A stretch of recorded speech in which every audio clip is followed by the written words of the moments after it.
Medical units stand by. 30 seconds to contact.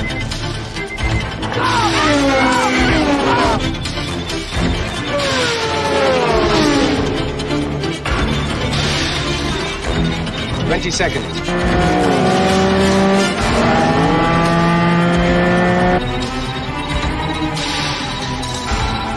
15.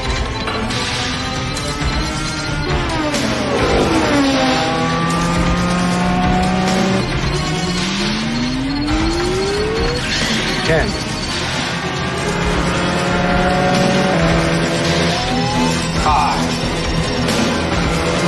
4. 3. 2.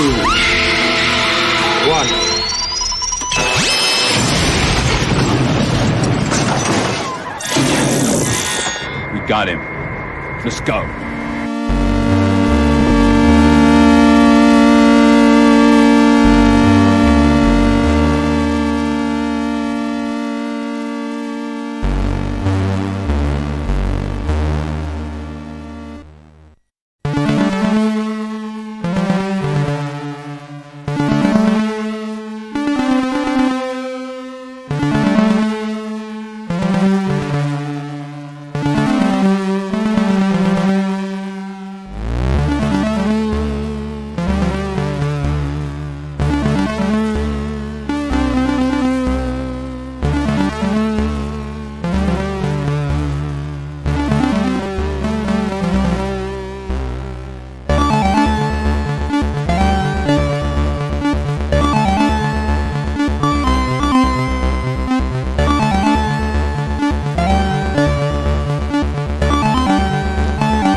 Good evening to all art aficionados and comic book connoisseurs. Welcome to another episode of Proof of Comics. I'm your host, Frederic Guimont. This is the show all about Bitcoin and comics, not necessarily in that order.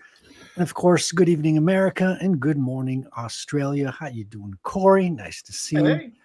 I'm joined with my co-host, as usual, Wrangler. How you doing, sir? A whole lot of hola. What's going on, guys? How y'all handling the low, I wish I could say prices, temperatures?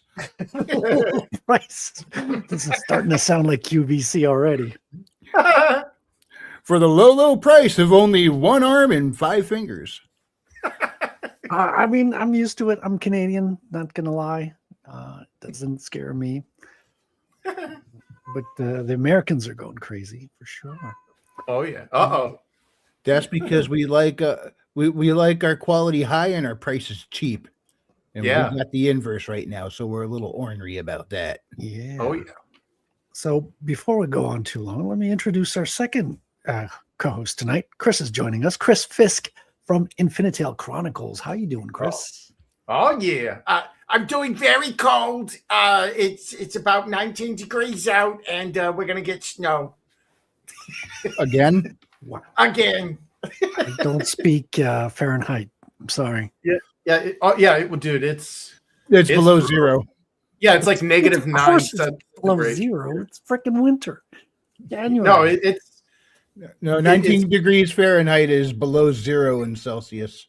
yeah. I think it's one of my coworkers said it was like -6 or something Celsius. So And it's something stupid in Kelvin. I don't It's know. nothing. That's nothing. -6 is nothing. It's winter. Oh. I'm sick of winter. It's like this is supposed to be it's supposed to be -40 right now. It's like the end of January. I can handle the stupid low temps as long as it wasn't all snow and stuff. And Yeah, there's low lots of prices. snow and stuff. we got 2 feet over here. It dropped on us in 2 days. It was like a foot a day. Just Yeah, that's I crazy. still though. can't open my studio door because it opens outward and all the snow drifted up against it. So I got to go no. outside and around the house and dig my way to it if I want to open it. And I'm like, no, I'm not doing that. Yeah, I made the foolish mistake of opening the garage door, and then all of a sudden, like 2 feet of snow just piled in, and the automatic door wouldn't close. So I spent like half an hour Because it's covering the trying to shovel sensors. it. Yeah. Yeah, there's a lot of snow when you have to go on the roof, Yeah. shovel the roof because it's gonna crash in. Oh yeah, a it's few something years somebody- back, everywhere ran out of roof rakes. Well, no, dude, like here, like, cause I'm lazy. I remember sitting, just sitting there on my computer, and it sounded like somebody like assassinated Santa Claus. Because it was like, what the hell just happened? Wow. You ever see the beginning of the Santa Claus? Yeah. That Timothy happened. Man Taylor went out there with a nail gun, just playing some Quake 3 up there.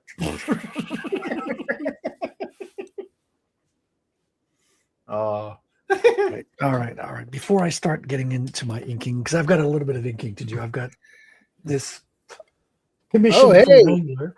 Let's say hi to the chat. We got Tank Gauge. Oh my Katie goodness! Tank Everyone Gauge. dropped in at the same time. Come on, everybody.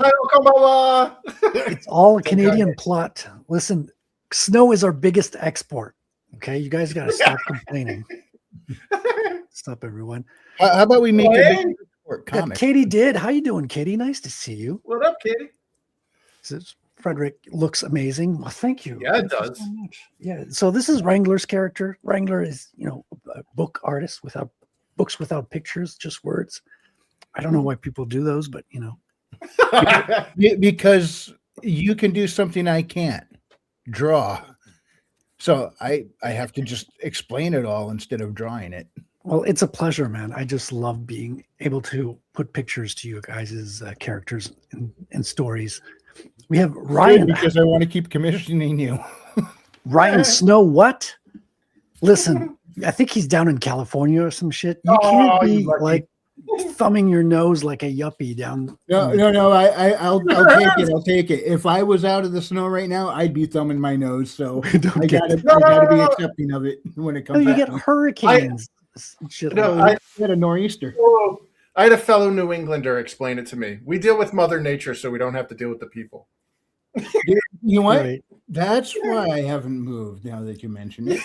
And Ryan, we're gonna have to get you on this show. You've been on the channel for the Comicsgate Commandos, but you haven't been on Proof of Comics. So we'll make it happen and have you on. Scribe Rosario is here. Thank you very much Hey. for coming on, hanging out. Tankage says, "Hell, Katie, hell, Tankage. Welcome, everyone." Yeah, we're gonna have a show where we will look at some comics. I got some stuff today. Oh, I got some Comicsgate stuff. I got some, indie press stuff. I got stuff from Nice. last year, and I've got some stuff that's salty as well. So we're gonna be looking at those. James has got his book cam setting up right now, and we're gonna do like a book cam duel and kind of looking at what each Yeah. other's got. And I'm gonna be Nice. doing some inking if people start talking and I can shut up. I'll be doing a little bit of Yeah, inking. you ever hear dueling banjos? But, It's going to be dueling comic books. I also want to show off my website and show you guys what I've been working Yeah. on. I've shown it on. This thing is so cool. Yeah, Yeah, but it it's also got some bugs still, so it might. I'm just saying. You should draw a picture for every bug. Just draw a little bug character, and then as you fix them, you make them characters added to the site because gators are usually in Florida, and Florida has a lot of bugs, so it'll fit the theme. There would be so many Me bugs. too. So I'm focusing on alligators and birdies on this one. So this is one I added today. Infinitail Chronicles. I don't know if you guys ever Oh. heard of this one. I don't know. I heard it was like that gay elf crap. Wow. By the way, dude, Chris, Mhm. the design for their eyes, was that your idea? Yeah. I love like, that. I look at that, especially in the colored version, and those eyes are so freaking cool looking. Oh, thanks. Yeah, I didn't want to make like again, this was back in the 90s. I didn't want to just make humans with pointy ears like Dungeons and Dragons. And like I really loved like what Bill Petras and his team did over at Blizzard when they designed their the Chris Metzen elf, where it was like that kind of jacked dude with like the the owl eyebrows and all that stuff. Like I kind of wanted to make my own, so I guess the eyes were it, you know. Like when you see elves with those eyes, you're like, oh yeah. I think I remember the book that those were from. Yeah, I'm gonna have to pull that up again just to show it at one point what I'm talking about, because these eyes are just too cool. I've not seen that before. Oh, thanks. Man, yeah, I can't, dude. There's actually a reason for the eyes being that way. It's not just like an aesthetic choice, but I can't spill the beans until. Fair enough. Yeah, because it's like when that happens, it's gonna be like, oh shit, you know, because this isn't just elves. Like, this is all of like the weird, like Welsh and the ancient Hibernian, like the Celtic stuff. So yeah. Speaking of which, James is here. How you doing, James? Welcome to the show. How's everyone Hey. doing? Just crawled out of my rock, stretching my legs, going down to defend the innocent people of Minnesota as I do as a non-corrupt lawyer. Wink, wink. Yeah. You know what you need. You know what to find. Another one of these people that isn't affected by snow. Yeah. Snow means nothing when you got a Buick. So check out Infinite Tale Chronicles. It's on Comics Gator right now. I did a lot of like securing the database, so a lot of stuff doesn't work now. Oh, but you can still consult the comics and the shows and all that. And I'll be fixing things all week long. Oh yeah, It's real fun. I enjoy Fix this stuff, and then I break more stuff, and then I come back and fix it again. Yeah. Chris knows that. Chris knows about development. You've done. Oh yeah, the engineering song, like 300 bugs on the wall, 300 bugs on the wall. Take one down, pass it around. 857 bugs on the wall. That's about right. That's about right. So just wanted to give you guys a little glimpse of this. It's in the works. Eventually, it'll be top notch, and I'll give you a full rundown. Oh yeah, So I you love did, the aesthetics. Oh, sorry. Oh no, go ahead. You can interrupt me with compliments anytime. No, I was just gonna say, as a UX designer, I really love like your approach to it, where you took like a branding thematic to your whole style. You've got your primary and secondary button coloring. You got like that's. I mean, like when you set up templates, like that's the first thing you think about is like a style guide. Mm-hmm. So the visual shorthand is it's an alligator. And then you can apply Comics Gator to it. You're like, oh, okay, this is well. It actually started as the project was just called CG Calendar, because the central focus was getting people's campaigns on a calendar at one place. Hell yeah! That was the title. I even got cgcalendar.com, which I'm not going to renew, but that was the initial idea. And then the more I thought about it, it was like Comics Gator. I'm Comics Gator, and I was like, it would be really nice to have this Gator theme. Gators are nice. I mean, in the sense that I always got this image of like the gators and the little birds that clean their teeth. And they've got like this symbiotic relationship that no one messes with the birds that are watching over the gators, because the gators will protect the birds. And I thought that's kind of like the symbiotic relationship between backers and creators. Like they help each other. They've got a different role in life, but they all come together and live in harmony in this way. And from there, that's where the colors came from, right? So green and yellow. I extrapolated that. Of course, the site has to be black, because no one wants a bright white site that you look at in the evening, and then your eyes start glaring and burning from brightness. Who doesn't go for dark mode instantly on any media I figured, platform? Let's just skip to dark mode and have no bright mode, and that was kind of the whole idea of it. Awesome. Yeah, it looks great, man. And I like the idea that you started with the calendar, so that it not only does it have like utility in the sense that it's like, hey, maybe I don't want to launch up against one of the big guys' books, but it's also informative as a consumer, and you're like, oh, okay, that's what's on the horizon. I'll make my plans accordingly. Yeah, a lot of people who have shows appreciate the fact that, okay, I can go see whose campaign is coming up, like who should I promote. And that's something to look at. Hold on, I got to refresh these a little bit. There we go. Nice. So we're almost at the end. So we got closeout of Bronze Star 2 on Thursday. And Mhm. Biophile Colga 2 as well is closing out. So we had him on the show as well. And then we'll hop into next month. Next month, we got a closeout of Nostradamus Effect. And we got the launch of the Maniac 2. So this is going to be the Maniac 2 second chance.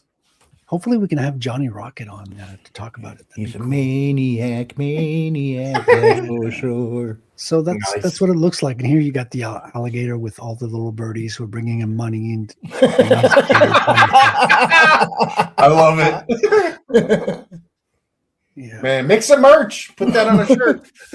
Well, yeah. As soon as I'm done, like fixing all the bugs, Like, Yeah. he's like, let me make sure the site's functioning first. And Yeah, then merch. leave it to the Jewish guy to talk about Merchandising. merchandising. How many shekels?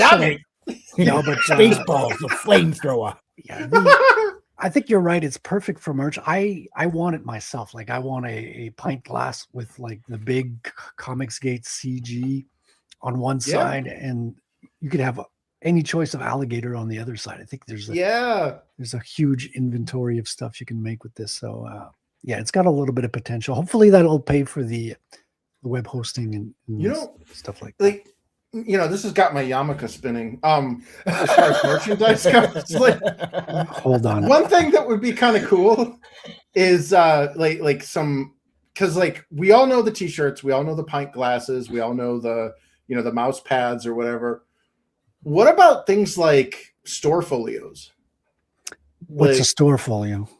so it's like, oh god, like I wish I knew how to get my hands on that kind of like customized store folios. Like Wrecked Planet came in one. It's like, it's a box and it's got a little magnet seal on it, and you can get store folios on Amazon, like blank ones that you can customize and you can put your own inserts in and stuff. But it would be cool to have like a CG themed one. That way you can put all of your books in there for storage, instead of just like a long box or whatever. You've got like a nice volume thing that you can put on your shelf. I just had an idea. I could get one of those portfolios and put Comicsgate on it, and you can put all your comics in there. Yeah.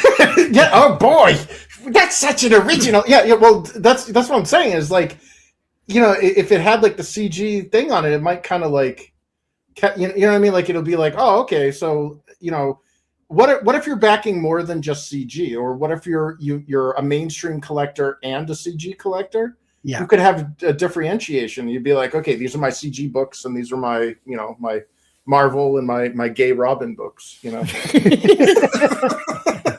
could have a Gay Robin. Waiting for the big CG crossover event. Oh, that's cool, man. That's a good idea, Chris. I like it. Sweet. Corey's back. Welcome Oi, back. oi, oi. What's up, Corey? We missed you. Yeah, man. I Anyway, missed you berating me for not drawing hot babes. what do you call that on the right side of your screen then? Yeah, it's just pretty hot. Yes. Giggity, go. Let's get inking. Let's get cracking. And James, how you been, James? I am good. Finished up a stream with R.H. Snow and the Black Knight. Well, the Black Knight. More of an ethereal stream, a bunch of prose writers over there. But now we are here. Now we are chilling. Nice. Yes, Yeah, I've got Karen my books read up. Tuesdays. I've got my books ready. Nice. We were talking. So these are some of the books I got this week. Silence Oh, Do that's Good. a Dan Lellis cover, right?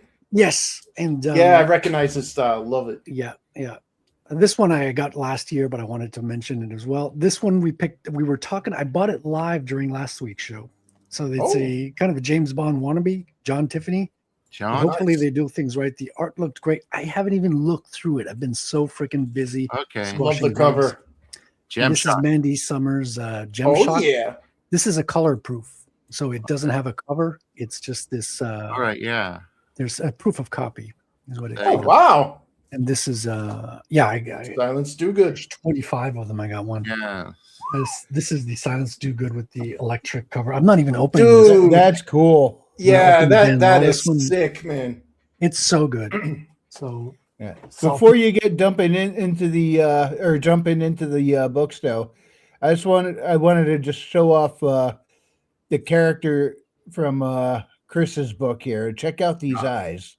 Oh yeah, Ashling. Oh, hold on. Let me put you in the spotlight here. Look at the eyes. The whole eye itself has this base color, and then you can see the pupils underneath it, or the pupil underneath, and you'll see that they are vertical, much like a cat's. Which I don't know what the application is for in character here. I know you don't want to go too much into it, but I know with cats it does give them better depth perception when they crouch low to the ground. When they're hunting. Only house cats have those slits. If you look at the big cats, the larger cats don't, because they're higher up from the ground. The Felis cat is lower to the ground and will stalk small prey right on the ground. So it does help them gauge depth much better. That pupil design. So but Chris, you said that the eyes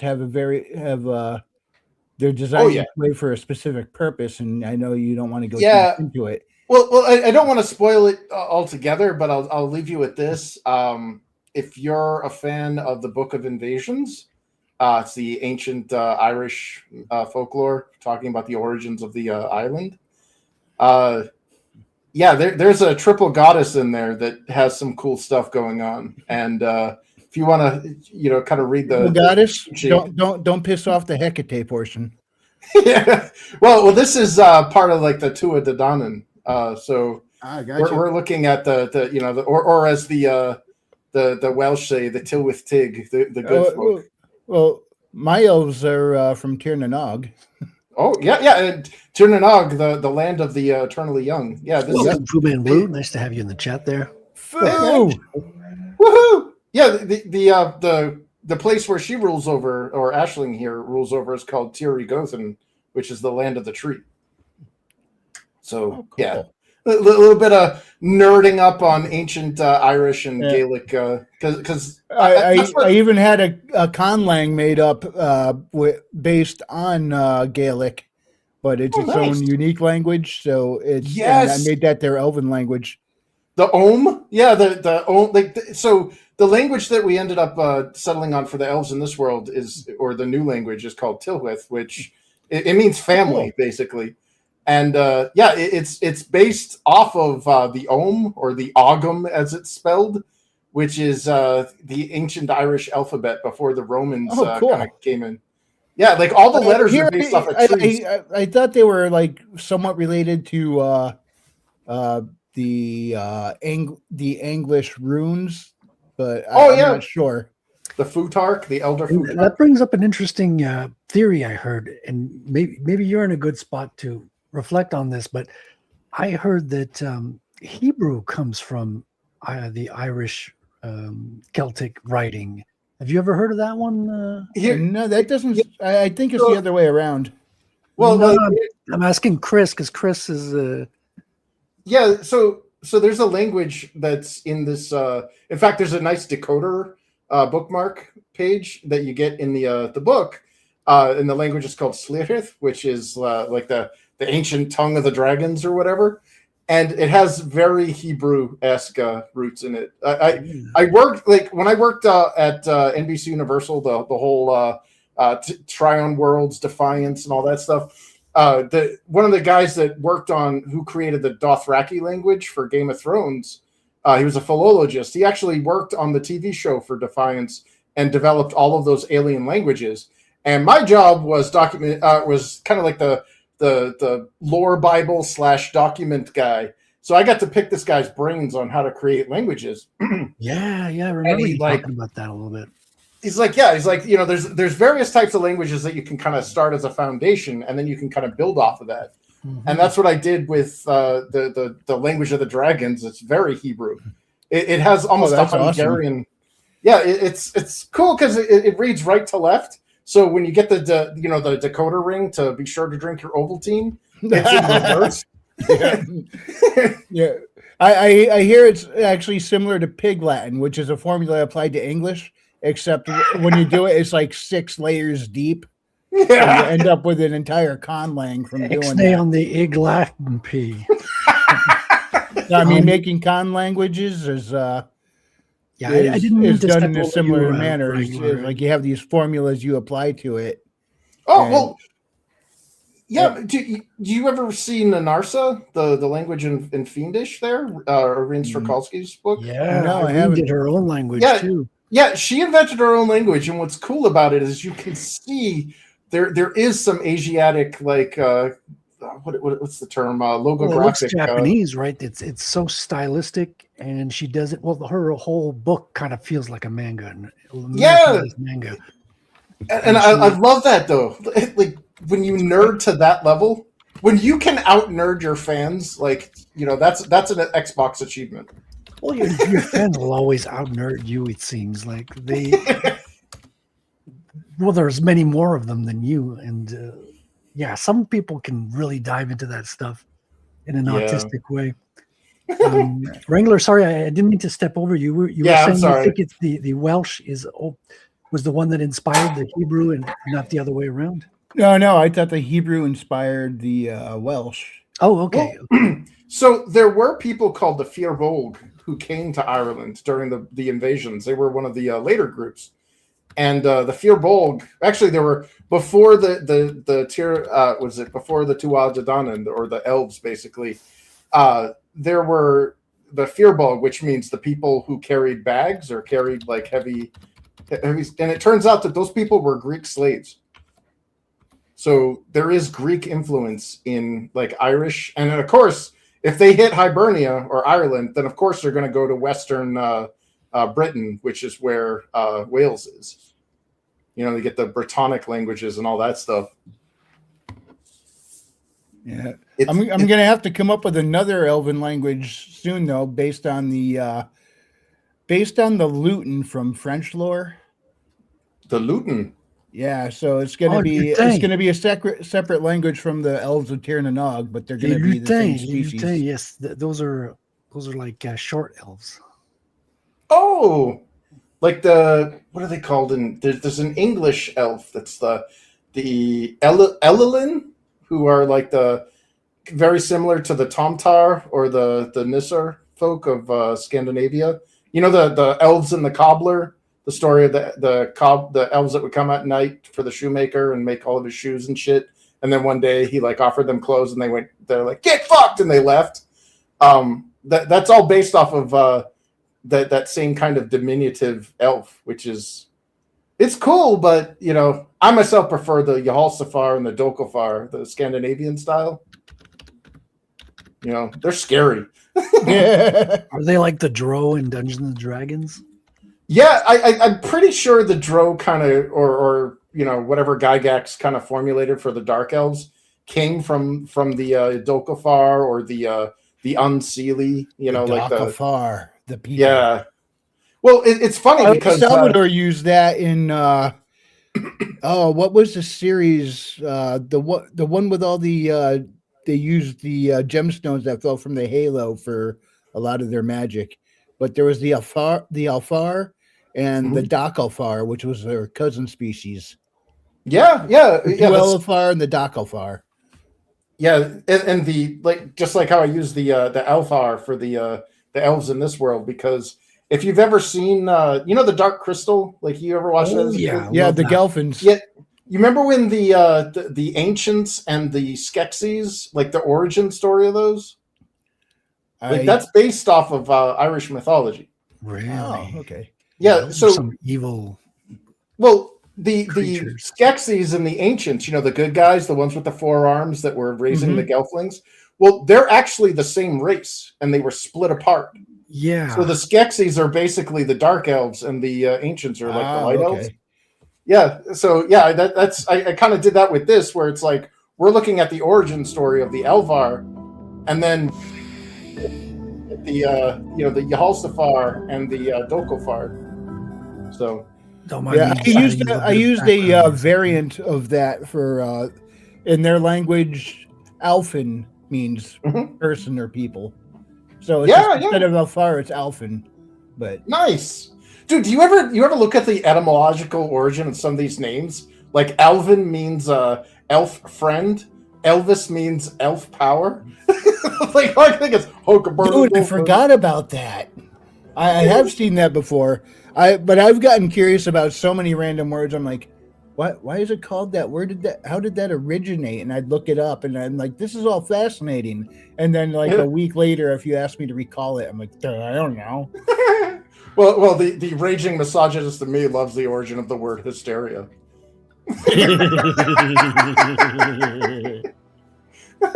Def Leppard album as well. Yeah. Well, hysteria comes from the term hysterectomy, which no. Hyster meaning womb, and basically they invented a vibrator to calm hysterical women down by because they thought their minge wasn't getting enough action. So they invented a vibrator. There was a lot of women going to the doctor for that back in the day. Yeah, like, oh God, calm down, miss, calm down. Oh. I think that's what we're seeing a lot in Minnesota about now. So what you're saying is that loss of life could have been averted if the ICE officers just carried a vibrator.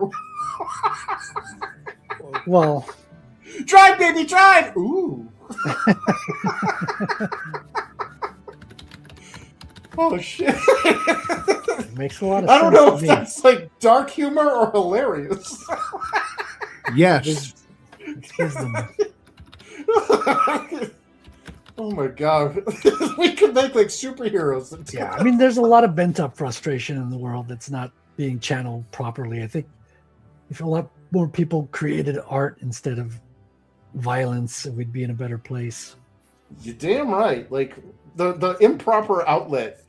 Like, God, have you seen so there's been some backlash this past week where there was a game that came out, or no, it hasn't come out yet, but it's a kind of like an indie medieval game, and it looks freaking badass. And it's Fables? No, Night. Hold on, I don't want to do it disservice because I want these guys to get some eyes on them. Right, because we had Fable come out as well this week, and it looks drummed up a little bit of controversy from.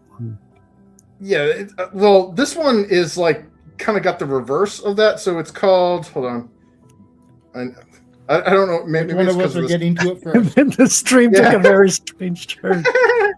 Welcome to the show, Fu Manlu. Hey, I think Samiri had the first documented written glyphs. Oh yeah, Royce they did it was cuneiform stream on this too. So it's called Knight's Path. That's it. So Knight's Path announced their game. They're like, hey guys, check it out. We got this awesome medieval, we're gonna try historical authenticity, and we're gonna make this really cool medieval knight game. Kind of like in the in the realm of the other games that have recently come out, but have started adding. They have pronouns and gay people, Chris. Well, what you just said right there is where the controversy comes from. Of course. Because these guys made their post and they're like, hey, check it out. There's romance options. And they showed this awesome hottie chick that looked like she was it looked like Terry Garr straight out of Young Frankenstein, which how misogynistic of them. Yeah. Well, what happened is somebody replied back well, that's nice and all, but is there any rainbow shit? Is there any can I, is there a fat black lady that's and they're like, no, we're focusing on making this fun. We're not going to add that stuff. No, I want a black Muslim wheelchair-bound woman, Chris. You know what? Preferably. I have none of that in my stuff. If I ever get asked that question, I already have my answer to that. And my answer is that market is oversaturated. It is. Well, because this other game came out and it was this little butch lesbian thing that looked like a 14-year-old boy with a bowl cut, and they're like, "This is a medieval night game," and it's in what world? Lady Karen the Butch. She is a carpet cuisine connoisseur.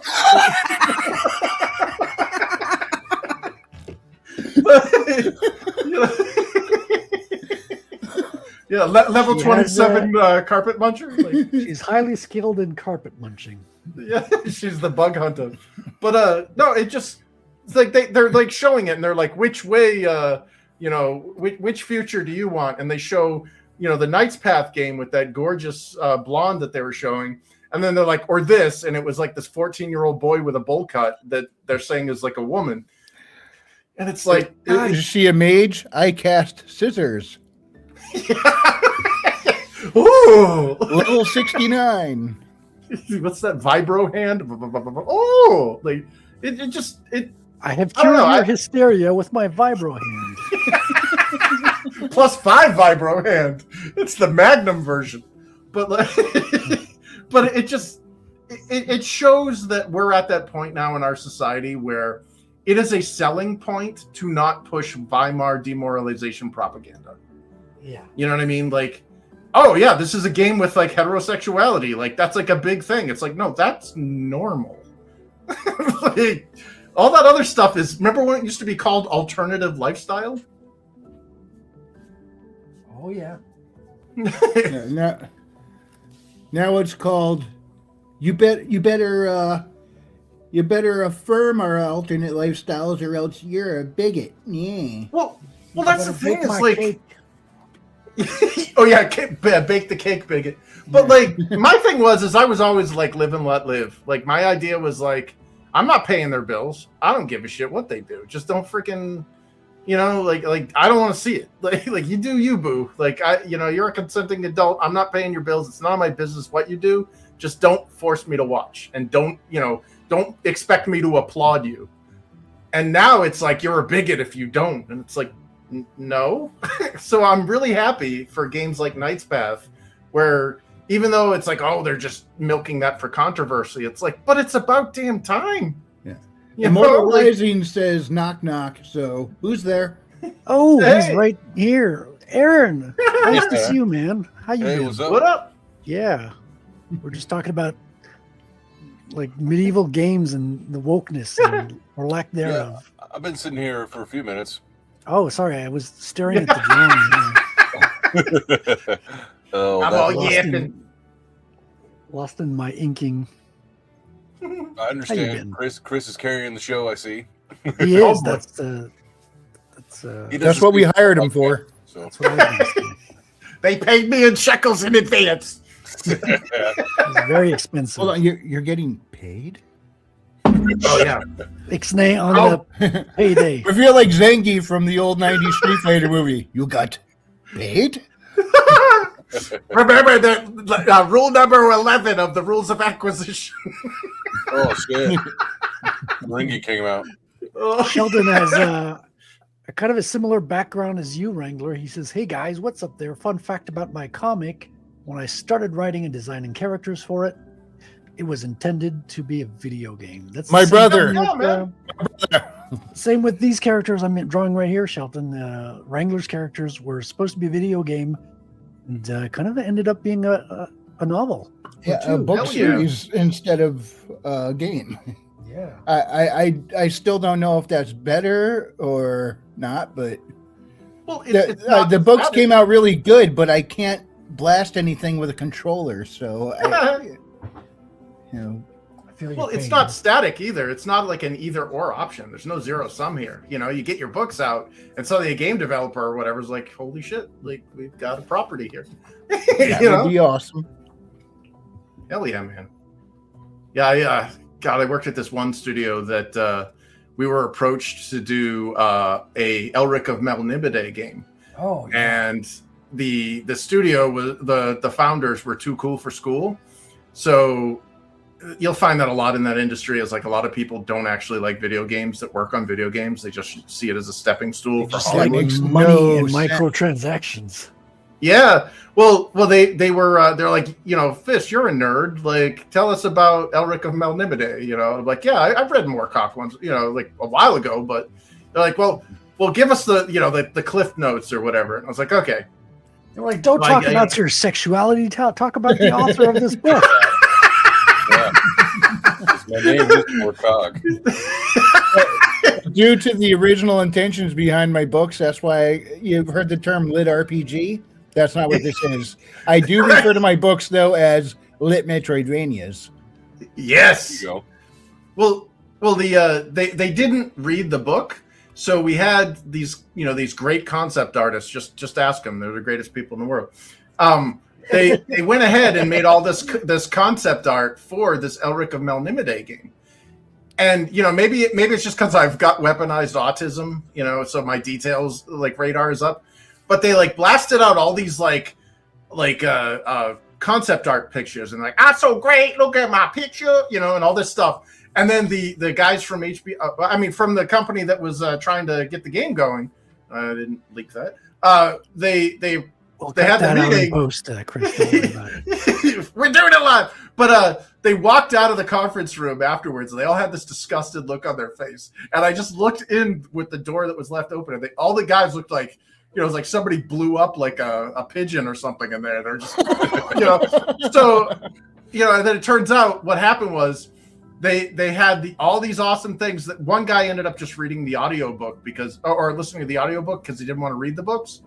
And all of the concept art, none of it matched anything. Like, for example, Elric of Melnimide sits upon a ruby throne. Okay, that's a very, very big detail you don't want to mess up. Okay, he has a giant runic black blade called Mornblade.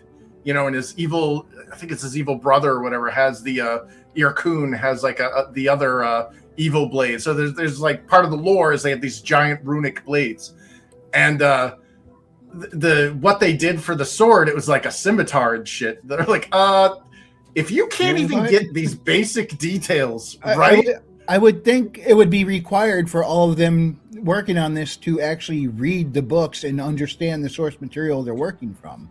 Yeah. I'm so good. I don't need to read no book. So they ended up losing out on the Elric of Melnimide property, Of course, because they didn't want to read the damn book. Yeah. I mean, at least it sounds like one of them was trying and was listening to the audio book. I mean, that's a step in the right direction. But you would think they would qualify. There would be a requirement to familiarize yourself with what this is about. Yeah. Especially if they're building this thing, you would think they'd want to understand the lore, so they could put in the Easter eggs and make the people that are buying their product geek out. Because I mean, that's half the fun, isn't it? Is like putting those little Easter eggs in there that touches on the lore, and people familiar will go, "Oh, look at that in the background right there! That's awesome!" That's the kind of reaction you want to get from your players. Dude, okay, so what Headless Bourgeoisie just said, that hurts. Like that's like oof, because something very similar was said. And it was, wait a minute, isn't this just the Lich King? They just copied the Dungeons and Dragons. Yeah, so yeah, man. I'm right there with you. Ouch. Sorry, I didn't mean to jump on you, Wrangler, but that comment, man, that one hits home. Yeah. Understood. God. It like, doesn't it suck that like our hobbies are no longer niche? Kind of, yeah. I mean, on one hand, it's like, yeah, we want to see our stuff become more popular. That means there's going to be more channeled toward it and more available. But on the other hand, that means the ones who are going to be doing it are the corporate gatekeepers taking over it instead. And it's it's like double-edged sword, and one edge seems to be a lot more active than the other right now. You got a good point, because back in the 80s, everyone would make fun of you when you had a niche hobby. It's like, oh, look at the nerd interested in stuff nobody's interested in, the dusty old books and stuff. And now it's freaking mainstream. It's a property, but it's also bastardized and lost its essence along the way too.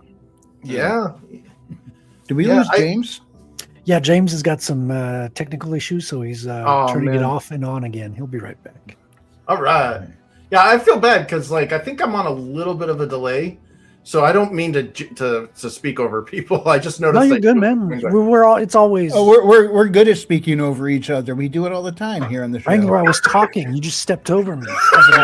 Exactly. See, proves my point. Oh man. Yeah, it's kind of the name of the game when you're streaming. Is It Yeah, you can't happens. really help You it. just gotta Yeah, keep going. the only thing that'll really help that is if we were all in the same room, and that's a lot of gas money and commuting. So that's You not say gonna that, happen. but I've been in so many rooms where people just talk over each other too. I guess when you're passionate about something and you're talking a lot. Yeah. Headless Bourgeoisie says, interesting Elric trivia. The Dream Thief's daughter, Moorcock, mentions that Melnibonians do not defecate. Oh, this brings back. We were talking about that earlier, weren't we? It's like Star Trek: The Next Generation. Oh, that was before the show. Yeah, differences Yeah, between what- sitting and shitting is all depends on your beta reader. Did you guys? Speaking of shitting, did you guys see the Night of the Seven Kingdoms yet?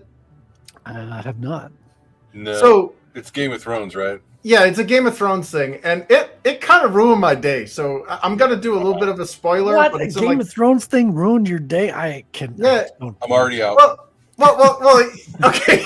Here's why it ruined my day, and I'm gonna spoil this. So if you don't want it spoiled, 3, 2, 1, your fingers or whatever. Yeah, But earmuffs. it opens before the title sequence. It opens, and you've got this guy Sir Dunk of whatever, and he's a hedge knight. Basically like a Ronin, but only the European version. It is Yeah. dead. And he just buried his knight, like whoever his like the father figure guy. It's not his real dad, but he's the one that kind of took him in as his like knight. mentor. Yeah, his mentor, and he buried him, and you hear the Ramin Djawadi like dun, dun, dun, and he's like, "I will be a knight, and I will go to Ashford Meadow, and I shall become the winner of the tilt." And then all of a sudden the music just cuts, and I shit you not. Oh god, that's a bad choice of words. It cuts to this guy leaning against a tree, and the camera's right on his butt cheeks, and it just shoots a spray of diarrhea. Oh, And I was like, sounds my like that scene disappointment- spoils itself. I was like, Yeah. my day is ruined. What is it? My disappointment is immeasurable, and my day is ruined. I'm telling you, I'm out. Yeah. But I did you was call like- it before the show started, Frederick? Scatological? Or something like that? Wait, well, I'm like, was that CG or did the guy just have IBS and they filmed it anyway? Like, and why was it zoomed in on his butt cheeks? That must have been, I think Fu Man Blue is right. It must have been one of the higher ups. I've got a great idea to bring to this story. You know what we should do? It's really edgelordy if we just show him taking a shit. Nobody does that. You thought you were watching a fantasy, and instead it's just Family Guy uncensored. I mean, Yeah, it's an Archie Bunker scene. I'm so turned off by so much She turned me medieval into a fantasy newt. stuff anymore because like everything is shit brown. Yeah. Nobody there's no everybody's dirty, everything's muddy. It's like you guys Yeah. realize that's not how that really was all the time. Yeah, or when the castles aren't painted, like they're all the dingy gray and shit. Yeah. It's like, It's like, those wait, castle yeah. walls had paint on them. yeah, that's that's been referenced in along with the Tiffany problem. You guys know what the Tiffany problem is? No, what's the Tiffany But problem? it's like the Right. name, right? Yeah, it Right was into- it was an accurate to 15th century. There were a woman named Tiffany, and people writing something in that time period name a character Tiffany, and readers not realizing that they go, Tiffany, why is there a modern name in the 15th century? Yeah. When really that was a common name at the time. The other thing is people think that castles were just all stone gray. They're just natural stone. They were painted. Yep. A lot of them were bright colors, but if you do that in your fantasy setting, people are going to get yanked out because they don't think that's how it was. They think they're just all these stone gray castles. They don't know that they were painted. So Yeah, when you like do ancient that, Rome. it takes them out of it because they think that's inaccurate when really that was the case. It's just not well known. Well, like in ancient Rome, all those marble white statues weren't marble white; they were all painted, Yeah, and the exactly. eyes had like gems in them. Yeah. That's why I appreciate medieval movies from like the 50s and stuff because they still try to treat it like medieval sources showed it to be. The shit was colorful. Yeah. You ever read? Okay, here's a really weird tangent. I want my but have you castle ever painted read? plaid. Yeah, she's on plaid. Have you guys, speaking of like old medieval reference stuff, have you guys ever read the longest running comic out there, Prince Valiant? No. I have like in the newspaper and shit when Yeah. everything. Somebody did a Thorgal. Thorgal. No. I ended up. I saw it and it slipped through my fingers. It was in the cart, and I wasn't fast enough. And somebody bought the last one on Amazon of the trade paperback of the entire Prince Valiant. Like, this thing was like the Webster's Dictionary level thick. Wow. Yeah, and I'm so pissed. It's like, I don't know if I want, like the Hebrew senses were tingling. So I'm like, I don't know if I really want, and then all of a sudden, bam, and it was like, surprise, motherfucker. Like, yeah. Now you know you wanted it. Yeah. So sorry if, yeah. What were you guys talking about earlier? Sorry, my headphone was going skitsy. We were talking about how she turned me into a newt. Oh. Yeah. What's Oh, up, he's just covered in Saboteur? shit. How do you know he's a king? Look at him. He's not covered in shit. I didn't vote for you. Some watery tot throws a sword at you, and you expect to be a leader. Come see the violence inherent in the system. Yeah, that's not a democratic process. Did you say hello to Saboteur, Wrangler? Yeah, it just popped up on my screen. Oh, wait, I got the StreamYards on one screen and the YouTube on the other. And Saboteur Comics popped up just now. It said, hello, everyone. Oh, it hasn't yeah. popped up Am in I, the StreamYard. Am I on the... No, I'm on the right one. I got two What shows different are you chats. watching while doing Yeah, this it's watching show, like Wrangler? last week's episode. I got the same picture on the screen, but I got two different chats. What's going on here? What? The last thing I see is Zever Comics saying, Oh, here he is. It's just StreamYard is like lagging, kind of like Chris. yeah, Welcome, Charlie. How you doing, man? hell Nice yeah. to see you. Welcome to the show. We're about to be looking at some comics when James comes back. Right now, we're just talking about medieval castles and how colorful they were. Yeah. The other thing with this chat on the YouTube side is I found out it's by default on top chat and it doesn't show everything. I had to switch it to live chat, and a whole bunch more comments show up. So yeah, everybody watching on YouTube, if you want to see all the comments, you got to change that top chat to live chat for everything to show. Wow. Yeah, it seems like an odd choice to have default. I'm not a fan, and I often forget to switch it over. And I see people responding to other people that seemingly aren't in the chat, but when you switch it over, all of a sudden, hey, there's 3 more people commenting in here that I couldn't see. Yeah, I mean, I Is walk down the Saboteur in street and room I with see us? people responding to people who aren't there as well. So Well, I'm used to it. Yeah, that's because they closed down all the funny farms. look, you're just jealous because the voices are talking to me. Clearly. I saw that on a T-shirt once. I should like. You're just I tried to talk back to the voices, and they said, "Shut up! People are going to think you're weird." Yeah, I scared the schizophrenic voices out of my head.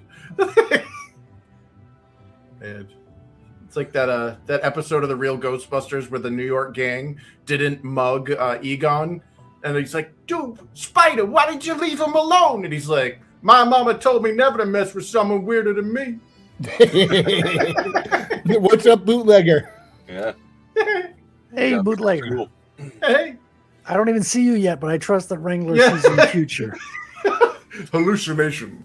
Yeah, why is it showing up on my few seconds behind YouTube stream rather than the current StreamYards? I don't get it. Because in StreamYards, you pay so you can see them later.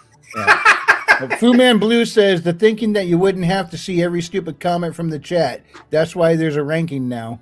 Yeah. I still don't understand how that works exactly. Sometimes I hop in and all of a sudden I've got the number 1 in the chat there when I've only made 1 comment and other people have been commenting right along. I'm like, this makes no sense. I've got privilege. I guess I'm speed running the chat score. I don't know. Yeah. It's because you've got history on the channel, probably, you know?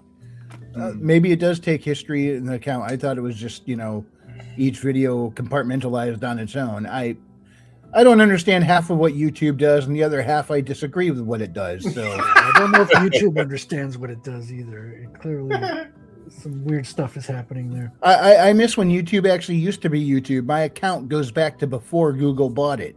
So it was back when YouTube the slogan was broadcast yourself. Yeah. I still have 2 YouTube accounts. Like when I watch it on my TV, it asks me if I want to use like my original YouTube account or the Google or the Gmail one that I've like linked to it. When Wrangler joined YouTube, it was still in black and white. Wait, 2008? Actually, no, I think it was 2006. Yeah, you're right. I think 2008 was Facebook. Yeah, I think I got my Twitter in 2007 or something. Which is probably why they never asked me to verify my age on here, because my account is over 19 years old, so I better be able to. They're like, you didn't answer your age verification. Your 25-year-old account. Yeah, your account can gamble. It can smoke cigarettes. It can Rent a That's car. right. join the military. Oh, yeah. Unless you're British, don't join the military. Yeah. Joined August 20th, 2006. Why wouldn't you want to be graped by a bunch of Muslims on your own team? Speaking Well, of I which, see it. have any of you played the Pathways game No. Yep. with Amelia? We played it on stream. You know I did. Yeah. No, we did it all I live. know is, like, we made Amelia ours. Like, it was the biggest self-owned of the British government. Yeah. Have you Well, heard of the people of Britain made it theirs, which Yeah. is how it should be. That was awesome. Damn straight. I like one of the latest ones where Amelia's recruiting Harry Potter, Lara Croft, Cammy White, Yeah. and then the guy Yeah. from V from Vendetta. Yes. Hugo Weaving. No, He's secretly an agent of the Matrix. You know that, right? Cool. I thought he was Megatron until Frank Welker took it back over. And Man, Frank Welker, he does like every voice. Didn't he do like the voice of no, hold on. half the cast of the original Transformers he did. Well, didn't he do like the voice of Scooby-Doo and stuff too? And like No, he does now. He was the original voice of Freddy. Yeah. But the original voice of Scooby-Doo was Don Messick, but when Don Messick passed, Frank Welker took over. Oh, I'm sure that guy's got some amazing stories to tell. Yeah. Being in the industry. Don Messick was also the voice of Astro, in case you wonder why Scooby and Astro sound exactly alike. Yeah. All right. You know, I watched I watched this one show. It's called Tuned In with Jim Cummings. Jim Cummings is famous for being like the voice of Winnie the Pooh and what else? Darkwing Duck. So Was he also Cheshire Cat and Kaa the Snake in the original Jungle Book? No, not in the original. I don't think he got into doing cartoons until like maybe the 80s sometimes, where he got picked up as the 80s Pooh. But anyways, so he'll have people on and just have some amazing conversations, you know, like what it was like, you know, back in the 90s or whatever, doing Animaniacs. Like, it's super fun. Oh yeah. He was on Animaniacs? I don't know that he was specifically, but I can't remember. Have you ever met Don Knotts? So, but like they had like the guy that like played, Yakko or something was on, and they were talking about the old time. It's super fun. Animaniacs was way ahead of its time. It really was. Not for kids. And then Pinky and the Brain became one of my favorite shows or segments of the show. What we gotta do to not bring? Same thing We do every night, Pinky. But I thought Try to take over the world. They were saying that that after COVID, they stopped meeting in studios and working together. So like now everybody just zooms it in or whatever. But back in the day, they would all perform off of each other. And Yeah, it's pretty interesting to consider that. Like, imagine like just how different it's got to be. You don't have somebody else's energy to work from.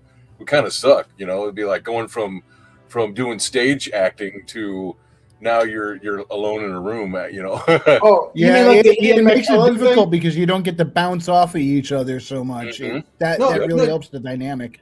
Yep. You remember when Ian McKellen was lamenting? He's like, I was on stage at Cambridge and all that, and he's like, now I'm acting to a tennis ball. And he was like alone in a green room. Yeah, that was during the Bilbo film. Yep. Yeah, the Hobbit film, right? He blew a gasket because everything was green screen on that one. He's right. Derek the Dukester Clay calls out Mel Blanc. Says Mel Blanc is my fave. Mel Blanc is a freaking legend. I mean, that dude. He was the entire cast of Looney Tunes. The last character that he voiced for the first time was Heathcliff. Okay. If anybody remembers Heathcliff, I in the remember Cadillac Cats. Yes. How did they ever so the Heathcliff and the Cadillac Cats cartoon? Okay, how come I never saw any episode where Heathcliff was like interacting with Hector Wordsworth and Mongo? Heathcliff did interact with them. He never interacted with Riff Raff and Cleo. Yeah, well, they felt like two very disconnected. Even though it was part of the Cadillac Cats went back and forth between the two segments, but Heathcliff and Riff Raff were never together except for in the ending credits when. Heathcliff, and that was one due of to those rights shows that issues. had like weird rules as well because they were like competing with Garfield. Yeah, and it was rights issues. They had weird restrictions on the writing that they made no sense. That sucks. I really liked that as a kid. Let me say hello to Bootlegger here. Welcome to the show, Bootlegger. Nice to see you, man. Yeah, but I'm with you, Chris. I was really bummed about that because I wanted to see. I thought we were gonna lead up to something where Heathcliff and Riff Raff got together and caused some chaos. Yeah, and it never happened because I don't know, lawyers or something. I don't know. Well, because here's the other thing is, Riff Raff wore clothes. He had his hat and his scarf and stuff. Yeah. And he felt like he was in a different universe, whereas Heathcliff was clearly a domesticated cat. Yeah, well, Riff Raff was a stray that lived in the junkyard. Yeah.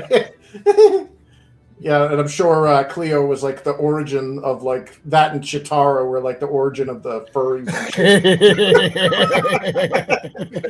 Damn, girl. Well, Chitara was a good looking lady. I gotta admit, Well, do you remember the pilot episode when they first aired that in '86? And before they put the clothes on? No. Yeah, they're all butt naked. I'm like, holy shit! I'm looking around at my parents. So it was okay. They were covered. They're cats, aren't they? No, they later added lines. So when I watched it originally, okay, this was like WLBI TV 56. When I watched it originally, there were no lines for suit distinctions, and then I rewatched it when they did the DVD release, and there's suddenly lines they're wearing leotards and stuff. So they edited. I never saw the. I guess we could loosely call it a remaster. Yeah, I'm sure somebody at the whoever the LJN or whoever it was, dude, you can't freaking put naked cat people. Yeah, well, Thundercats, they handled some not necessarily adult, but harsh, heavy subject matter in their shows. Yeah. So they were kind of ahead of time for that. Speaking of shows with intense subject matter, you know what show got taken down way too soon? What's Probably that? going to sound a little weird. Mighty Max. Yeah. I loved Mighty Max. And they kind of did a reset as a season finale, and then they canceled it because I guess they said it was too much. Yeah. Well, that was the male version. The toy line was the male version of the Thumbelina. Polly Pocket. Oh, yeah, Which one's Polly Mighty Pocket. Max? I don't recall that one. It's not because there was a Mighty Mouse. That's not the same thing. No, No, Mighty Mighty Max Max. He had a was red baseball cap, blonde hair, white T-shirt, blue jeans. And they dug into all sorts of mythology. It was awesome. I don't think we have really that badass. one. I don't recall that one. Yeah. Yeah, it was really rare. In my town, he would come on at 5:30 in the morning, just odd shit. times. And then buried that one. Was Damn. the voice of Norman, who throughout over the centuries was known as Hercules, as Thor, and it was the guy from Bull from Night Court was doing the voice. It was awesome. Oh, I liked Richard Mall. He wasn't he one of the villains in the Highlander series? He was. Yeah. Yeah. Yeah, that guy was. And sweet. in The Sword and the Sorcerer, he was the villain in that. Oh yeah. He was like a big dumb oaf in Night Court, and then when he actually put his balls into it, you're like, damn, that guy's intimidating. Like Clancy He's tall. Brown. He's a huge guy, right? Yeah, he's like 6'4" or something. Yeah, That dude could have gone into wrestling and he could have been the third brother of destruction if he wanted with Undertaker and Kane. I'm saddened by what has become of professional wrestling, where they got these guys wrestling and I'm bigger than them, and I'm like, when I was younger and I saw I think it was Sheamus or something at one of the E3s, and I was intimidated. I'm like, dude, that guy's freaking huge. Holy shit, I'm 6 feet. I felt like a midget next to him. Now they used to be like live action comic book characters. Yeah. And now they have this weird thing where there's these young little skater guys and stuff. And I'm like, that's not intimidating. The whole point of pro wrestling. Everyone grew up on soy. This generation is all soy based. There's no men anymore. Look at what they did to He-Man, dude. He-Man needs to get on the roids or something, because I'm sorry, but when you raise your magic sword and say by the power of Grayskull, and all it does is take your clothes off and put you in some weird furry bondage gear, that's not cool. That's humiliating. Well, remember Bo from She-Ra? Oh yeah. So gay. Classic Errol Flynn type. Yeah. Yep. Yeah. Oh my. Well, that was the thing. Is She-Ra's villain was scarier than He-Man's villain. Hordak. Yeah, Hordak was actually a bigger badass than Skeletor. He was originally But a Skeletor He-Man had the villain, best wasn't he? lines. Yes, he does, you boob. Hordak was He-Man before he went over to She-Ra. Because the thing with She-Ra is the women took over that show. Because He-Man was the biggest show. It was a money maker. They were printing money. And then the women in the the Barbie section were like, well, we need to have a chance at it too. We need to be so women came in and ruined everything. And just they created She-Ra. I saw the He-Man She-Ra movie in the theater. They created She-Ra, and She-Ra took over more and more of the show every episode. Yeah. Let me put an asterisk on it, though. So when you say that women ruined it, and you're totally right, but it's not women, it's feminist women. Because a woman actually invented He-Man. And she said that this was because of the success at Mattel with Barbie. They wanted to do an empowering thing for boys. That's why I have the power and all that stuff. Yeah. And she's like, this is not a girl's property. This is a boy's property. And there's a I think you can watch it on YouTube. It's like the toys we grew up with or whatever. The toys that made us. Yeah. And they interview this woman who's explaining. She's like, if you made this into a girl's property, you would thoroughly defeat the purpose of this. We already had a girl's property. It was called Barbie. This is a boy's property. This is to make improve self-confidence in boys. That's why everything is about power and the Masters Universe. It's to give little boys empowerment. They were too successful. And they ruined the it. Barbie. Well, at least at the time, they were smart enough to keep the She-Ra show and the He-Man show as happening in separate realms. So they weren't.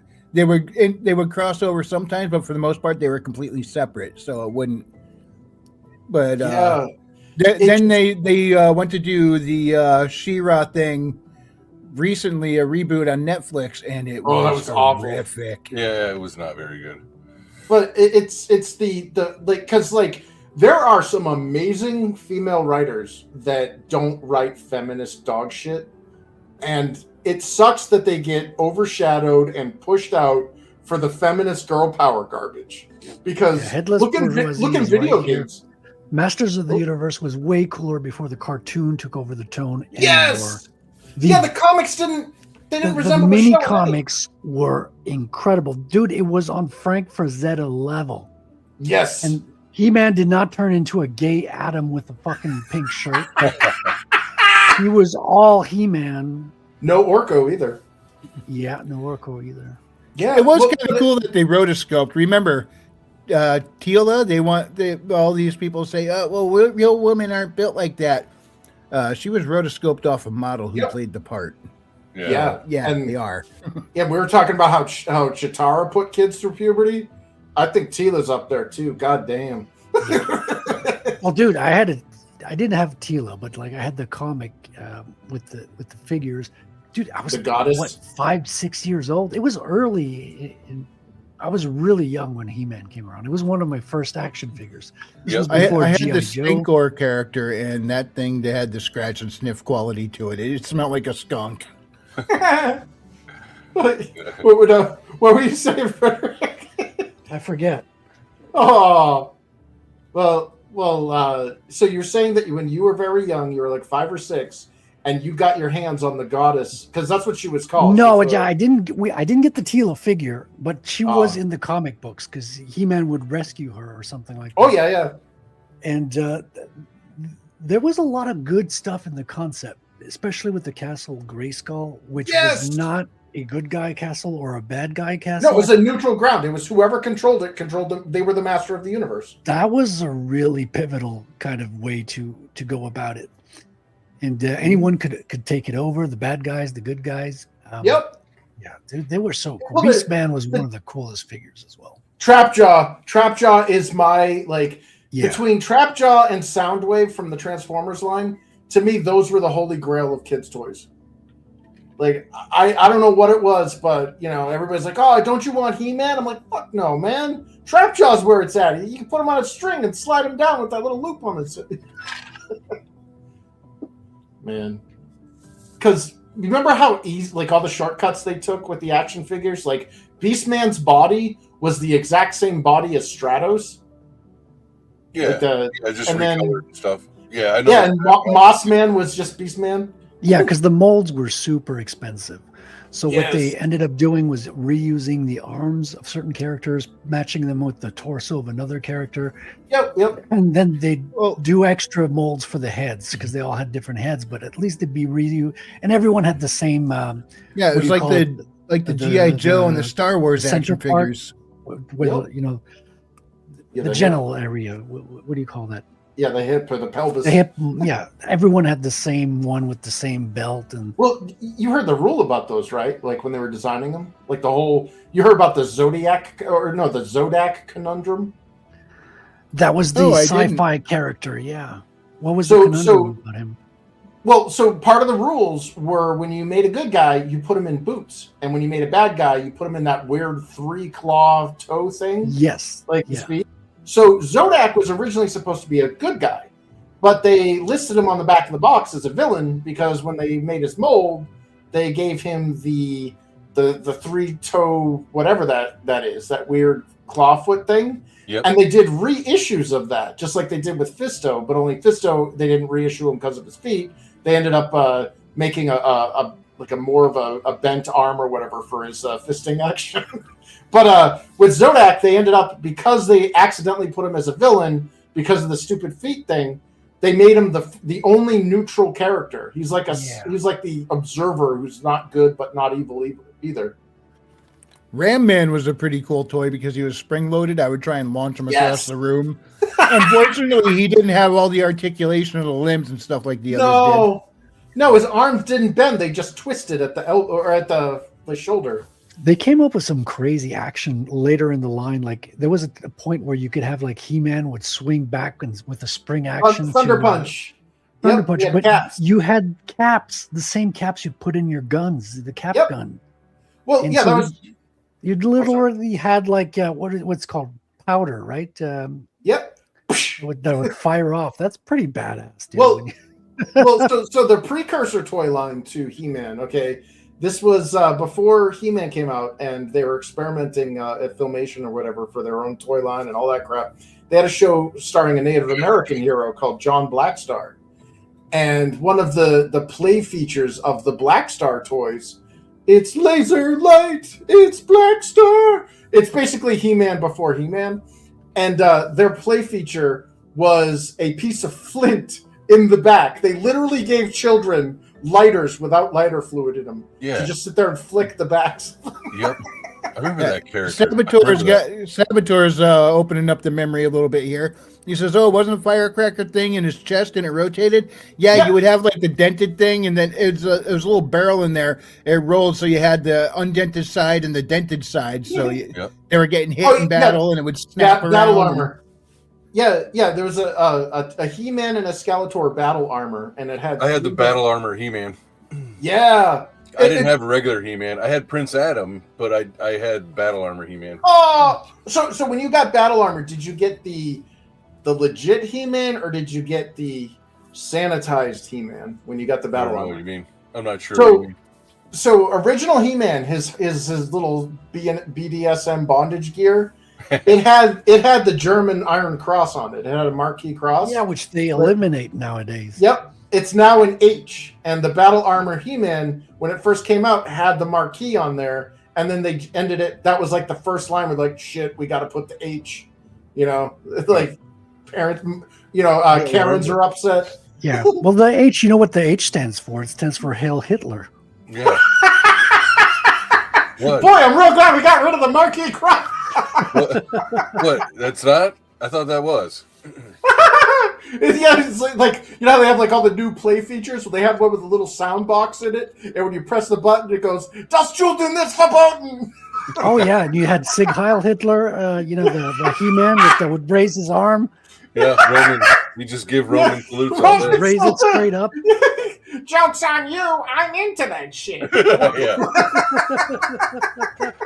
Yeah. Oh, I love that. My personal Reich playset, like Masters of the Reich playset. my struggle. What would be my little struggle? Yeah, I know. Master Race of the Universe. My little struggle, my little. There it is. Yeah, my little struggle. So Headless Bourgeoisie knows about the Trobits. Yeah, and there was a character called Clone who could Clone was one of the coolest action figures because he was this little blue-skinned elf guy, but he could turn into a lion wolf thing. So they let you rip him all apart and put all these different pieces on him and shit to make him all fucked up. I wish they carried that over into the Masters of the Universe. Well, so the battle damage that I had, I can't remember if it had, I think it had the H, but it's been so long, I don't really remember. And you could roll your thumb to change, you tap it and it will spin. It was under a spring. It would spin this barrel in his chest. And each time I think it had 3 different settings. And each one would be damaged, it would be one chop, and the next would be 2 chops. Yep. Yeah, it was fucking cool. And then you could reset it, and it would click back into place. It was really I wonder why they never carried that tech over for other things, because you could do that with D&D figures, like Hero Clicks or whatever. Oh look, you got the perfectly healthy, the kind of hurt, and the I'm gonna die any moment. That'd be sweet. Yeah. Man, they did all sorts of weird experiments with toys. Do you guys remember Visionaries, Knights of the Magical Light? Well, with the holograms on it or something? Yeah! I didn't even watch the cartoon. I just tripped ass watching the the little ghost guys and shit that came with it. And I'm just zoning out, being whoa, there's a demon in here. So one of the things, I bought He-Man and Skeletor, and I think Battle Cat for my son a couple years ago. Quote, for my son, and it's all the new edition stuff. And it has it is so posable. I think it can close its hand. It can move its wrist. Its elbows move full, its ankles move. So it's real posable. And I really like the new line because it looks like the old stuff, just better. Yeah. And then this latest round, I don't know what it's called, but they're it's the classic characters, but they're slightly more realistic looking, and I think they're taller. No, I collected them during COVID. They are exactly like the old ones, except they have extra elbows. No, so they have extra. Yeah, that's the mobility. ones that I have. I'm talking about another version that I saw recently on Twitter. I posted it on my Twitter where it compared the originals from the 80s and then whatever line that was all from. So they look really good. But yeah, that's what I'm talking about. Was the ones that I got for my son they're just like the old versions.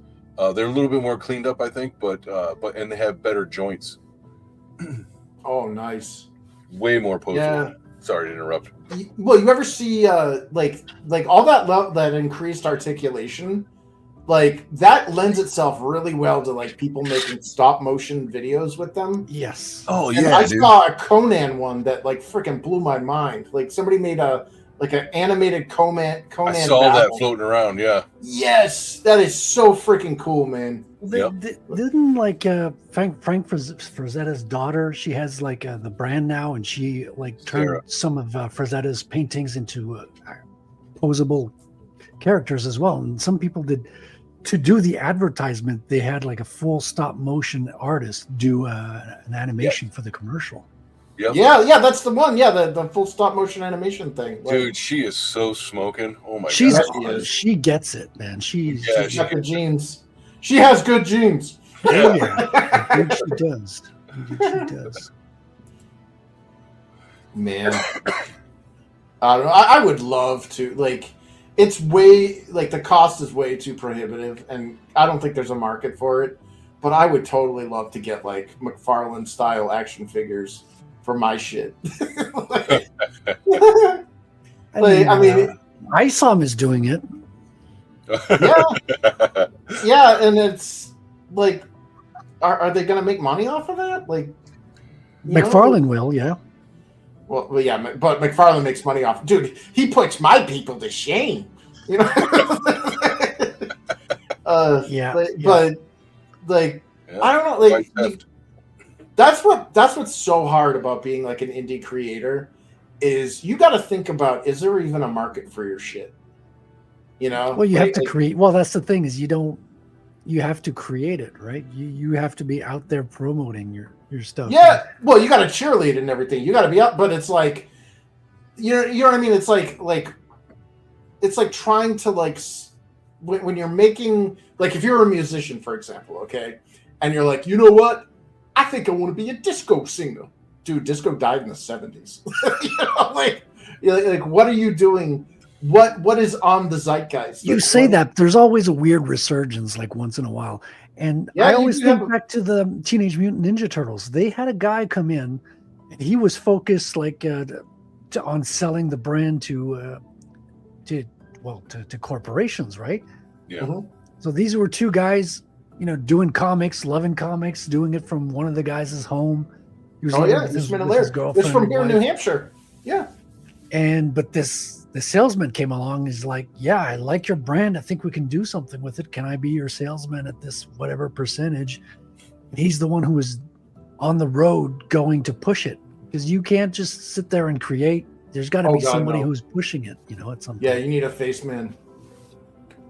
Yeah. Yeah, that is very, very good point. Like salesman. Well, no, I've seen great comics die on the vine because, like, even though the comic is vastly superior than some of the ones that are outselling it, it doesn't get the, like you said, like the marketing, the exposure, and it's really sad. Like I wish there was like a boutique industry for like, hi, we're booth babes for hire or whatever. Yeah, we'll set up shit at cons or whatever for a price. We'll promote your shit. Strippers.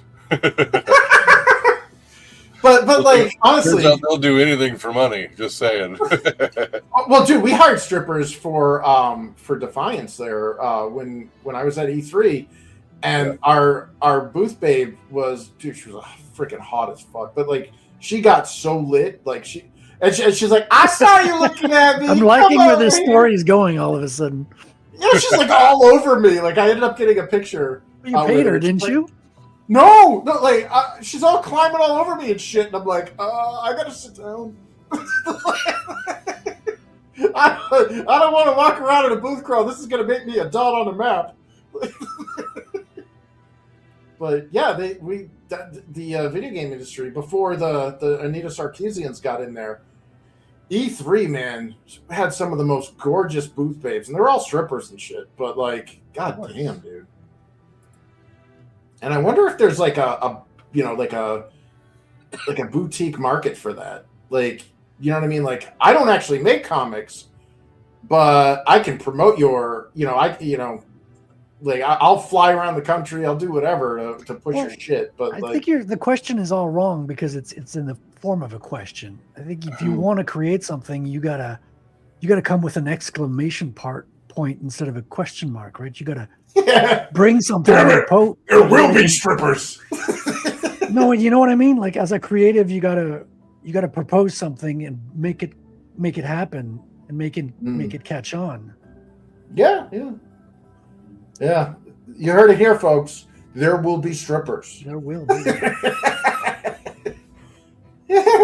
No, it dawned on me though when I was at a convention, and it's like wow, I'm doing marketing and stuff, and it's like, is it really fair to expect like the creator, the artist, the whatever, to also be the extroverted marketing salesperson and all this other stuff?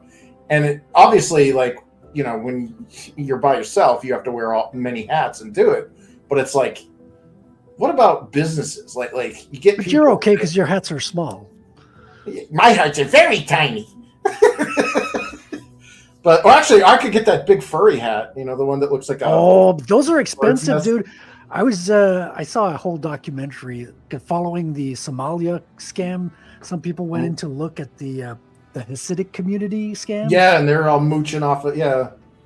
Yeah, because the men don't work, the women are doing the work, and he went to the freaking grocery store. It's all Mexicans work in the grocery store, and he asked the Mexican at the cash register, what percentage of people here, and it's all Hasidic Jews in the community, what percentage use EBT cards? And the Mexican smiles the biggest smile you've ever seen, and he says 100%. Oh, see, yeah, I'm not Hasidic, I'm Reformed, but like, yeah, it's weird, man. Like I don't know what we're gonna do as a country when we, these like, all of these exploits are being revealed about how like all of our money is going to people who don't want to work. Well, I mean, the big vulnerability is the taxes, right? You're taxing everybody, and you're making this big pot of money. So what do you think happens when you have a big honey pot? Everyone comes and wants a piece of it. If you stop centralizing everyone's money and you let local communities deal with, paying for the roads, paying for this, paying for that, because if you bring everything centralized to a national level, you've got a huge stack of cash and everyone wants a piece of it. Yeah. I think you're right. The whole centralized, like, I think we need to fragment our government again, like go back to like state level stuff. Because the more hands in the pot, the more chefs in the kitchen. I hear the taxes are going to go back to zero once World War I finishes, once it's over. I don't know. Me personally, I think they're just going to make everything track, trace, and database. And be like, well, guess what? Now you don't have to worry about corruption through the government because it's all put on. It's all built in. Something. Yeah. Then, like, all exchanges will have a record, right? And then you can't use government funds to basically fraud and all that shit. Or buy meat. Yeah. I know. Personally, I think that's what they're going to use to sell it, because everybody liked Doge. And then guess what the politicians did? Nothing that Doge suggested. I know. 0 arrests for all of the Doge fraud. So how do you get around crooked politics? They're trying to bring that in Europe. And it's not working. People don't want it, so we'll see what happens. The only way they can make it, like, they'd have to give free money to everybody for people to get on it, because it's basically like a glorified EBT where you're limited with where you can spend it. It also expires, like your money can expire at the end of the month, so you have zero savings. Basically, it's not even money. It's basically carnival tickets. Yeah. Well, it's like a hyper currency, right? Like, it's the most efficient kind of currency because it has to stay fluid in the system for the system to maintain or whatever. Yeah, that's a scary thought to be like. Yeah, I'm not saying it's good. I'm just saying that, like, a lot of people don't really consider these things, and I don't know. I listen Yeah. to a lot of people talk about these things, and I don't know. We'll see what comes in the future, but that's one way to get around fakes and frauds is everything tokenized. Well, that's why I'm into Bitcoin, man. It's like Exactly. it's a hard money.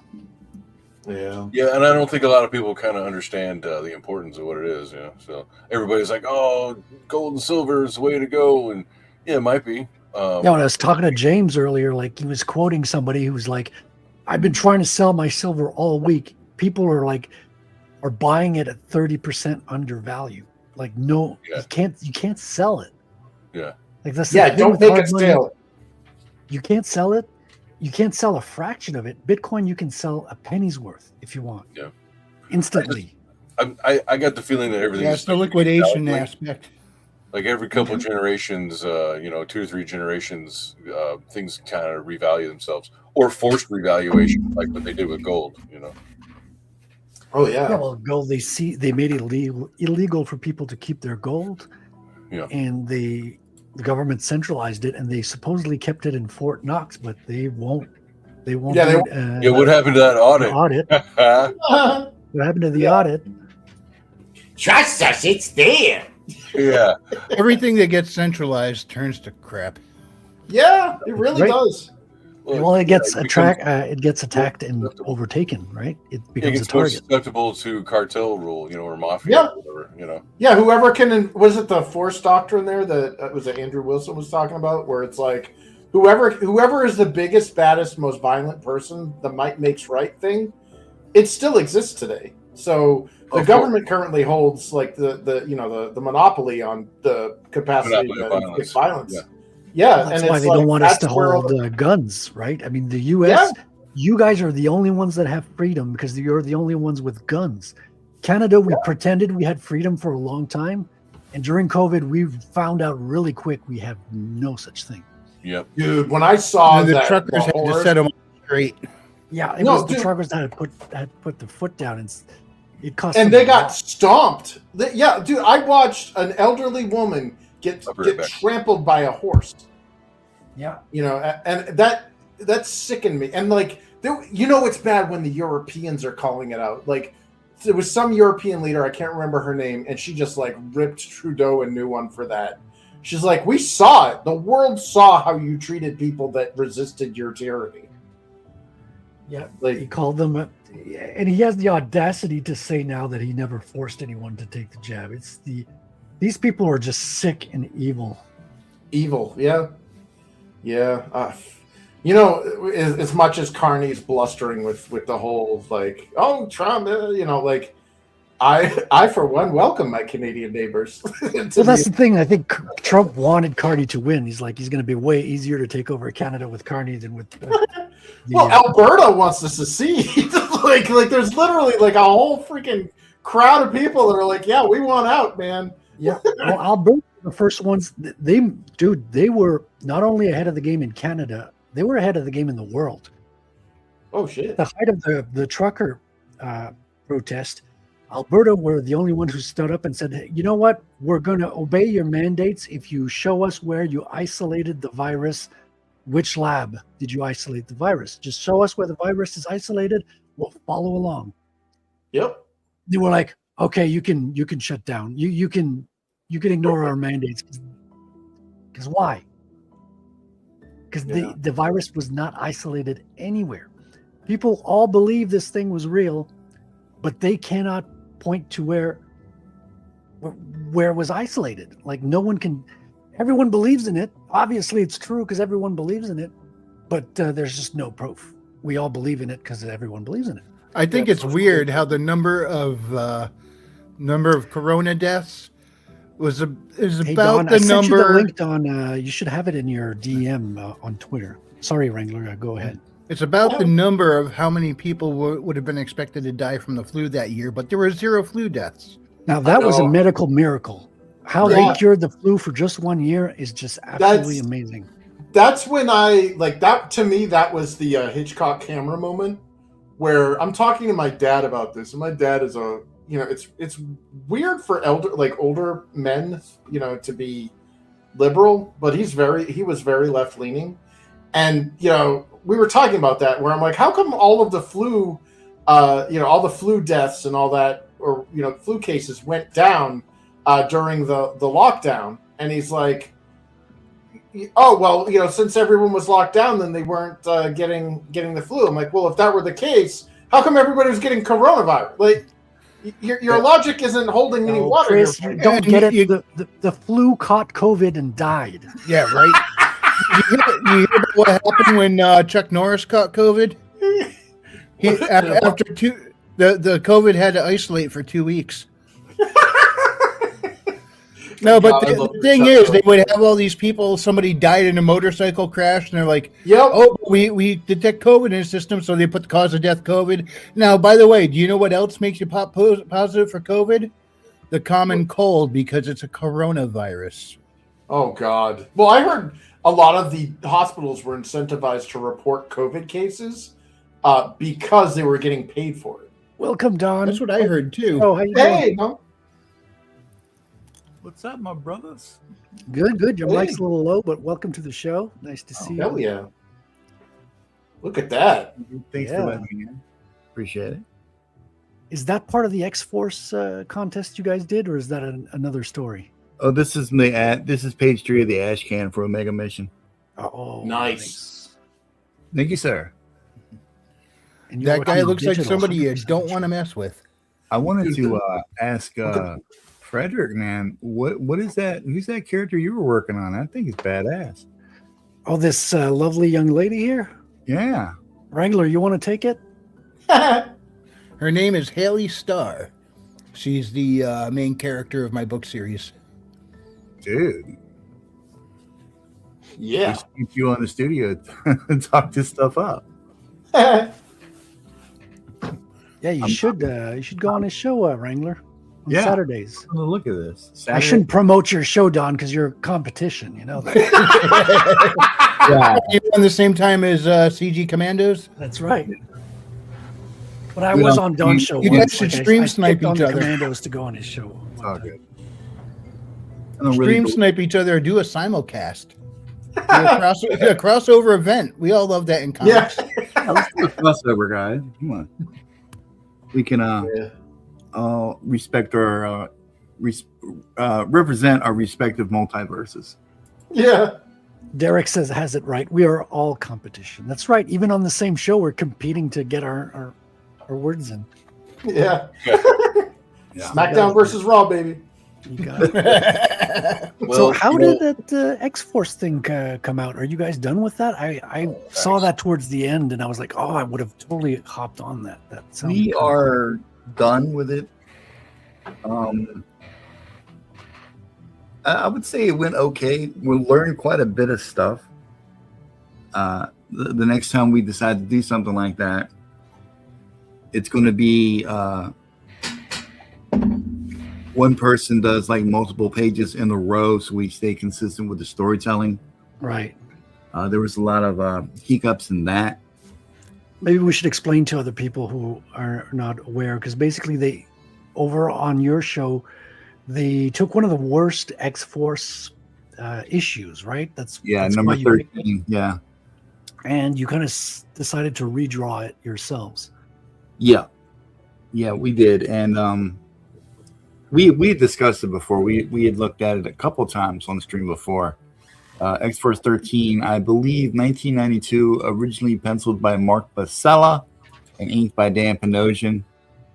The more we looked at it, the more we realized it's probably a rush job on the part of the team and Marvel itself. There was so many mistakes made, and when you look at other issues in that run by the same team, it's vastly different. So there was definitely some sort of rush going on, and we just got to talking about it, and you know how artists are when they get together. Like, we can do better than that. We can do better than that. And Arthur Roy got in the chat, and he was like, "Well, then do it." Nice. Shut up. Yeah. Put your money where your mouth is. So we said, you know what? F it, let's do it. And then we started doing it. I think a few other people got in. Dale got in there. Mello, I don't remember his handle, but he did a page which looked really good. And Nice. yeah, it's episode 6-7. So if you guys want to check it out, hop on over to my channel. Insert competition name here. YouTube.com at Don Draw Stuff. Nice. And, the studio episode 67, and you can see the reveal of all the pages. You can hear us bicker about it. It was a pretty fun experience, and there was a lot learned.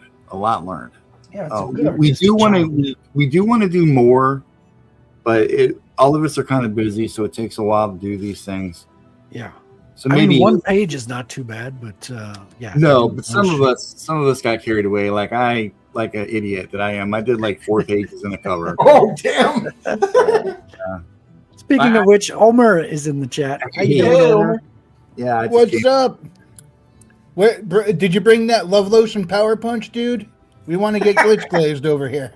He never leaves at home.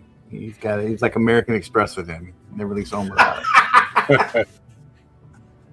But yeah, it was pretty fun. We were thinking of doing Youngblood #1, the original.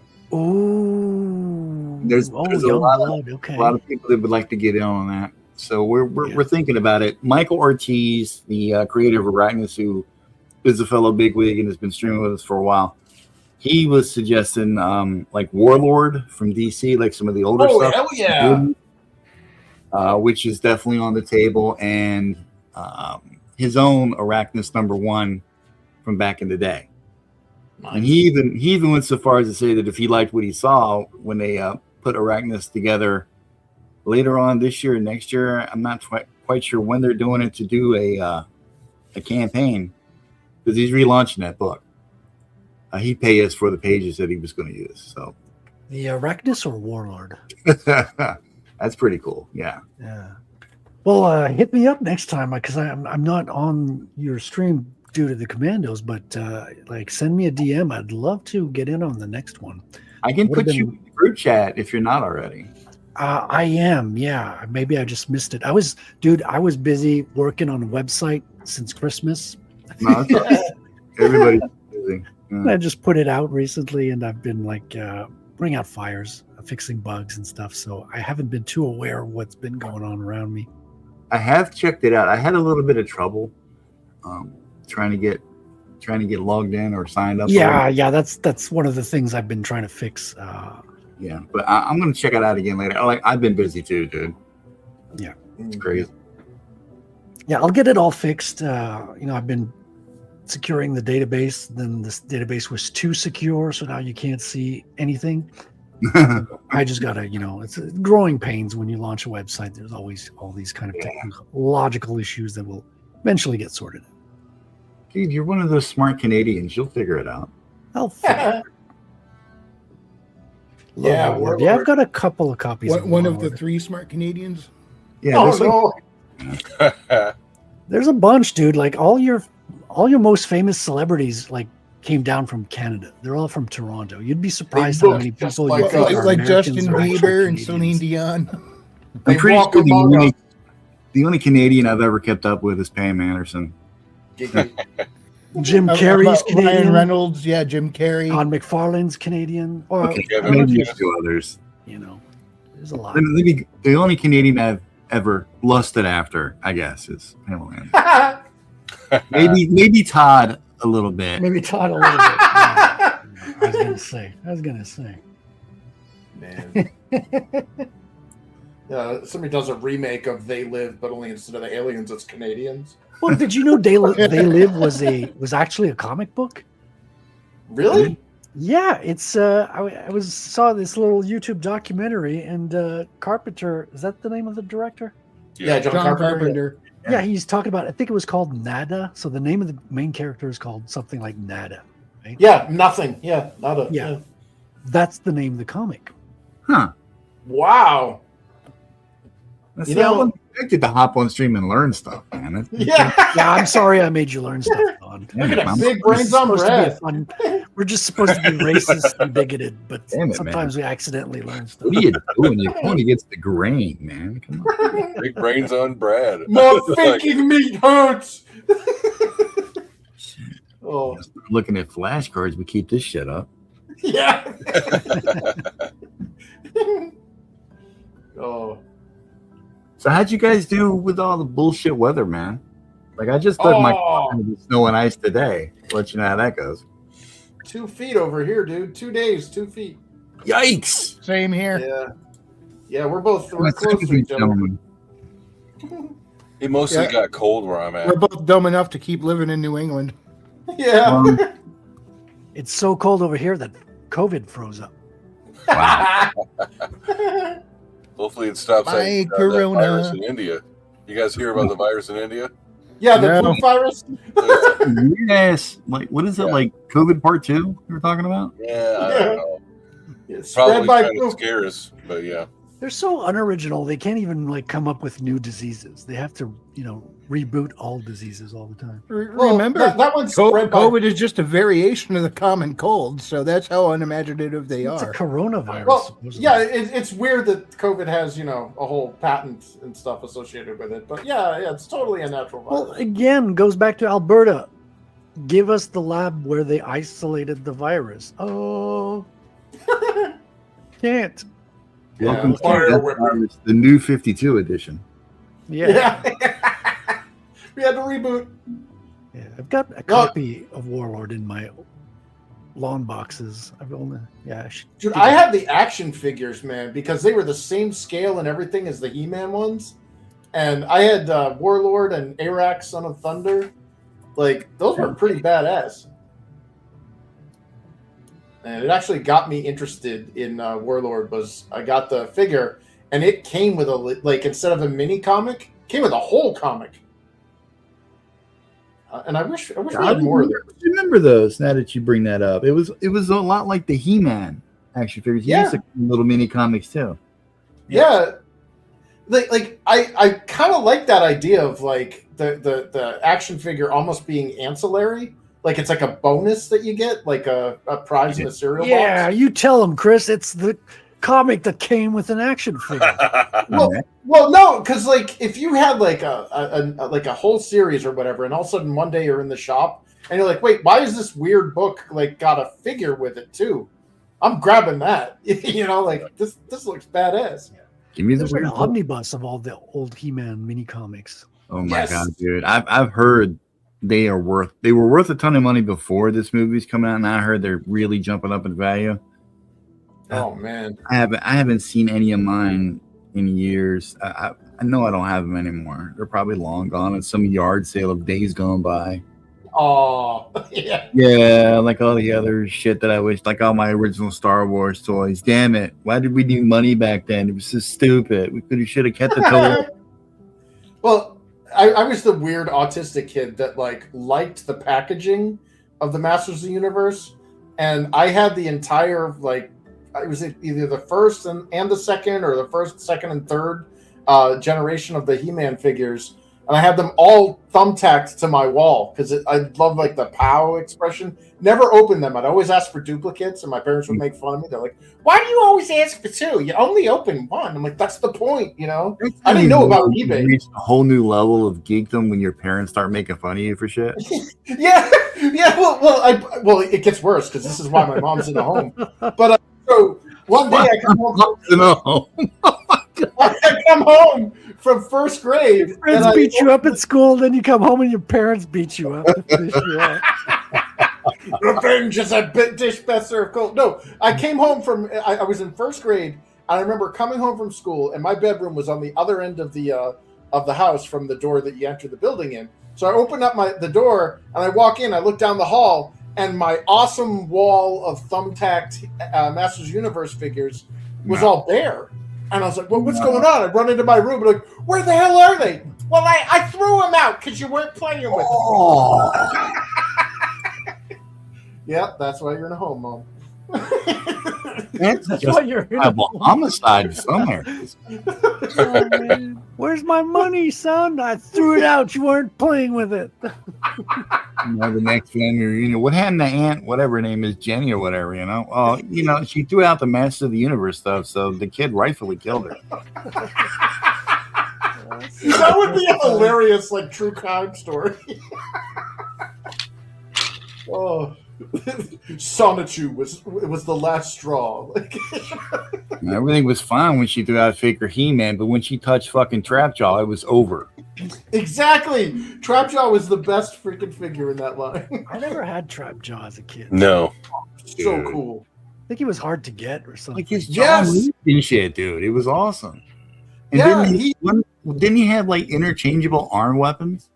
Yeah, he had like a claw, a gun, and a normal arm. And he had the little ring on his hood, on his helmet, and you could make him slide down a string. Dude, I remember now. Yes. Oh, I love that figure.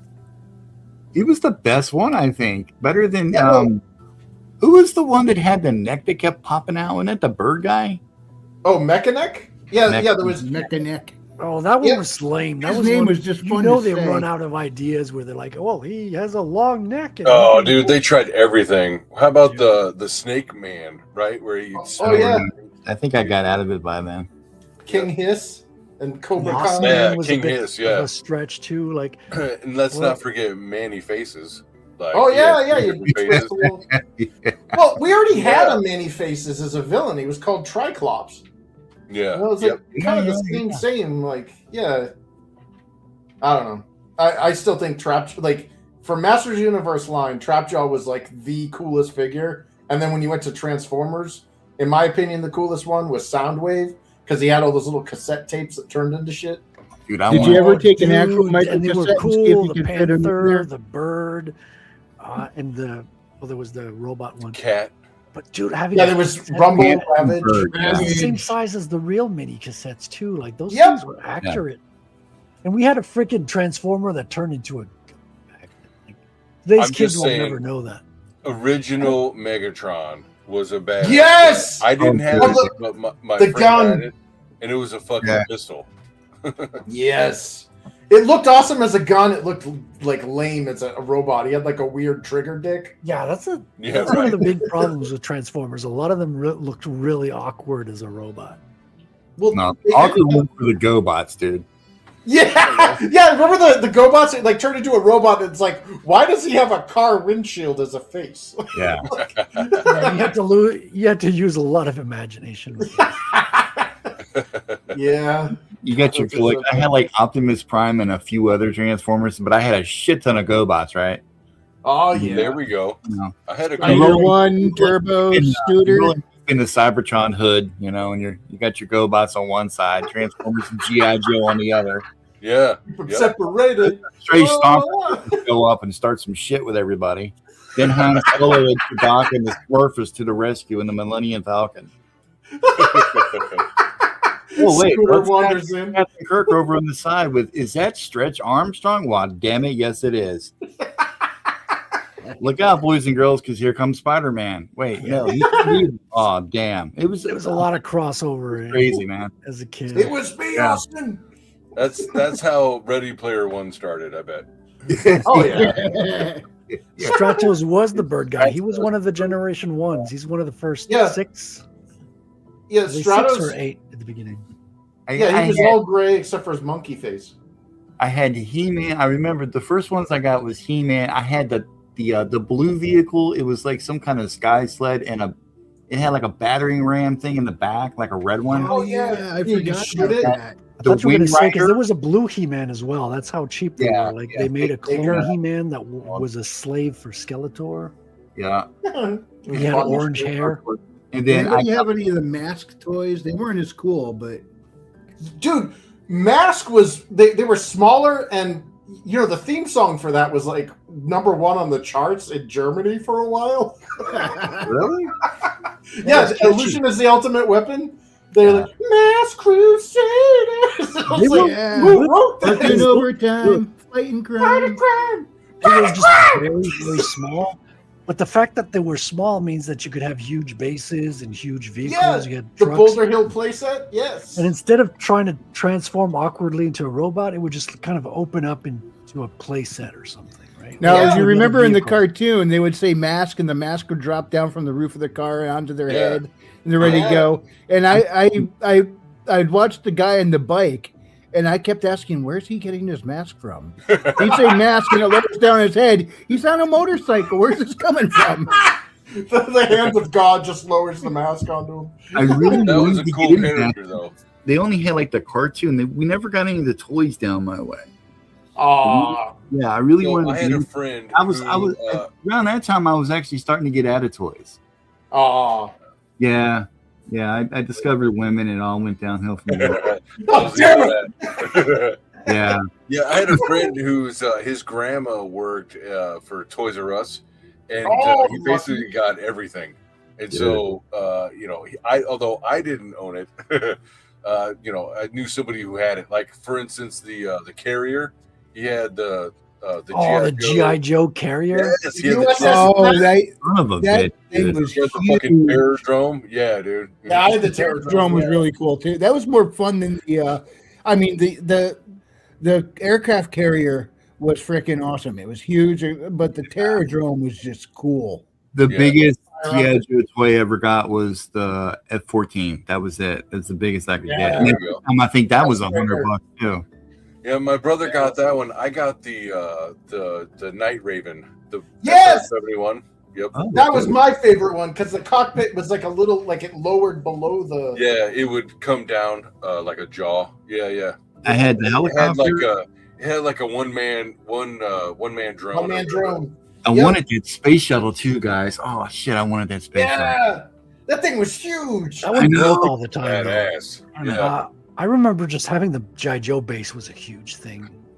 Yeah. Look at the dad said he had a shitty friend that had the carrier.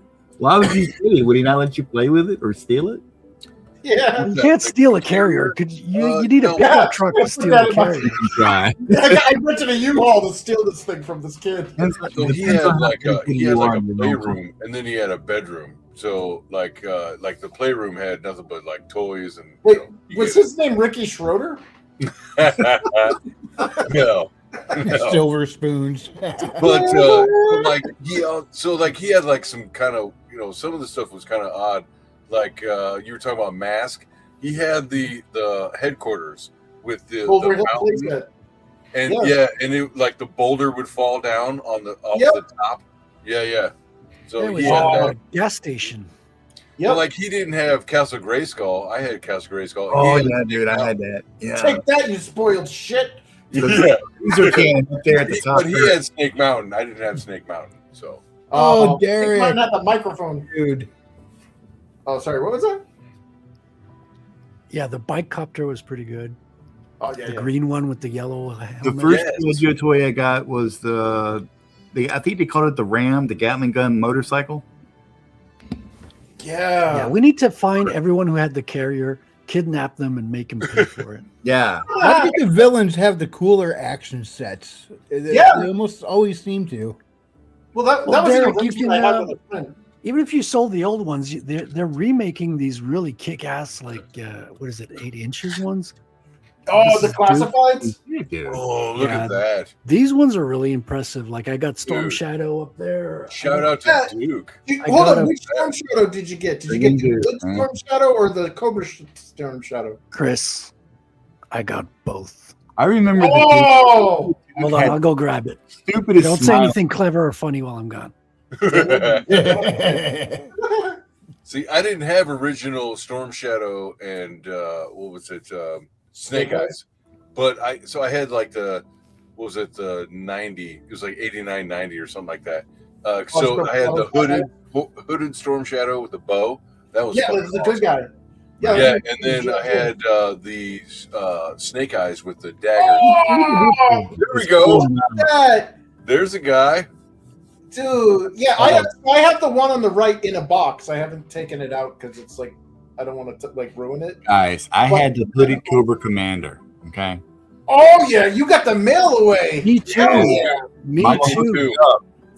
Yeah, I cut out the points from the back of the cards and the boxes. Mail Yep. ordered that and the hiss. Sure did. And I was waiting for months and months, and unknowingly my mom kept them Oh, and like decided, these are going to be his Christmas presents. Yeah. oh no! Mom's away. Yeah. I was going to say, is she my mom's neighbor at the home? I had to wait the 6 to 8 weeks for that shit. Yeah, and the pistol when it was would go in his back. He was like Yes. into his back. Yeah. Yeah, Yeah, I had- it was I had like to a go to weird Cobra laser pistol. I didn't know he too. was that rare. And a buddy of mine that plays D&D with me, I was talking about Cobra Commander, and I had the toy, and he was like, "Oh, you have the hooded one? That was really rare. You had to sit in for it." I didn't realize that, when I was a kid. So now looking back at it, I was like, "Oh, that's fucking cool." Because that was the only Cobra Commander I had. I wanted the helmeted one too, but I never Yeah, saw it. and Zartan turned blue. Exactly, Derek in the chat. Yeah. Yep. Oh, Yeah, yeah. that's the Oh, thing man. with the Zartan was one of my favorites. And you I guys had all of remember it. the little stands they came with the little peg, you could stand them up. Yeah. The Oh, running- Rectangles. Yeah, dude. That Yeah. was great. Dude, so speaking of mail away figures, I mailed away for Anakin Skywalker and he never came. Oh, You'd already turned to the dark side by then, dude. Yeah, no, so there was an Anakin Skywalker one I mailed away and it never came, and I remember crying like a little bitch over it. So when it came time for there was a Thundercats thing, and you could mail away and get the mummy form of Mum-Ra. If you are you sure you want to do this? The last time you did this, nothing came, and you cried for a week. Good Lord. But I did get the mummy version of Mum-Ra, so I guess I was oddly vindicated. yeah, that's hard. Those mail order things, I missed that on the Thundercats, man. Damn it. dude. These mail are those order 6 to was- 8 weeks for delivery. Yeah, it was so cool though when you had a figure that nobody could buy in the store. Yeah. Oh yeah. Man, hooded Cobra Commander, dude, that's like a holy grail figure. Hey Fred, man, thanks for having me on, bro. I got a jet. Oh, cool, man. All right, have a good one, man. Take it easy, man. Hanging out. Yeah, for real, guys. I appreciate it. And tune into the studio Saturdays at 7. If you don't I'm mind. gonna have to jump back and forth between 2 live chats. Thanks a lot, guys. You guys have a good night. See Yeah. ya. You man. All right. Thanks for popping up by, man. Wait, is that another? Oh, there he is. I was gonna say he's hiding behind the. Welcome to the party now. Oh What's shit! up, guys? Who let the riffraff in? Yeah, right. you got a lineup squad here. A lineup squad. What is that? That sounds bad. You got Yeah. You want to shoot them? Much I was more about fun. to say no. Line up, face the wall, everybody. I'm here to exterminate you. Face the wall. Flowers. You got a real Give him a firing Tommy squad gun. here. No. Oh man, it's nice to see you guys. Yeah, man. Hey, Ben, man. Patrick. I'm chilling, bros. Don't make me big, please. Make Frederick, you got to play his intro video. You sound very. Oh, you're low right. volume. I gotta Well, play yeah. the Patrick clip. I'm low value, man. He's not an agent of the CIA. He is a writer of comic books. Oh shit. Oh, I thought he was flipping me off for a second there. Oh, he is. Look at how good these classified figures were. Like, Yeah, I was that's jealous. I great, was dude. mad at these kids. Oh shit, dude, What that's year is definitely that from? Snake Eyes. Yeah. Yeah, this is the Newer real ones. OG Snake Eyes. Yeah, that's the when he was just called, what was it, Commando? Yeah. Who named Yeah. Snake Eyes? Commando. And you got Tunnel Rat. Tunnel Rat, I got a special affection for because Hell yeah. he's based on the writer of G.I. Joe. So the guy who came up with Mariyama? all the stories. Is Yeah, that right? this was an homage He's to an Mariyama. Asian. That's right. I We did not take know her- that. Now, didn't he first pop up as far as in the show in the movie? Yeah, that was his first appearance. Was in the movie. Oh, dude, that G.I. Joe movie is fucking second to none. It's Yes. awesome. And you remember when? So, I remember being traumatized as a kid because I saw the version that wasn't edited. They later like I guess it was like a VHS. Sure, that's why you were traumatized, Chris. Yeah. Well, I already explained how I put my mom in a home because of the. Well, Duke was in the script supposed to die, but because of the died! backlash to Optimus Prime, they rewrote it to he's in a coma. So in the original unedited version, the one that you can get on the VHS. My goodness. That's Yes. bourgeoisie. Well, no, in the VHS tape, Duke dies, but the one part that freaked the shit out of me as a kid was when Sergeant. It was either no. It was I think it might have been Falcon who did it. He took a knife and threw it through Globulus's eyeball. They showed it. Now you're talking. I'm okay with that. I mean, that's why Todd But then McFarlane Sergeant quit Slaughter Marvel. just lumped Look. him up something fierce. The Todd 80s McFarlane were quit a Marvel different because they time. wouldn't let him throw a knife through an eyeball with the Juggernaut. I'm just saying. Yeah, Yeah, it was like it's crossover different between time. Spider-Man and X-Force. Him and Liefeld were working those, Uh-huh. and they went in and redrew. Because that's the thing is they wouldn't tell you. They would like redraw it, unbeknownst to you, and you'd see it when it come out in print, and they took out your money shot.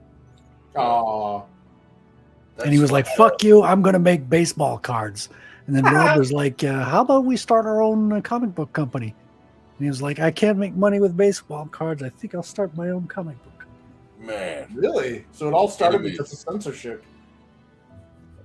Well, I think a lot of those guys were burnt out of Marvel. To be honest, a lot of them were just they had it. They were ready Well, to they move weren't on getting their in one way money. or another. Have They a were great getting night, paid. Derek. Have a good They one, weren't man. getting paid, and they didn't own the IPs, and that's why they were getting. Hey, see you, Right, Derek. Or wait, what? Bootlegger. There we go. See you, bootlegger. Yeah. So I thought it was they weren't getting the money that they felt that they were owed because they were creating things and doing things that nobody else had done before. And they're like, you know what? Fuck you. You're not paying us enough. We're going to start our own shit. And some of it, some of it survived. I don't know. Spawn did. Yeah. Yeah, Spawn is still popular to this day. Yeah. I mean that Spawn was lightning in a bottle. Yeah, it really was. Like, I like look at all of the Image properties that have come out, and like I can name maybe like 3 of them, off the top of my head. Yep. Like Wildcats, Savage Dragon, I guess Bloodshot, and then obviously Spawn. But like, Yep. none of them really resonated. Like Spawn was kind of like the Batman of Then like Angela Marvel. also, but Yeah. she's only known because of the Thor comics, and she got bought out and made Thor. Yeah. Oh, that's right. I forgot about that. Yeah, they like Image lost, like an indie creator lost his own character to like, Which one? Angela. Angel. Well, or he didn't. Angel. Well, yeah, that's the thing is he hired Neil Gaiman to write a Spawn comic, Mhm. and in his mind, he was like, "Well, I'm hiring to work on my comic. Whatever you make is going to be mine because I'm paying you." And he was paying really, really good money, by the way. Oh, nice. And Neil Gaiman came up with the character, and then he saw that Todd was making toys of it, and he was like, "Well, where's my cut of the toys?" Oh, Todd was like, "Well, this is my character. It's a Spawn character. You're not getting the cut of the toys." And he was like, "Well, I'm going to take you to court then." And Todd is very bad at going to court because he always comes off as and I love him. I love you, Todd. He comes off as an arrogant prick in court, Yeah. and he loses a lot. that's the 71st rule of acquisition. Don't come off as an arrogant Yeah. court. But I mean, but why does he lose? Because you could be an arrogant prick and win, right? So why is he losing? How does he not know that rule? I mean, Well, because he didn't make Neil Gaiman sign a contract, right? Okay. He could have said like, "Okay, Neil Gaiman, whatever character you create is going to be mine, and you're going to have to call me master."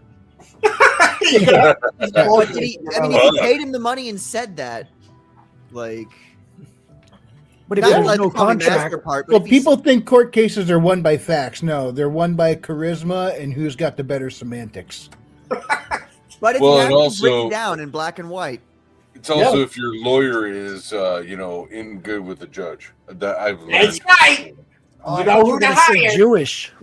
That's right. I've learned that personally. It's like, no, the lawyer knows the judge. They hang you out. must know who you need to hire. Yeah, You that's know? right. Oh, why don't you can always look us up in the phone book. We're under Betty, Scroom, and Howe. Oh shit. So how you doing, Patrick? What have you been up to? Oh, I've just been working this past week. I went back to work on Monday, so This Oh, man. past How you week, feeling? I said it's been 2 days. Oh my god, it's been 2 days. Oof. Oh, I'm much better. It's still, still feeling a little pain, but like, holy shit, guys! Like, there is a point at which you're living with something for 5 fucking 6 years of your life that ruins your life and prevents you from doing anything of value. Talking about a girlfriend? No. I feel personally attacked here. Oh, so.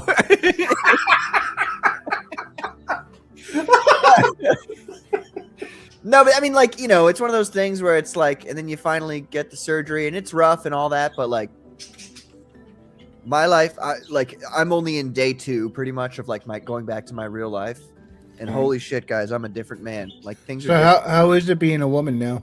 I said different man. I'm I glad- have 2 now. Wrangler, you got to get your facts straight. He was a woman before. Now Right. he's got a beard. Look. Well, you hadn't had a dick Well, to does me. it, Actually, like in all seriousness though, does it feel like there something has been lifted? I'm in such a state of, you spend so long in a certain state of being and mind that like you get out of it and you almost doubt that it's real. You know what I'm saying? Oh wow, yeah. And so I'm in like this like, whew, like thank you Too God. good to be Like, true. I don't even know. Yeah, it's like I feel like the next shoe's gonna drop tomorrow and it's all gonna go back to the way it You're used just to going be. to wake up and it's all been a dream. Yeah, Man. yeah. Is it not? But no, that's really good, man. I'm glad Yeah. to hear this. Like, And maybe one day I'll talk more about it. But at the moment, I just I'd like to get back. Like what I want to do first is like my goals for 2026. Obviously, I'm going to be releasing River of Blood and Phenomenon 3. But my goal for like myself personally is to get in fighting shape, get down to 150, and then just fucking fight. I'm going to fight somebody. And it's going to be fun. I'm going to have a bunch of people record it from different angles so that, I'll put it on Twitter and everything. Even if I get slept, I'm still like, that's all I've been thinking about is like fighting. So I'm You just thought really, about really fighting Eric excited. July? No. Just like some rando dude, who's like balding because he's on testosterone and he's 27 and I'm 32. got a bubble gut. Yeah. No, if I can get down to 155, I'll be in a good spot, height wise versus weight wise, and I think I'll do pretty well because my problem in competitions has always been like the competitions have been like point competitions where like you're not supposed to knock people out, so like if you go hard, they'll take points off of you and disqualify you and shit. And I don't like my brain just doesn't work that way. My brain I'm a very peaceful person. They disqualify you I for don't fighting. I don't like violence. I don't like it in the sense of like it's not necessary most of the time and I'd rather avoid it. But there is a mode that I have which is just kill mode, and I'd like to be able to go into kill mode and just just fuck somebody up or get knocked out. Either way it goes, getting in that ring and fighting and making weight and fighting and training for months is like it's a success in its own right. So that's my goal for this year. And we're talking boxing here, right? Like, hopefully kickboxing at the very least, but Muay Thai is what I'd prefer to do. Oh, These shit. elbows. He's going into his palm far. If I can do Muay Thai, I got to train a lot more with elbows and knees because I don't ever throw those in sparring. Because you don't want to kill somebody, but like I throw people all the time. Like when we're in the clinch, people think, oh, he likes staying at distance and kicking, which I do. I love that. But if we get in close, like I'm just gonna fucking toss you. I'm gonna throw you on the ground, and I love judo moves that do that. It's one of my favorite things. Do you do like body hardening stuff where like oh yeah your all the time yeah in fact they look at me like I'm fucking weird because like they say I'm weird. One time we were sparring. This was months back before like I stopped going for a bit. Excuse me, but they were like we're all sparring, and then the guy who owns the gym, who used to do full on MMA, like he's a bad motherfucker. He was he's like, all right, everybody stop. And we're like, uh-oh. And we look over, and he's like, I see a bunch of people playing around with their sparring partners. We're not here to fucking play. We're here to fucking win. We're here to make champions. So if you're here to play, get the fuck out. And we're like, okay. And we go back to fighting. And then I come up to him later, and I'm like, hey, man, like, you know, when I joined your gym, like, I wasn't like, I'm not a competitive fighter. I'm 32. You know what I mean? Like, it's too late for me to get in there and be, you know, a UFC fucking fighter. I mean, it's not impossible for anybody, but you know what I'm saying? It's like, I'm not that guy. That's not me. And he's like, no, you're fine. He's like, actually, you go hard, and people actually complain about you. What do you mean they complain? What do they complain about? He's like, they say you're a weird fighter and you're kind of a spaz. And I'm like, Yes.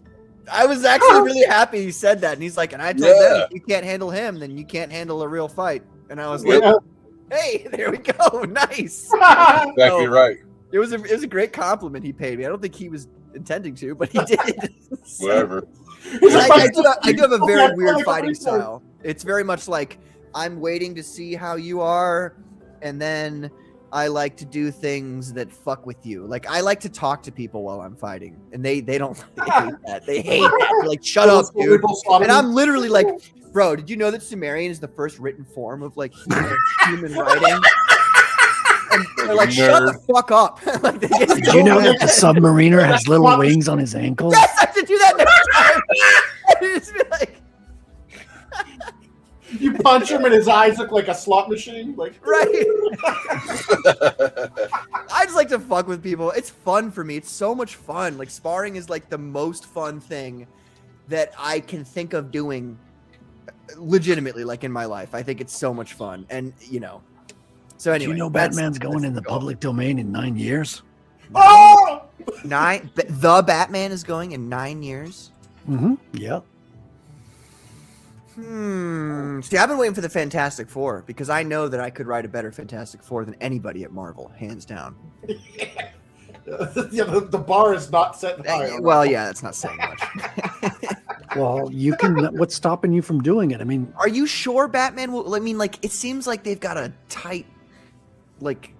well, they're grip. going to hold on to the trademark, right? So you probably won't be able to put out a book called Batman. But you're going to be able to use the Batman character and its likeness.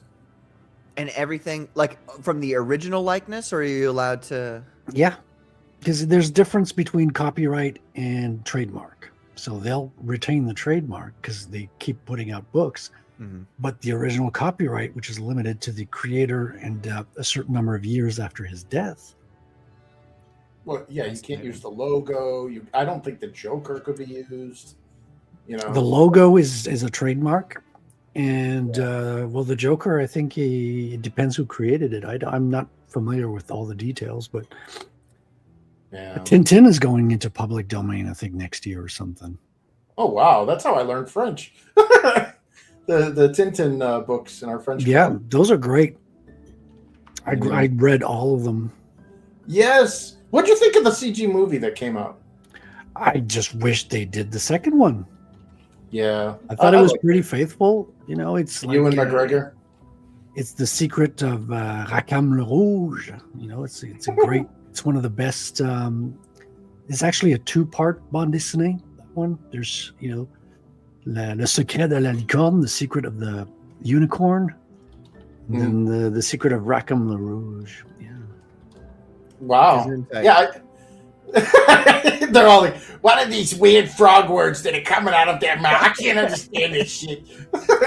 No, yeah, dude, like to like French speakers, like, or non-English speaker, like Bande Dessinée, like they opened the world to comics because they weren't dumb kid books. Well, Hergé, the creator of Tintin, made up a lot of the things we take for granted, like having stars above your head when you're punched out. Yeah, a lot of the iconography, a lot of the design for bande dessinée came from him. Like, he's one of the early pioneers in telling stories with pictures. Yeah, his first book was Tintin in the Soviet Union. Yeah. Oh, speaking of Russia, Patrick, Were we? I don't think we were. Wait. Well, I just the mentioned Soviet- Tintin in the Soviet Union. Soviet Union is Yeah. where Russia Right. used to be. Oh, I missed the I Soviet know. Union part. I'm sorry. Yeah. So, have you ever been to this anywhere in Russia or anything? Oh yeah. Yeah. Oh, yeah, didn't you know the KGB did an intensive search on He him? is not an agent of the CIA. He is a writer of comic books.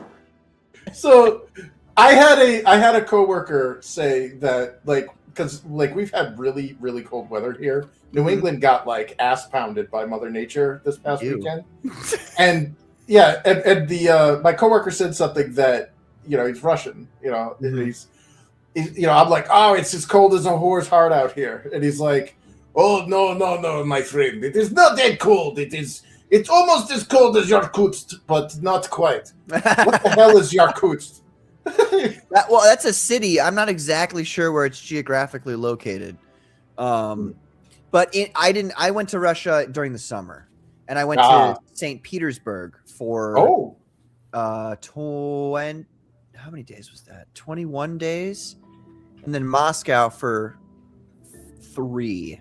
Now I don't remember Moscow at all. Really? Sounds like you had a lot of fun. Yeah, well, you see what happened. What happened was I got he wasn't my friend. He was just one of the. There were the triumvirate of the best Russian students in my high school class, and it was me, this other guy Austin, and this other guy Connor. And so Connor was really good at writing and reading. Austin was kind of, I would say, equally good at both, and then I was really good at speaking. And so he got a bottle of Imperialskaya vodka, and we got fucking slammed on the train.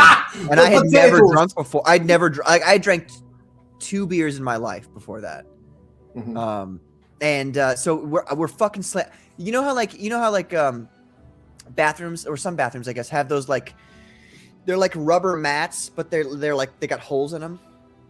Yeah. So you don't slip. Yeah. They had that in the bathroom, and I vomited into all of the holes, and not the toilet. And, Connect 4. Yeah. Pretty sneaky, sis. We took a trip to Moscow, and this is on the train to Moscow, and I got fucked. And then that morning, I had a hangover. I didn't know what the fuck a hangover was. I never had one before. And we get on the metro, the Moscow metro, and this is actually, now that I think back to it, I'm like, God, I really wish I'd been aware. You know what I mean? Because I love Metro 2033, that universe. Yeah, and it's all about the Moscow Metro, not the St. Petersburg Metro. Which I traveled a lot. I love the St. Petersburg Metro as well. And they've got it goes a mile into the earth, or probably a half mile. The escalator going down is a half mile. It's fucking wild. Wow. But the Moscow Metro, I wish I'd been, cognizant enough to know what was going on. But anyway, I remember standing there, and I'm fucking dying of dehydration. I'm losing it. And I'm holding onto the thing, and I look over at the chaperone, and he looks at me. And by the way, the chaperone had come in the night before, and he knew we were fucked. He knew we were drunk, but he was chill. He's a college guy, and he wasn't going to tell on us. And he looked at me, and I remember him going, and I'm like, and the next thing I remember, I wake up, and the metro is going by on the side. I'm laying on the ground, and I've got vomit on my sweater, a little bit of vomit on my sweater, and a water bottle in my hand. And I'm like, what the fuck? What happened? And where did I get this water? And they're like, there was a lady standing next to you, or she was sitting next to you while you were holding the thingy, and you just fucking fell onto her and fell in her lap. You killed a geriatric woman. Yeah. And then they said that she started laughing and picked me up and dragged me off of the metro. You were rescued by the babushka. Reached into her purse, gave me a bottle of water, and then went back on the metro. And it was just oh man, what a saint she was. And then then they call the U.S. embassy, and they get the medic over, and they're testing me what's going, because it's my teacher. He's got to do it. And we're Oh, up in yeah. the hotel room. I remember my teacher was getting the hotel rooms, and I'm sitting there with this metal trash can in this big. It's like a big foyer, you know. You can hear me just Concert hall. yeah, just fucking heaving. And they take me up, and he puts all all the the heart monitors and all that shit. Oh, yeah, yeah. And then after like 30 minutes, he goes, "My professional diagnosis is hangover." I was in big trouble when I went home, but holy fuck, man, it's a great story now. So it was great. Man. Russia's beautiful. The women are beautiful. The people Oh, are yeah. nice. They salute military people walking by. That's like respect, brother. Like, Oh yeah. you know what I mean? Like, if we're gonna have a military and we're gonna rah it, like, salute those That's how you do motherfuckers it. on the street. You know what I'm saying? And they really, it's never been like that my whole life. The way that they treated their military over there, and also the female police officers had mini skirts, so Giggity. pretty nice. Yeah, great Yeah. time. St. Petersburg is the most beautiful city I've ever been to in my life, and one day, when I can afford it, I really like. Basically, I the wanna go opposite back. of Minneapolis right now. Yeah, pretty much. Mogadishu. I Russian. mean, they had some wife. immigrant say he made some comment about how he's like Russia needs to be overthrown or something. They fucking got that motherfucker. FSB was like, "What? Oh yeah, you think so, huh?" And they fucking found him and got him out. Or Russian Wow. mail he's order sitting in the bride. gulag somewhere. So, Well- but I mean, it did open my eyes though to everybody talks about Russia. Like even today, most Americans are like they're evil, they're communists. Russians What? suck. But like Yeah, that's so Russians are weird. fucking awesome, and because of the hard, how we had the Obama administration, and there was a hard flip over to Trump. It wasn't that hard back then, but then we went to Biden, and then there was a hard pendulum swing back over to Trump. Yeah. In Russia, you got to imagine like they had been living in atheist, communist Soviet Union Yep. for bullshit. Yeah, What and was it? Canadians know that Russia is not communist. Canadians are leaving Canada to flee communism to go Yeah. to Russia. Yeah. It's not a And- joke. I It mean, sounds look, like a joke. It should be a joke, but it's not. they in Moscow they still leave all the communist stuff up. Mhm. In St. Petersburg they took it all down. Everything's been replaced with the Imperial Eagle. Oh, wow. And so like it's just beautiful. And Well- a part of me is like, don't take the communist stuff down because it looks cool. Well, I mean, it's kind of it cool. may be bad history, but it's still Yeah. history. Yeah. The problem is the communists I saw destroyed Lenin. all the old architecture and all the old. Wait, you buildings. Yeah, you saw the Yeah. refrigerated corpse? I saw him. Yeah, I went to the Holy mausoleum. shit! They're tight. They're tight-assed about that too. They're like, keep walking. Like they Oh, do not let you shit. stop walking. You fucking Yeah. you gotta be on a you don't have to walk fast, but you can't stop moving. Well- he looks like plastic. Like he looks. Well, You know what I mean? Well, so does Madonna. Yeah, she's still alive. But like, have you ever seen the? Oh God, what the Palermo catacombs? The resting child. You ever seen that? The sleeping angel. I don't think so. So there is this monk in Italy, in Sicily, the Palermo's in Sicily, and he like basically embalmed a whole bunch of people. Like, and there's this one girl. She's like died when she was like, I don't know, 6 years old or whatever, of like some disease or whatever, in like 1850. Okay, her corpse still looks like she just died last week. Really? And it's because the embalmer, like the monk ended up dying and taking his secret with him. But like you look at all these corpses that he embalmed, and there's like a guy in like a Napoleonic outfit, dead, and you can still see his facial hair perfectly, and like all this stuff. And it's like I wonder if that's what they experimented when they embalmed or did whatever to Lenin, to keep him that well preserved. Yeah. Well, I'm not sure because there's stories told, and they said this to us. Like they said that there was a point at which wherever Lenin's body was previously being held during World War II was getting bombed to fuck, and so the story goes that they chopped him at his midsection in half and transferred the different parts to different locations in the mountains to keep him safe. So I don't know if that's true or not, but that was like one of the theories going on. I will say that he didn't look like a real person. Like he looked like internally pickled people, and he had a bed sheet or whatever, like a blanket that went up to his chest, so you didn't see the bottom half of him. So part of me was like, maybe they did chop him in half because they don't show the bottom half of him. He's a small guy though. He's fucking small. Like he were small back then. Maybe 5'2". Like he was. There we go. Once again, my height supremacy comes out. Because it's the short guys. It's short guys you got to watch out for. They feel like they got something to prove. That's all I know. Yeah.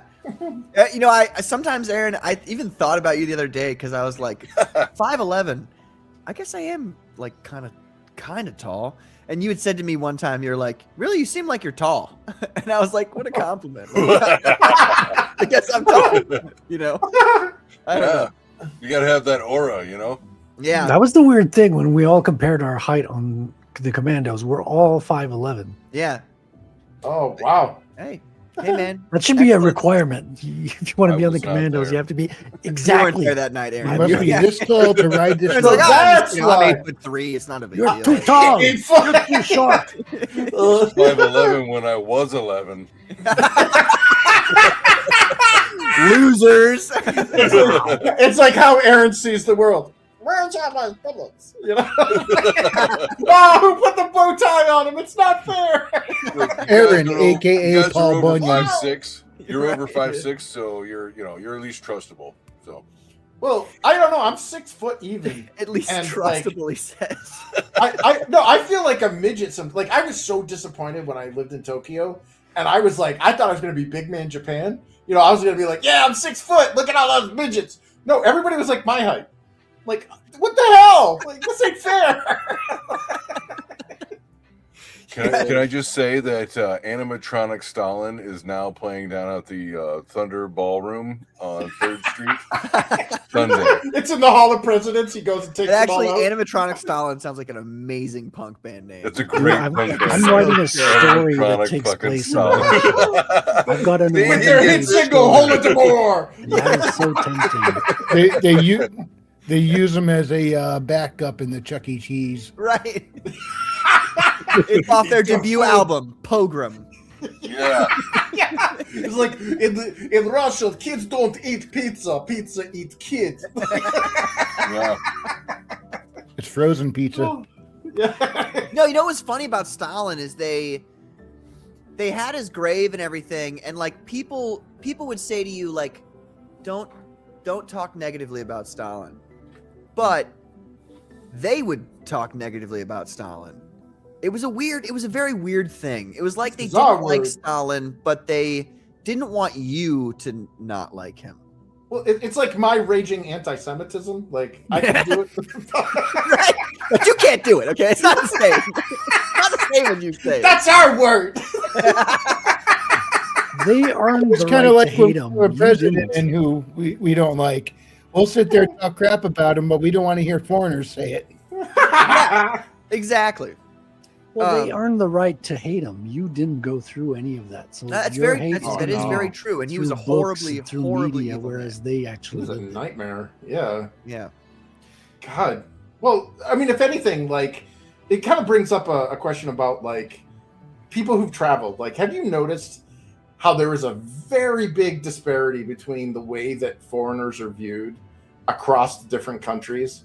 Like, I've heard like Russian people are like happy to see foreigners, but if you go to like France and they're like, you do not speak French, fuck off, American, and I'm like, whoa.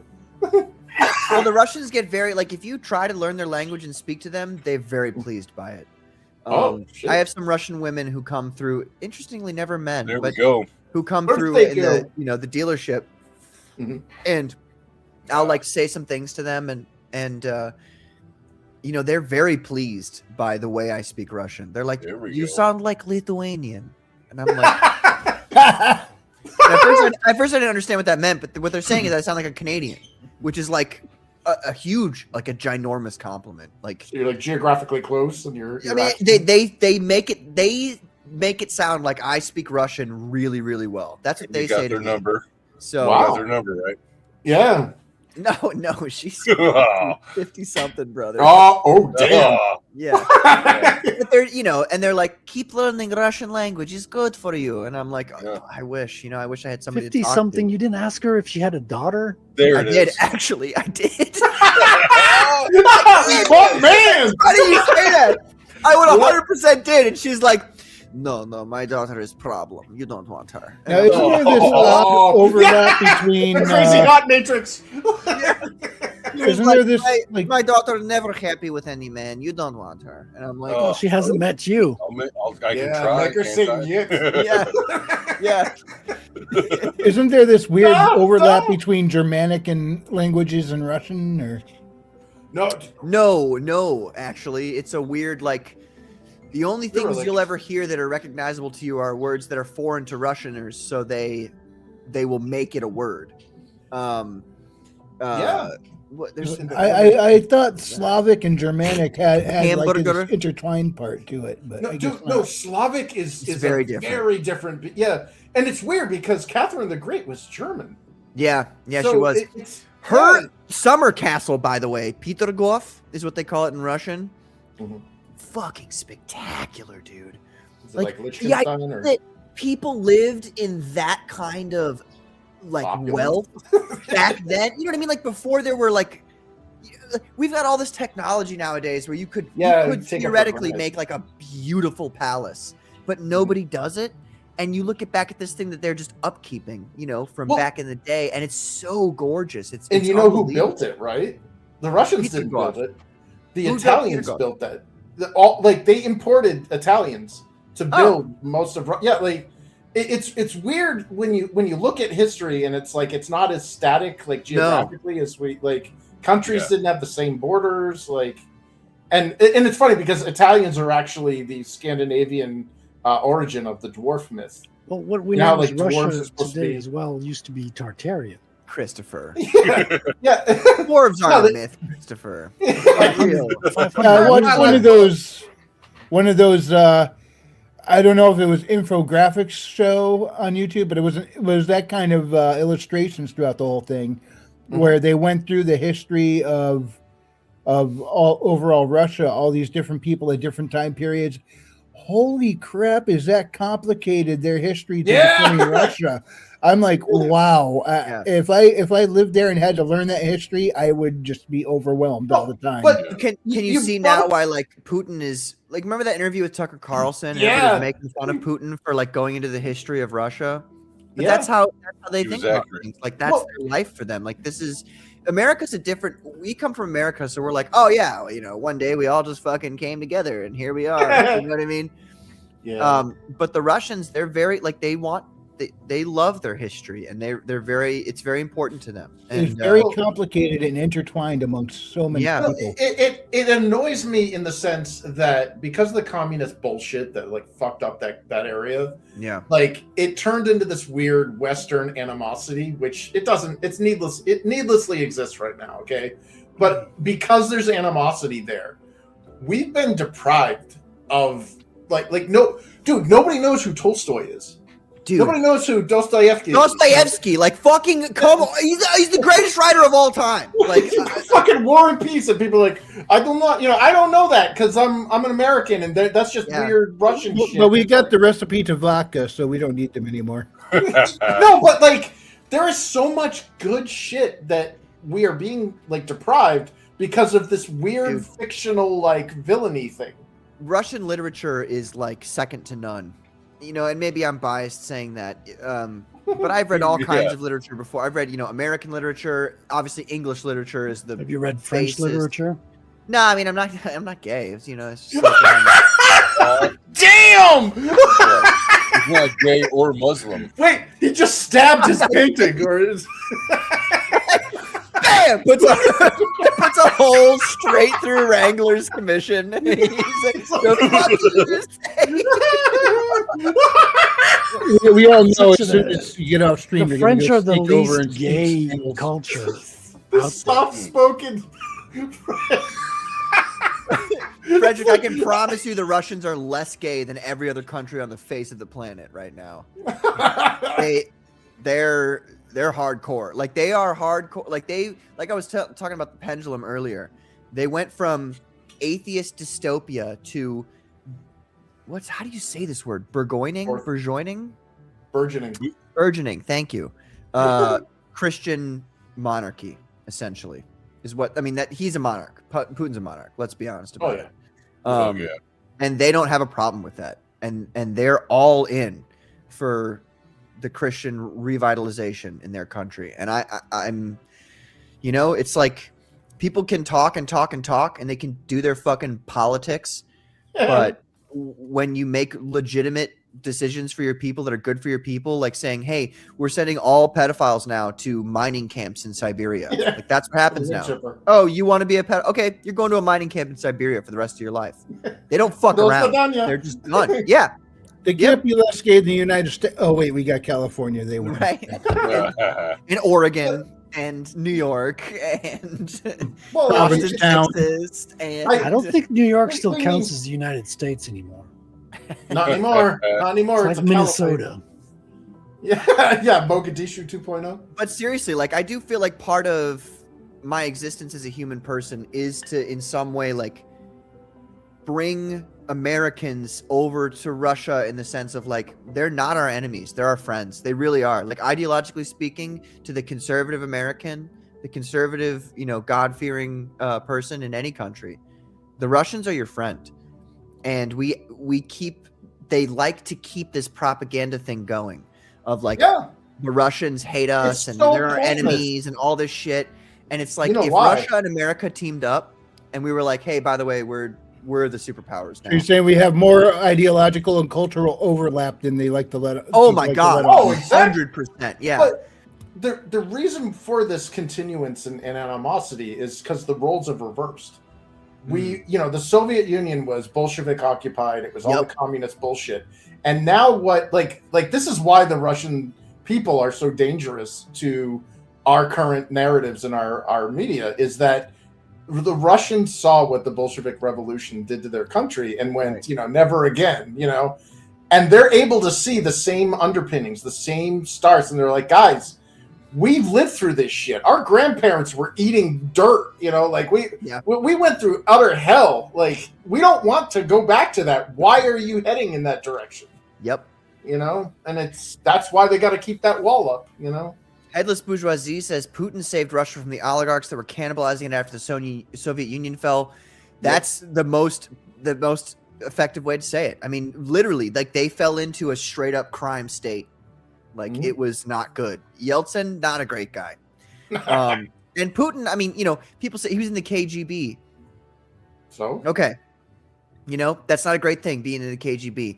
But why? Well, because it would kind of find people who disagree with the state and then torture Make them, kill them. And we have still the same Putin post 2011 that we had pre 2011. Yeah, he's the same guy. We're just talking about secret police, which like CIA, MI6. Yeah, we already have that. They dodge the laws and they get what they need. So yeah, I don't know. KGB, I'm just like, okay, secret police, got it. Yeah, I mean, let's be real. I'm gonna be real here. The NKVD and the KGB, in as to what it became eventually, they were like the Gestapo, except probably worse, is what I would say. Yeah. So there's no two ways about that, but that doesn't necessarily mean that like everybody inside of it was a horribly evil person. I mean, I'm sure you can imagine the CIA. Like, I don't like the CIA or the FBI. You know what I'm saying? Yeah, but I'm sure there's some good, holy, upright people there who are doing the right thing, trying their best within the system they've been given, and I think that's to like secretly fight, the enemy, while being within the enemy's system, I think is a very noble thing, and they'll never be known. Their names will never be known. You know what I mean? Yeah. Well, Operation Valkyrie during World War II against the Germans. But what about Yuri Bezmenov? He was KGB. He was a propaganda. He's like, guys, this is what I did to India. Like, this is how I destroyed that country. I just want to say I think that's one of the greatest things about the internet, and it basically being a Gutenberg printing press 2.0 is that Yes!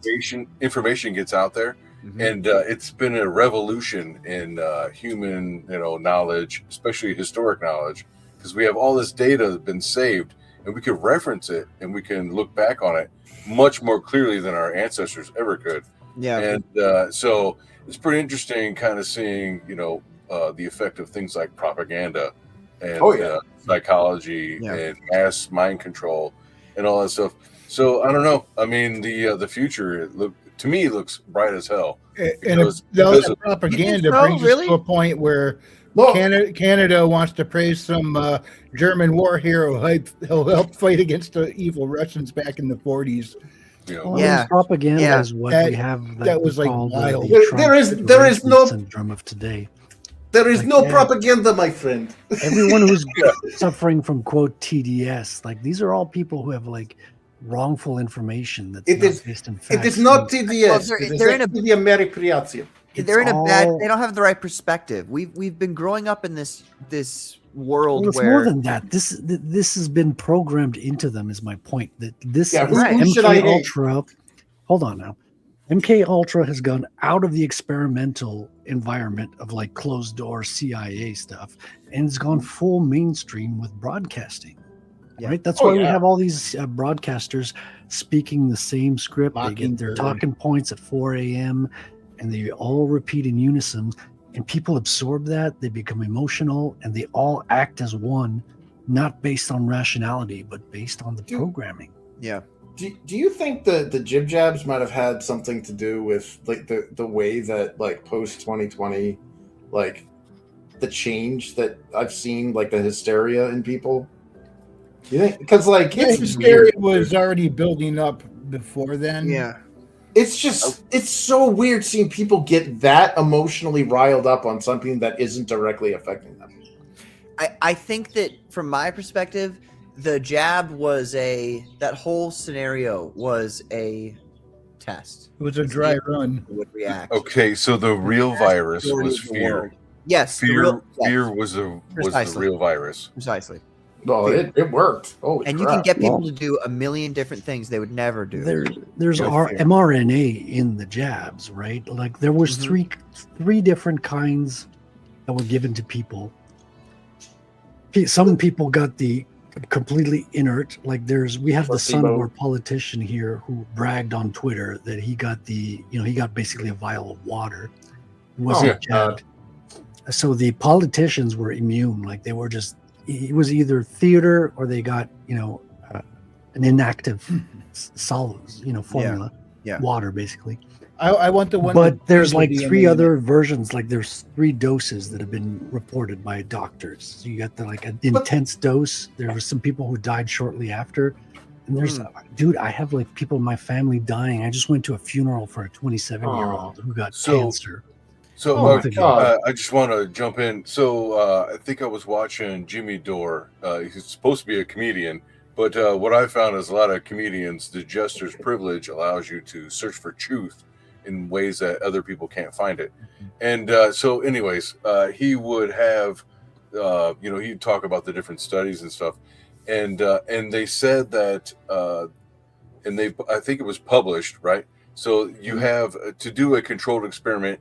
You have like the 0 effect, the 1, the 2, and the 3, like you were just talking about. Yeah. And so you have the placebo, and you put it out there and randomly, and of course where it's going, but the test subjects don't. And then you watch the effects of those different strengths of the vaccine. And I think that's what it was. And it also that's just enough difference. It's just enough variance to make it look random. If you're not watching, like if you're not watching closely, it's like, Arizona had the highest number of clots, in June of whatever. You know what I mean? Yeah. Yeah, I had a clot. It's sadistic. But what to go back to what Frederic was saying, dude, sorry to hear, man. 27. Yes, my cousin's little girl. It's like like right after the jab, like 2022, she got sick in her stomach and has been suffering for cancer for the past 3 to 4 years. Oh Yeah. God. And they just buried her. It was the saddest. Dude, I've been to 3 funerals in less than a year. That was Oh my definitely God. the saddest one. Think about this. Think about this. COVID was not that mortal, right? Yeah. Yeah. It was essentially a flu. Long story Yeah. short, For old people. that was the mortality rate. Well, Essentially, a lot It of was people pretty much died the same. in the hospitals. Right, Yeah, but all that respirators, aside, the actual disease itself was pretty much the flu. Yeah. Well, we don't even know if And people I got like the to say disease. COVID what is happened just- though? They what diagnosed happened- everyone who had like I know. motorcycle victims were diagnosed as dying. I'm saying of all COVID. the bullshit aside, the disease Yeah, yeah, itself, right? Yeah. It wasn't that bad. Which was 100% made by the CDC in tandem with the Chinese government. Like, fuck you Yeah. all. I It said has that a from patent day on it. fucking one, which doesn't sound like this. I mean, there's a Wuhan clinic right there. Like, what you fucking think? Dude, Okay. I still have a video from a Chinese guy that this is okay. So I don't want to cut you off. I'll tell you after you say your thing because I don't. You were saying something, so apologize. All that aside, and you look at history and you look at the way people react to things. If a disease comes along that actually is 50% mortality rate, like think about that. A disease comes through and it's 50%, baby. You either take this vaccine or you fucking die. That's what the story is. Not only are all the people who took the previous COVID vaccine going to take the vaccine, but now approximately, I don't know. But, on average, 50% of the people who didn't take it, which is 25% of the population, will now take this new drug. Mhm. This whole thing is a way to depopulate the world. It is. It is. And like, not only is it's a combination, like these people who run the world are far more intelligent and in tune with things than anybody gives them credit for. Like, there's this whole idea that like the leftists are the big brains behind everything going on. Yeah, they're It's the pawns. no, they're not. Like, they're what the communists called useful idiots. That's all that they are. They are sheep for the slaughter. And so are every other person on the face of the planet when it comes down to it. Like, COVID was a test to see if we introduce a scary enough factor, what will the response rate be? And the response rate was approximately 75% of people did exactly as they were fucking told. Sheep. So think about that, except think about it now where the disease actually does kill you. It actually is dangerous. You know what I mean? Mm-hmm. Like, I didn't take the vaccine because, like, first of all, no, it's an experimental drug. And then secondly, like, COVID's not that dangerous. I don't need it. You know what I mean? I don't need to take it. There's one person in my immediate family who took it, and that was my grandmother, who's fucking 90. So it's like, she obviously I like to say that COVID was just the common cold taking credit for the flu's work. maybe. But think about, like, if there was an actual disease that was actually way worse than the flu, and it fucking killed you, and it caused a whole bunch of pain, and like, But most importantly, that is they kind of thing is tagged not difficult to create. You know what I'm saying? No, So, like, not at all. They made it a COVID a virus, and they tagged it so they could see where it went and how it reacted, all that stuff. Well, here's something I wanted to add was, so back in 2020 when shit started getting real bad, and we started seeing those videos that we weren't supposed to see, like coming from China and stuff. Allegedly. I got this one video. No, dude, this broke my heart because there's that whole thing like Chinese guys are soft, like they're weak little dudes or whatever. Oh, they're commies, they're little drums. They just do what they're told. Well, this dude, okay, this goes exactly like what you're saying, Patrick, about the depopulation thing. This guy, he's like basically shouting at the camera. He's hiding out from the cops. He's like, they're gonna find me and they're gonna fucking kill me, and it doesn't scare me anymore. I don't care. This is all bullshit. There isn't, like, it's basically like the common cold, but they are rounding us up. They are welding us into our apartments, and he's showing videos of people who, and then he's like, we're not going to die of COVID. We're going to die of starvation, of the element exposure, like all this stuff. and he was showing video of like where they grabbed these people off the street. They pulled them into like their emergency quarantine vans or whatever, Yeah. and threw them in these concentration camps that were inhuman living conditions. Like there was like an inch of water on the floor. You have no to bed. remember that people did not die at home. There wasn't. You didn't. How many cadavers in the street did you see of people dying from COVID? None. How many people Yeah. died in their homes on their couches of COVID? They all died in the hospital under these Respirators. mechanical breathing machines after a treatment. They all happened to my were uncle. subjected. And again, I want to bring it back to Alberta because everyone believes that COVID existed. I want to remember that the governor of Alberta said, we will follow your mandates as soon as you can show us where the virus was isolated, in which laboratory. They folded. They said, okay, fine, you don't have to follow the mandates. It was never isolated. Wait, are There you real? is no COVID virus real? that has been It was a- proven. It was a You can bio believe weapon. what you want to believe, but there's no proof that COVID was there in 2020. I know. Well, And I'm sure. it's just- I'm almost 100% sure there's proof that it originated from the Wuhan coronavirus lab. There's stories. well, there's There's, signatures. it has never been isolated. It's I saw all documents stories. though on Louder with Crowder back in the day. the NIH stuff, right? The NIH stuff when they were talking about how it was like signed off, and they were like, "Wait, Yeah. is this ours?" Yeah, and Fauci signed it off, and he was like, I don't know what you're talking about. Hey, come on, Yeah. leave me Oh, they alone." they, That they, was- they had that thing made up, like I think back in 2005 or something like that. They've had it stored away. Well, like it goes back to HIV stuff. You remember that? Like when they originally called it GRID. Guys, the it gay- goes back to fucking Bill Cooper. You know who that is? Yes. Bill Cooper, the author of Behold a Pale Horse. Oh shit! Read that book. If you've Yep. not read that book, Behold a Pale Horse. And Bill get the Cooper wrote uncensored that. version without any missing chapters. Yeah. And you mentioned HIV. Who was behind the whole treatment of HIV? Exactly, Fauci. One yeah. Anthony Fauci. Well, and there's a famous. Oh, sorry. People again. I just want to quickly my point, and I'll let you talk, Chris. Because people did not die of HIV; they died of the treatment. Yeah. Yep. Well, there's a famous. When I worked for the newspaper, one of our photographers was actually credited for this like famous photo. So we had it up on the wall, and it was of a bunch of gay guys, and one of them was holding up a sign. They were all dying of HIV, or at the time, GRID, gay-related immunity disease, or whatever. And he was holding up a sign that said, "You're killing us, Fauci." Yeah. Wow. So, yeah, and it makes me wonder if going back to the Behold a Pale Horse, like, does this also have a micro signature on it too that can trace it back to a biolab where it was created? Gain of function, guys. Like, why would you do that? It makes you wonder, is Fauci one of the four horsemen? He's pestilence. Yeah, that's right. Well, but so like the mythology behind AIDS is that it came from some dude fucking a monkey.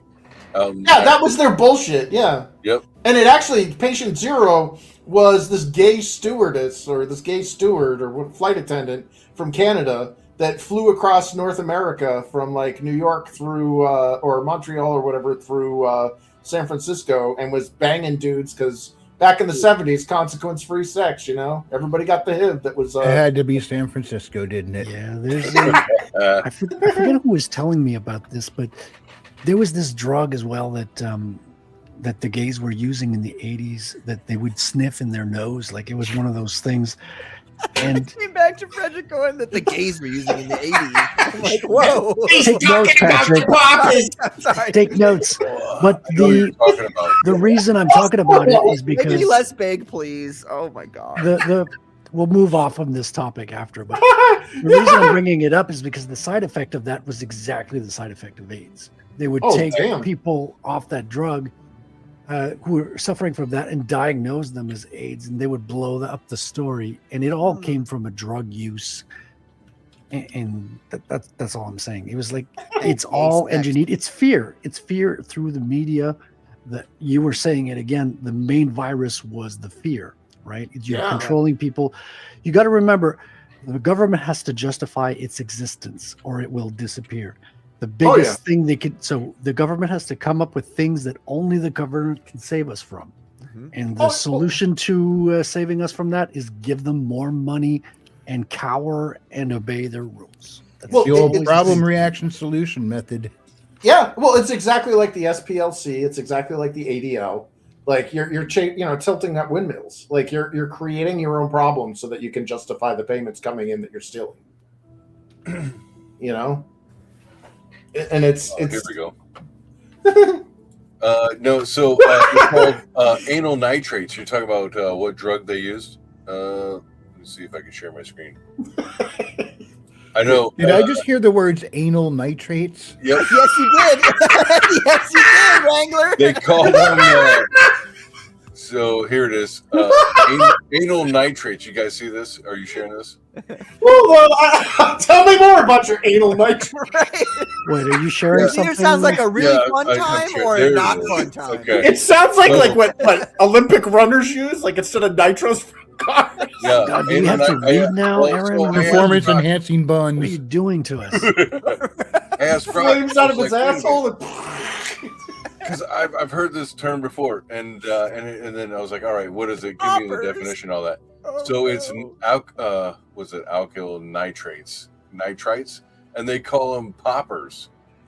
Yeah, I've heard the term poppers are recreational inhalants.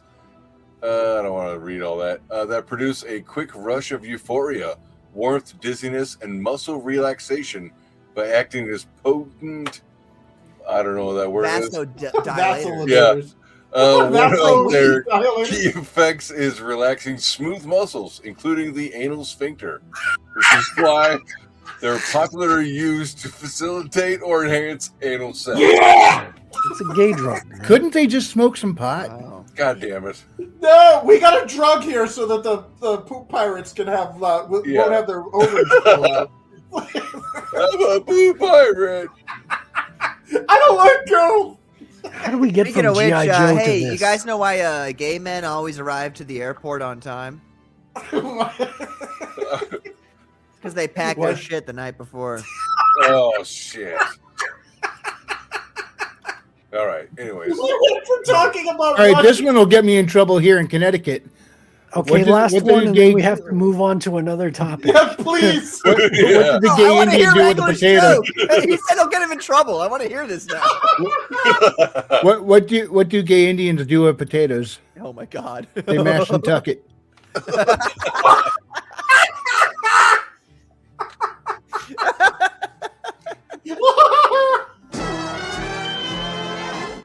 Oh, Moving on. Anyway, in news today, there's the rise in stocks, ladies and gentlemen.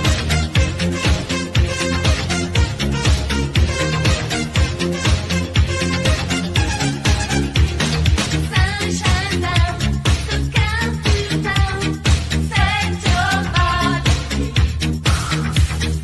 Hold me tight, my love tonight. Tell me you believe.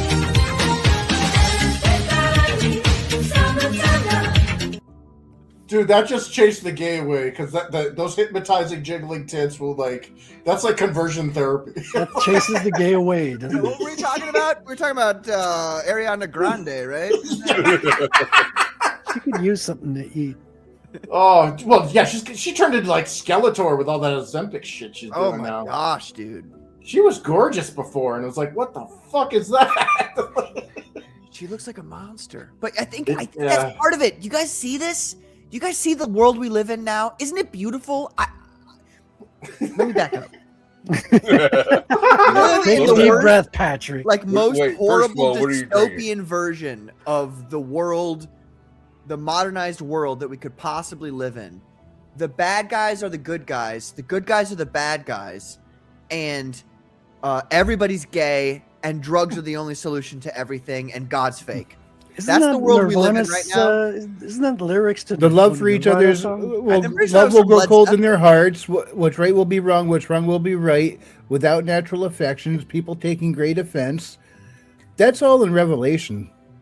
Yeah, I was gonna Quote say this sounds Revelations, very like biblical. nonchalantly, Spoilers. quasi quote Revelations.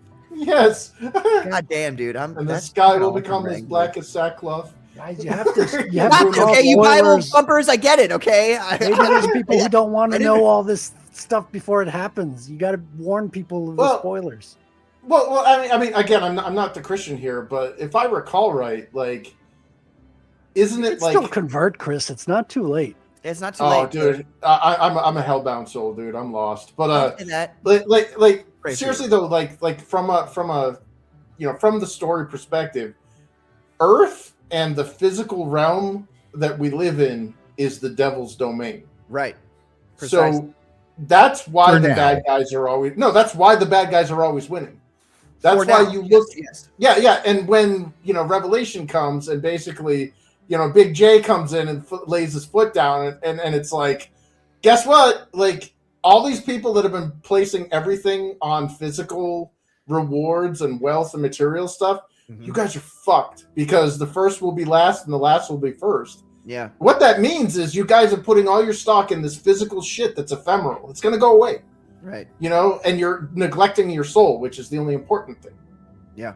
So What does it profit a man if he gains the world but loses his soul? amen. Yeah. Precisely. And he says he's a lost soul. Preach, brother, preach. However, you You're can coming rest back, assured that's we are right. not yet in the tribulation. Why would you say that? Conditions are right for that to come about, but we are not there yet. Thank God for that. No, for because sure. We don't Yeah. want to be here for that. No, I mean, Yeah. like, you say that, but do you really mean that? Oh, everybody's been living their lives like they get married and they have kids and they do their stuff. This music in the background makes it sound like an inspiration. This week on the after school special. Right. On a very special episode. It's All like right, let me switch it up. Let's put something. no, it's gloomy fine. on. It's fine. It's fine. I thought it was funny. I was real serious, and the music's like ding, ding, ding, ding, ding. But see, this is weird to talk about this now. I love Fallout, but is this one? This is one or two? This is one. One, dude. Fucking love this soundtrack. Anyway, It's so good. I have never lived, and I'm young, and I don't have kids, and I don't have a wife, and I never have. So I come from a different. Allegedly. No, I legit. Well, actually, I do think that I impregnated a woman in 2012, and she aborted the child. I do. Think Oh, I sorry, don't. man. There's no evidence for that. There's no claim that she made about that. There's none of that. But I know the way that we did things, and I know her opinion about abortion, and I know how she treated me afterwards, and so I you start to put two and two together, Yeah, which I will that's answer for. I will answer for that at the end of days. I know that, and I You'll be all right. well, we'll see. But I don't like to talk for God. I just let him. I do my best, and then let him decide. But Right. It's his game. We're just playing it. right. But I've always, since I was 12 years old, I thought I'm gonna witness the end of the world. I knew that in my heart, and maybe I'm wrong. Maybe I'm just a crazy person, which is fine. But like as things have gone along, and I've become an adult, and I've started to think about things and look into things, and everybody thinks they're right, about everything they think. Otherwise, they wouldn't think the thing that they think. Yeah, every villain thinks they're a hero. Yeah, Right. So but every That's hero thinks they're the hero as well. You know what I mean? Everybody that's does Close. things because they think I it's the right disagree. thing. Socrates would disagree.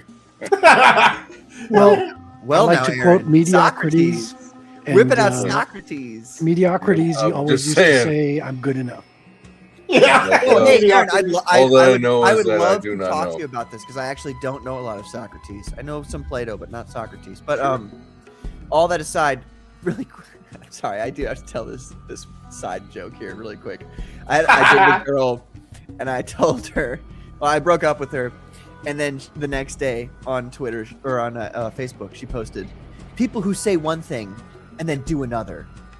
Hippocrates." She wrote Hippocrates. Hippocrates, the fucking philosopher. Yeah. You know who's an even bigger hypocrite? It's the intent. Hippocrates. Hippocrates. Right. That's just the That means Hippocrates. No, I mean, like, look at it this way. Like, Hippopotamies. if you have a wife and kids, it's hard because you're trying to live life and you're still trying to make your life good, and you're making your life good for your children. You know what I mean? And that's your goal. That should be your goal. That ought to be your goal as a responsible adult human person with children.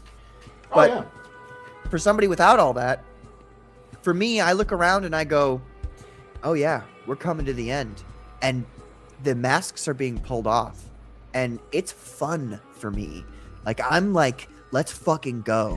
Let people go, oh, you know, if they release the Epstein list, that would throw the world into a tumult. Bring it. Sounds great to me. I don't fucking care. Like, I don't care about your status quo. I don't care about your fucking government. I don't care about your fucking state. I care about the truth. But all hell is going to break loose, and you're going to need a Bitcoin. Put that Bitcoin propaganda in there, baby. Let's go. No, but I mean, like, I don't, like, I've lived my whole life thinking this is the end and we're coming up to it, and like, be prepared for that and not for anything else. And that's what my brain has always said to me. And I feel like the more each day goes on, the more the masks are being lifted, and you're either your eyes are open. What is the Bible thumpers? What's the quote where about eyes being opened and for those who want to see? You got. What are you doing in here? Well, don't stare. Is that Linda Hamilton?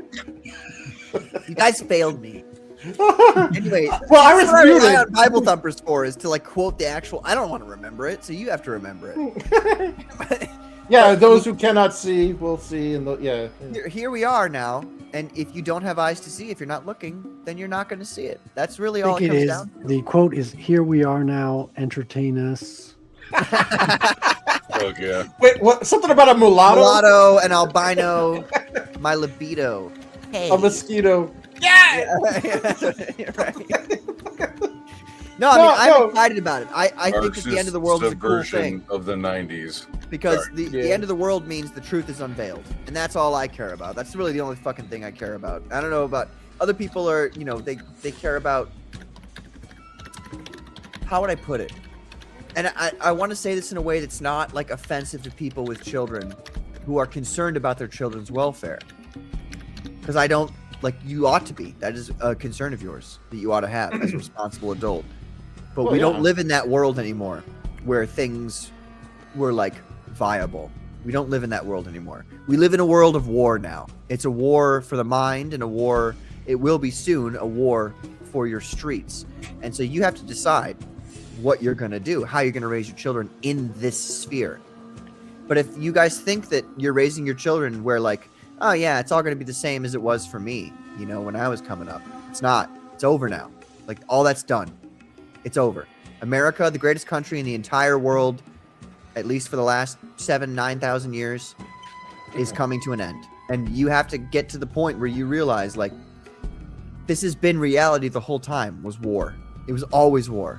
And And Reagan was right. He said if America were to fall, it would have to fall from the inside out. Precisely. Oh, yeah. And who was it? It was Khrushchev, who said one day America will wake up and find out that it's communist. Yeah, They won. well, They won, today's guys. the day. And like you were saying, Chris, the enemy rules the world. This is his domain. If you believe in the Bible and you believe all that stuff, then you have to understand the enemy runs this world, not God right now. Now, He God- is still ultimately in control. Of course. And he knows what's going on. His control allows you to make your free will decisions, even in spite of the enemy running the world, which is great, which is, you know, beautiful, amazing. But if you thought it was going to be easy and things were going to get better after Trump got elected or yada, yada, yada, no, this is the end. We're at the end now. So you gotta prepare. It could still, we could come up to the tribulation. It might be a day from now. Mm-hmm. It could be 1,000 years from now. We don't know. Things could get better and then worse again. We really don't know. But you don't know for sure. But Wrangler, would you say that you think there's a great Christian revitalization going on across the world right now? I've seen some evidence of that, yeah, but I don't know for sure. There's a lot of return to there's a lot of people starting to return to church. A lot of the prodigals, the backslidden who have ignored and fallen away, have been coming back. So there is revival going on. To what extent, I don't know.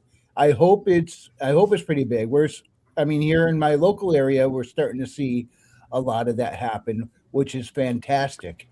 Here, the new generation is a lot more based as well. Yes, they've seen shit. Especially the guys. There's a weird split going on with Gen Z. A lot of the guys are leaning right and going to Christianity, where a lot of the ladies are not. Because remember, ladies, the way they're wired, they will move with They'll follow the popular trend. So what they see all over TV and on their phone, whether they believe in that or not, they will go with that to be in with the group. Well, that's why when the Bolsheviks infiltrated the West and started poisoning us from within, they started with feminism, because they realized female. And again, I know this sounds ragingly misogynistic or whatever. This is a generality, not all women. I thought you were going to say anti-Semitic. That's right. But anyway, now he's disappointed. But like the point I'm trying to make though is women are the police of conformity. Okay. Anti-Semitic, so attic insane. Exhale. But so if you were, say you were a game designer and you were looking at how would you infiltrate and poison and conquer a superior force, and it was you get the women. You start with the women because they control the next generation. Mm-hmm. They are the police of conformity, and you'll notice that now. Like, look at in Minneapolis. The majority of those useful idiots there that are fighting against ICE they're women and feminized men. Yeah. Well, I guarantee you. You start by putting them on most of them don't have pills kids, that so like change their bears. hormones, right? Yeah. They're all on pills. They prevent them from bearing children, affect their hormone balance as well, and they don't find the men attractive when they get off the beds. It's a whole psychological change with just one pill. Yeah. Can I just say this? So a lot of people don't understand that they say, oh, it's a patriarchy. But actually, how many kids go to public schools and how many teachers are female? Women. And for how many years of their life are they ruled by female teachers? Take a step back. Take a step back, and not just education, but like how many things do we do for female approval? Like everything today is about female approval. Everything you do. If you do something that is ragingly misogynistic or whatever, or labeled like you're an incel, you can't get laid, like this whole list of insults that are all pertinent that all point back to your ability to have sex with women. And it's like, I don't fucking care. Like, I'm old. I'm not playing these games anymore. Like, you're a bunch of fucking irrational children. You cause problems, you enable problems. And then you try to actively thwart any and all attempts to address the problems you've created. I'm a First Amendment absolutist. I believe in only two things completely: the First Amendment and boobs. Once they made the decision that they were not going to allow a conservative, non-sports-related commentary, they couldn't do it. Hold on. I just want to make sure I heard you correctly as a woman anchoring the show. Did you say the First Amendment and BWBS? Boobs. Two things that have only never let me down in this entire country's history: the First Amendment and boobs. How would you even say that live on national television and with a female host? Because I like boobs and the First Amendment, which is exactly what I said. Weren't you listening? Yeah, duh. But yeah, that's like if you were to attack a superior force, you would have to poison it from within. And what better way to do that than to target the women first and exploit their nature? Because they're not inherently evil. Like, women are not evil. But they're being exploited to do evil things and enable evil. They're inherently nurturing, and they're using that. They're exploiting it in the sense of, don't you feel bad for these people from other countries who don't have it so well as you do? And since they don't have kids, they go into mama bear mode against the people that the news are telling them to go against. Yeah, these third world barbarians that you open the gates of your nations to, those are your surrogate children now. Right. And we forgot they forgot because we've lived in this. See, this is my biggest problem with America. Here it is. America has not been invaded That is in a militaristic sense. It is now, though. Well, it is, but not in a militaristic sense. It's only been invaded from a sociological or Infiltration. Right. So my point is like the problem with Americans is that they don't perceive a war afoot because they've never, this has ever happened to them before.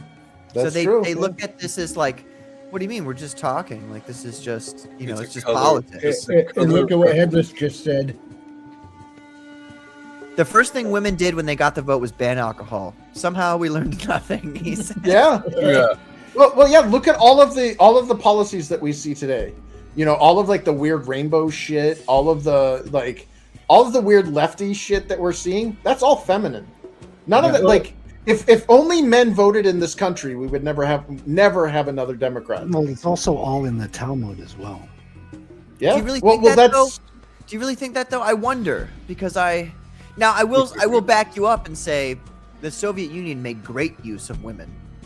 Oh yeah. They made spectacular. They even used them as soldiers. Like they were like, "Fuck, let's go," which is dystopian to use women as soldiers. Let's be honest. Well, it's about a sign of a dead society or yeah, dying like society. you're fucked already at that point. But do you think that? Because I don't know, the enemy's machinations have been at play for a long. I mean, since the beginning. Since Abel's head got caved in. Right. So Subtle like, at first. you It's fifth think- generational warfare now. I think he would have just found a different way to do what he's trying to do. He, they, all of them. No, I'm saying it's the tactic that was used, not saying it's the only tactic. You know, like Okay, okay. It's a very effective. Like emotional manipulation is easy to achieve on one group better than it is on another. Like if you find it, like the most dangerous thing in the world is a man who doesn't give a fuck what anybody thinks of them. Mm-hmm. You know, and you can't get like the majority of women do not think that way. There's already studies that show that the majority of women they all share like within like a very low variation rate, the same like opinions on things. In fact, they can even sync their periods, dude. That's how like much they are in like conformity. One of the other alarming side, things how too is beautiful the is fact that? that women and men, like their political views are like going Yeah. apart like a fork. Yeah. Like, men are becoming more and more right wing or centrist, as we call it. Yeah. Women are becoming extremely leftist, and they're all emotional and no facts. Well, biologically speaking, okay, if you were a woman and you let the enemy conquer your nation, the worst thing that's going to happen is you're going to get raped and you're going to be giving birth to an enemy, foreign enemy's kids, okay? Mm-hmm. If you're a man and you let the enemy into your country, do all that stuff, the worst that's going to happen is you're going to be eliminated. Well, you're also going to be get raped too before you get killed. Yeah, before or after. But like depends on who's invading you, atheists or Muslims. From a biological perspective, the Yo, consequences. racist. But from a biological perspective, the consequences always fall on the men. Right. You know what I mean? And we don't care about men when they die because we are born to die. Our greatest act of heroism is to die in the service of a woman. It's so beautiful. Oh my god. It's like the country song says. Why'd you do it? Because the chicks dig it. Yeah, bro. And that's beautiful. That's beautiful, really, in its own way. But it's been twisted and corrupted. Yes, it has. Exactly. But it's so beautiful in its own right, isn't it? Though, like that people go, men rule the world, and yes, they do rule the world. And men make all the Women rule decisions. the And yes, world. they do make all the I decisions. heard a song told me about But that. when people are like, what do men do things for? And it's always women. It is You know what I all mean? the time. And it's beautiful, but it can be like it has been. You were talking It's earlier exploited. about effeminate men in Minneapolis. That's because they're doing things because they're trying to get the appreciation of the women in their Approval. lives. Yep. That's all it is. That's all it is. Yeah, and It's unfortunately, women really rule the world. well, But men fight the fight. Who controls most of the financial flow? Who spends women, most of the money? Women hold the highest purchasing power in a household. Like I can tell you that right off the bat. But like that's why all of our media and everything has become feminized. Like every masculine property is all targeting women now. Dude, for fuck's sake, He-Man is now a woman property. Star Wars is now, like not only because they hold the men, but also to propagandize the women. Oh yeah, and it's just sad to see that like you said, like we had this natural system in play for so long that men would be born and they would shoulder the slings and arrows and they would die in the service, but they would keep the women safe. Essentially, they'd be like, "Look, we're doing the slings and arrows shit. You do the kids." And the kids things was pretty dangerous too, because let's face it, before the advances in medical shit, you popping out a kid, there's a 50-50 flip that you're not going to survive that. Yeah. But we were complementary. Our sexes were complementary, and now they're competitive. We are fighting for the same resources. And that is what's driving us apart. And that's where you get the guys that are conservative, because we're going off of a system that has existed and, has basically succeeded for the last, million years, versus, these women that are like, I don't want to be oppressed. I want to be a pseudo man or whatever, because they're being fed all of that shit. And it's like, honey, it's not going to work. Show me one matriarchal society that has existed and survived. None. Yeah. Well, I mean, that's part of the problem is like the lack of education about historical reality, and I say that from a very wait a minute. Wait. I'm sorry. Wait. Just pump the brakes. You said not a matriarchal society, yet Jews trace their bloodline to the mother. Yes, and their society doesn't like.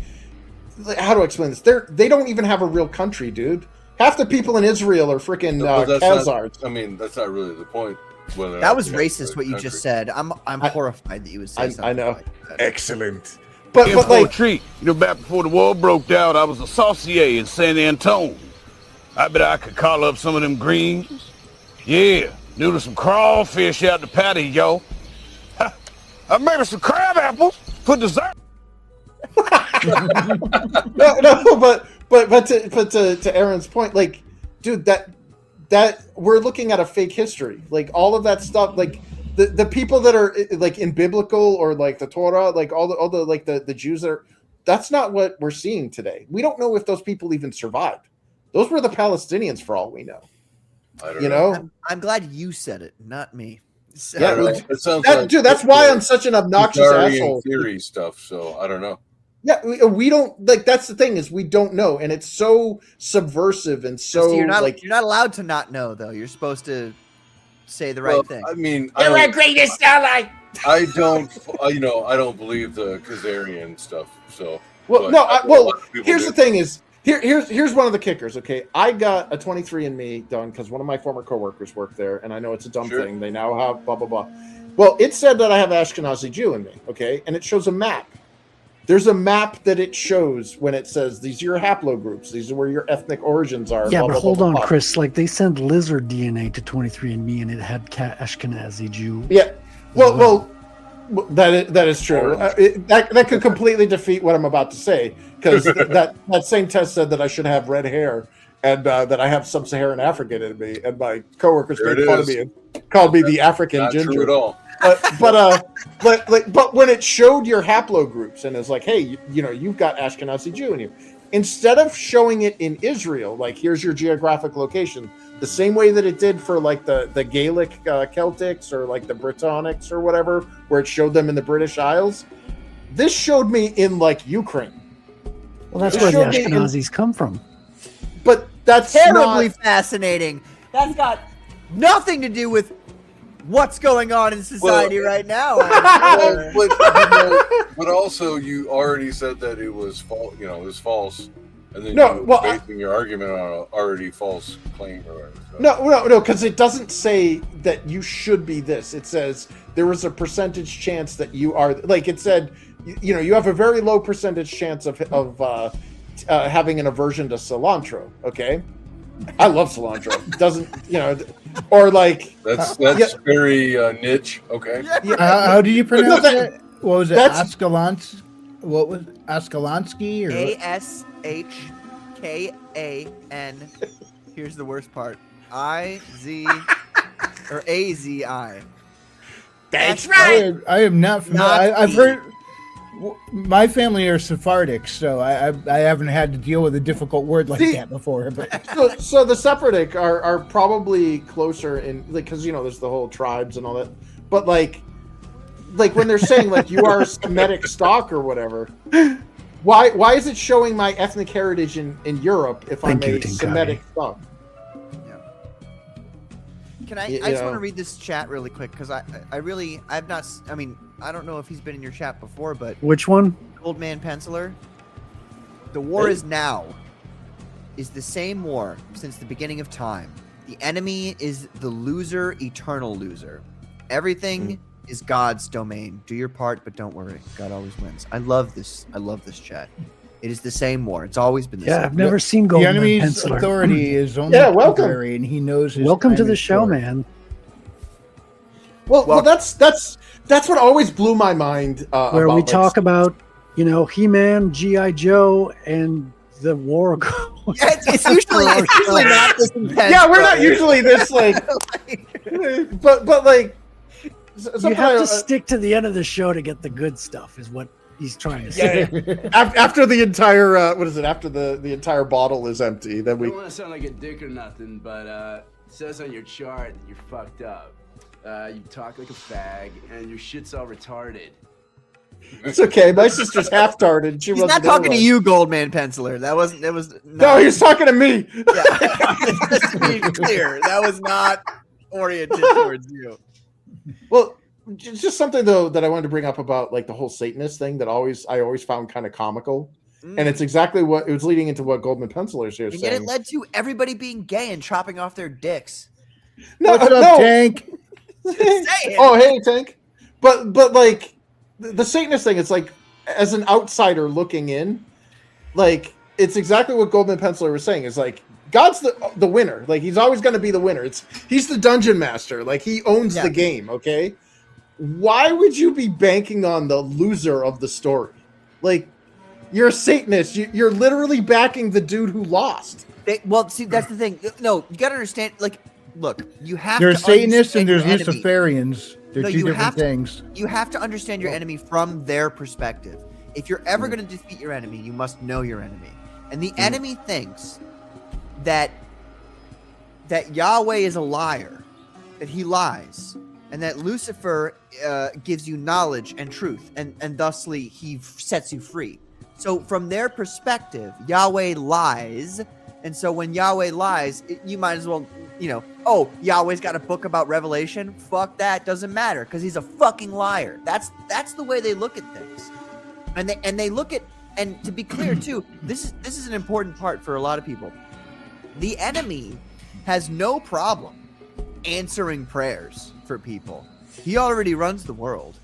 He has no problem answering prayers for people and solving problems for those who follow him. He will do that. Now, at the end of the day, we all know about the what's the phrase? It's the monkey's paw. What did you say? The monkey's paw. No, like Everything has a price. the devil contract where like you don't like. Yeah, you always lose give your you soul. The full story. Faustian deal. Faustian Yeah, deal. Faustian Thank you. deal, yeah. That's it. That's what I'm looking for. And he will do that 100%. He will answer your prayers. But there's always there's always asterisk. And a lot of people fall away from God because they're like, well, the enemy will answer me. They don't call him the enemy, but they say that he'll answer me, but God never hears me. He just never answers me. But God is the very fabric of the universe itself. And so when he answers you, it doesn't look like a person answering you. It doesn't look like an entity answering you. It looks like something in your life changes. You go into work, your boss calls you in to the office and he goes, hey, I know you just had this surgery, but I have to tell you something. And you're like, oh shit, am I in trouble? And he goes, we've been shorting you $1 for every hour for every day you've worked for the past hour and a half. So here's a check. That's God working. You know what I'm saying? Well, but the enemy like, enemy will work in a very upfront, in your face, like, pay attention. Did you notice that I did something for you? Kind of way. God doesn't do that because he wants to give you free will of be like, do you want to believe in me? Do you want, like, you must choose it. And if you don't choose it, then, you know, it's on you. But like, anyway. I'm and sorry, it's go ahead. there for It's only- everybody.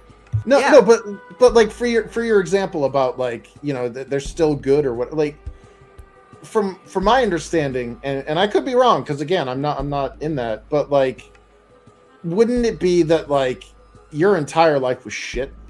Everything fucking sucks. Okay, you were born dirt. You got kicked in the face, you know, and all this stuff. Nothing good ever happens to you, but that's okay because that physical world, your life, is only episode 1. Right. And when you're dead, then you've got episode eternity. And that's where the important stuff happens. So all those people that are like, oh my God, my infant died. How can God let, you know, all this stuff? Like, it's because it doesn't matter. Like the real story happens after it's over, you know, after what we are perceiving now. Like we could live the shit, you know, the story of Job, like everything could be absolute shit. Yeah. But it's which about I'm testing studying you. that right now, by the way. Oh, nice. But it, like it, For a guy who's point not a is Christian, like- you know a lot about the Bible, Christopher. oh, dude, I got kicked out of Sunday school because I drew anatomically correct Adam and Eve at age 3. So What does that mean? You just drew them naked? Is that what you're saying? So yeah, we had a coloring book, and it was like you flip through the coloring book. and Giant tits. On Yeah, that. no, I drew tits. I drew bush. That dude was hung like a fucking yeah. What? But, No and, like, leaf? I just remember the Sunday school teacher because it was Lutheran. Like I was actually baptized Lutheran, and Aha! we're at the we're You're a at crypto this. Christian. I'm a crypto, but Wait, I was did at you the give him Sunday a school. belly button? No, I did worse. I did worse. What That is dude worse? was- What? What is that? So yeah, because why would he have a belly button? Because he wasn't born from a woman, he wouldn't need the umbilical cord. But I just remember the Sunday school teacher's like, over. no, she's like, here's the box of crayons, Chris. Oh, I noticed. Oh, he's a very talented artist, you know. And it was just a picture of like a silhouette of Adam, a silhouette of Eve, and like some trees and bushes, and they're standing there. There's some animals and shit, and we're supposed to color it, you know. And I just remember, would you like some other crayons? No, the black is fine. You know, we're supposed to color. No, I'm fine. And all of a sudden, like I just hear this like horrifying, blood-curdling gasp coming from behind me as the Sunday school teacher looked down at the table, and it was like this eagle claw just snatched the rabbit out of the like off the ground, and she grabs the paper, and I swear to God, dude, I felt like a Ferengi that day because she grabbed. I don't know how she grabbed both of my ears, but both of my ears, I was lifted out of the chair and dragged to my dad, who's, you know, he's the Christian of the family, and it was like, did you see what your son drew? And he's showing it to, and my dad kind of tilts his head and looks at it and goes, well, that's pretty good. Your dad was like, he's not gay. Yes. Yeah. And no. And we were, my sister, the whole ride home in the car, was my sister infuriated. What did I do? How come we can't go anymore? It was only Chris that did it. How come we can't go anymore? We were kicked out of the church. Wow. And so, but it was because you straight up drew genitals? I drew John Holmes and Pamela Anderson with a giant triangular bush. Yes. Oh my God. Oh, we're back And to Pamela they Anderson. were terrified because they're like, how did he know that? And the thing was, Chris, you I brought don't this even back know. full circle. Like I don't even know how. I don't even know how I knew this because, like, you know, like God maybe was there's like speaking a to you in mental your block. heart. He was telling you that. I can't say that. Draw that clam. I can't say that. I'm sorry. God spoke to you. This is my I creation. want those areolas big. Honor See, the you can beauty say it. of I can't God's say it. creation. I was gonna say it. All right, wait a second. I gotta go. So I just want to say No! we're streaming tomorrow. I think around 7, something like that, Eastern time. Oh yeah. So come stop by. We're gonna be checking out FundMyComic and some Kickstarter stuff, and and we're just gonna talk about indie comics. So come by my channel. Chris will be there. I don't know, Frederic. Obviously, you've got. I'll drop a link for you as well. So Nice. I think you're in the DM group, and Yes, then I am. and then of course Derek, D-Rock. Oh, yeah. will be there That's as well. right. So The Duke's I'll try to make it if I Yep. can. That'd be nice. Yep. I want to show off Comics Gator if I can fix all the bugs. Yes. I secured the there you go. database, but now it's so secure that we can't see any comic covers.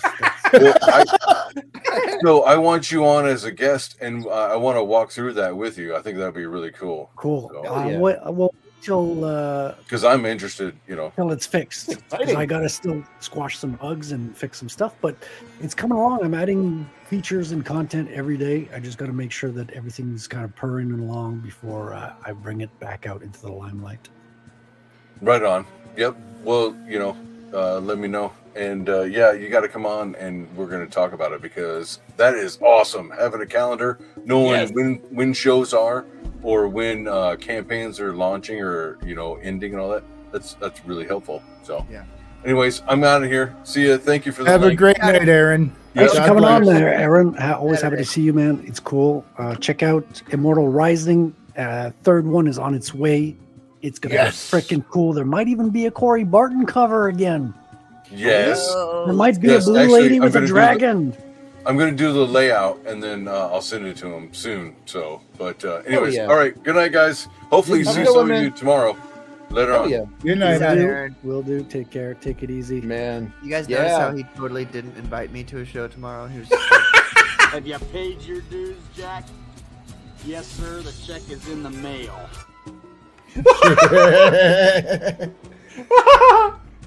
what was that? God. Was that Big Trouble was in a Little pork chop. China. Yeah, yeah. Yep. Yeah, it's Jack the opening Burton, baby. scene. Dude, I hope they get Wyatt Russell to do another Big Trouble movie. Oh, that'd be Like, awesome. I love Oh how my he used God. his CB like it was a talk radio show. Yeah, Yeah, he did. He was one of the best, like stupid. He was like the Wyatt Dan Russell's Levine. great, by the way. I don't know if you guys Yes, saw he is. Thunderbolts, but he's the best part of Thunderbolts and Dude. the that one show, the what was it, Winter Soldier and Falcon. Best part of the whole show. Dude, He's great. Like- He's awesome. so I like Marvel lost me as a fan after the whole Endgame thing. Like I thought Stage 4 Marvel was just terminal. Wait a minute. You thought Endgame was bad? Well, I thought everything after Endgame was just Okay. got so bad. But like they lost me as a fan. I saw Thunderbolts and I unironically really liked that film. What? Yeah. Like It's fun, dude. Yeah. It's a great It's movie. a I like really it. I good- watched it because we were reviewing it. I wanted to leave the theater. Dude, It's if so you've bad. ever It's not if bad. you've ever experienced depression or people that are clinically depressed, I they did nailed experience that. depression while I was watching that movie. no, I love I'm not even a Florence Pugh fan, and I thought I loved her in She that was too. fantastic in that movie. Yeah. I hate It like was- I was done with Marvel after Black Widow because of Florence Pugh and the Yeah. whole like Black Widow was just a horrible movie. And It was. I saw her in Thunderbolts and I was like, holy shit! Like I'm Yeah. rethinking everything right now. She's really great, actually. When Yeah. she's given some good lines and a good script, she's fucking a good actress. I love she's how really she's good. just checked out, like the way that what was her character's name? Yelena Belova. Yeah. Yelena. Yeah. I love that Like- you instantly know that. Well, I love how Yelena was like so fucking I've been at that point where you're just like, yeah, I'm going through the Yeah, motions. I don't Like, fucking fuck care it. anymore. Yeah. Yeah, I Yeah. loved that. Like that, and then what's his face there? Was it Sentinel or Sentry? Sentry. Yeah, Bob where Reynolds. Can we He- all his just take a moment to superpower? appreciate Wrangler spitting all the facts when we ask Yes. for them? Yeah, he's got him. Dude knows it. Yeah, the dude knows his shit. I But, didn't like, even see the movie. Well, Wrangler, that's not his did you superpower. read the Sentry miniseries? Okay, Wrangler, close that Grok window right now. Does it help if it's not open? Wrangler. Yeah. Did you read the Sentry miniseries that was illustrated by Jay Lee? I did not know. Brother, go look at that. The Jay Lee Sentry. You know, like when they introduced the character into Marvel Comics. Jay Lee, who did that? I don't know if you've seen that Ethan Van Sciver's Cyberfrog. Like he has a cover that was done by Jay Lee that Jay Lee got in a lot of trouble for. Oh shit. But like, dude, Jay Lee is, first of all, I fucking love his style. He, like, as an artist, he's so utterly spectacular. But if you all of you should read The Sentry with Jay Lee. It's Marvel's Superman. Yeah. It's better than that though. It's a better character than His Superman. powers work very different than Superman's, though. And he's got a lot more like things that prevent him from being an unstoppable god. Yeah, you know he's what I mean? bipolar. Yeah, dude. Well, the only one powerful enough to stop the Void is the Sentry. Right. Which is and him. It's weird. He can't Which is even be so killed cool. or erased from time or nothing because his whole being is in a state of quantum flux. It's Right. in a weird state of existing and not existing at the same time, which is why you can go back in time and like in theory kill his mother so he's never born and he'll vanish from time and then all of a sudden he'll pop right back in like nothing happened. Would you? Yeah. But like in the movie. Oh, sorry, I didn't want to cut you off. You're saying something. No, I was about the comic. Like it's This is so the cool Jay because Lee piece right they bring it in like because this is Marvel Comics in the early 2000s, and so they can't, they're not going to just destroy continuity, but they bring Sentry in, and it's the coolest fucking thing because it's this mystery. The whole until the end, until you realize what's going on. It's this whole mystery of like, why does Reed Richards remember this guy, Bob Reynolds? Like, why is he? Nobody else. Why does he feel like nobody else does? Nobody else remembers this guy. Nobody else knows who the fuck this guy is. But Reed Richards has a videotape talking about this guy that Reed himself forgot about, which automatically, like, if you're in the Marvel universe and you like the Marvel universe and you like see Reed Richards like doesn't know something, you're like, wait, Yeah, that's a weird thing. Yeah, like, he's what the smart fuck's guy in going the on world. there, bro? And then they took a bunch of different artists and had them do tie-in issues to the Jay Lee series, the miniseries that was going on. So, but they were all done in like the old style. You know what I mean? Like the old Marvel House style of like the 70s and the 80s. Golden Era or Silver Age. Yeah. And they like have covers and shit that aren't real covers, but like of the Century comic books. It's so like if you are capable of, like, some people can't do this, but like if you're capable of like viewing a piece of artistic medium from the timeline, from the time that it was introduced in, you will be thoroughly intrigued and you will thoroughly enjoy the Sentry. Like it is fucking the reason I know all about the Sentry, I have to give the credit to videos from Comics Explained, Rob from Comics Explained, because I was following him when he was going over all the Sentry stories and stuff. And I also like to watch the Dr. Splash power scaling videos where he goes over how their powers work and stuff. So that's why I know all this. I didn't, full disclosure, I didn't read them. I listened to them. You talk should about though, because they're thoroughly enjoyable, and the art in the Jay Lee's miniseries is I got. oh my god, Jay Jay Lee's Lee's art is amazing. in his Look at own that category. cover on the screen. Yeah, Oh my like that God. is gorgeous. So good. Jay Lee is fucking spectacular. I have a lot of old Jay Lee stuff from Image when he did Youngblood Strike File, which is a huge inspiration for the Doll Parts book that's coming up. I have an X-Men annual by Jay Lee. It's so freaking stylish, dude. It's beautiful. He's got this weird, like, it's simple. Like, it's simple when you look at it. Like, this cover's not simple. This is not like the best example of Jay Lee's art.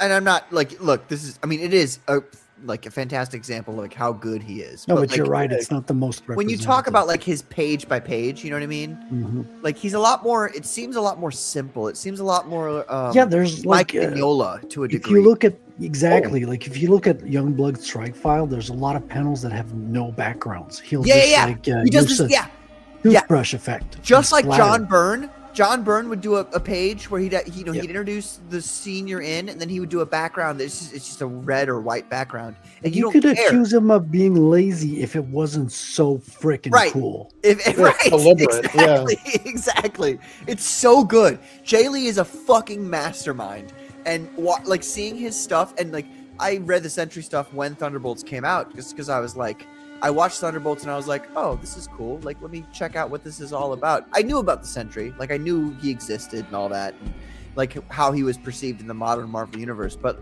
going back and seeing his introduction into it all, bro, it's one of the best stories Marvel's ever done, ever.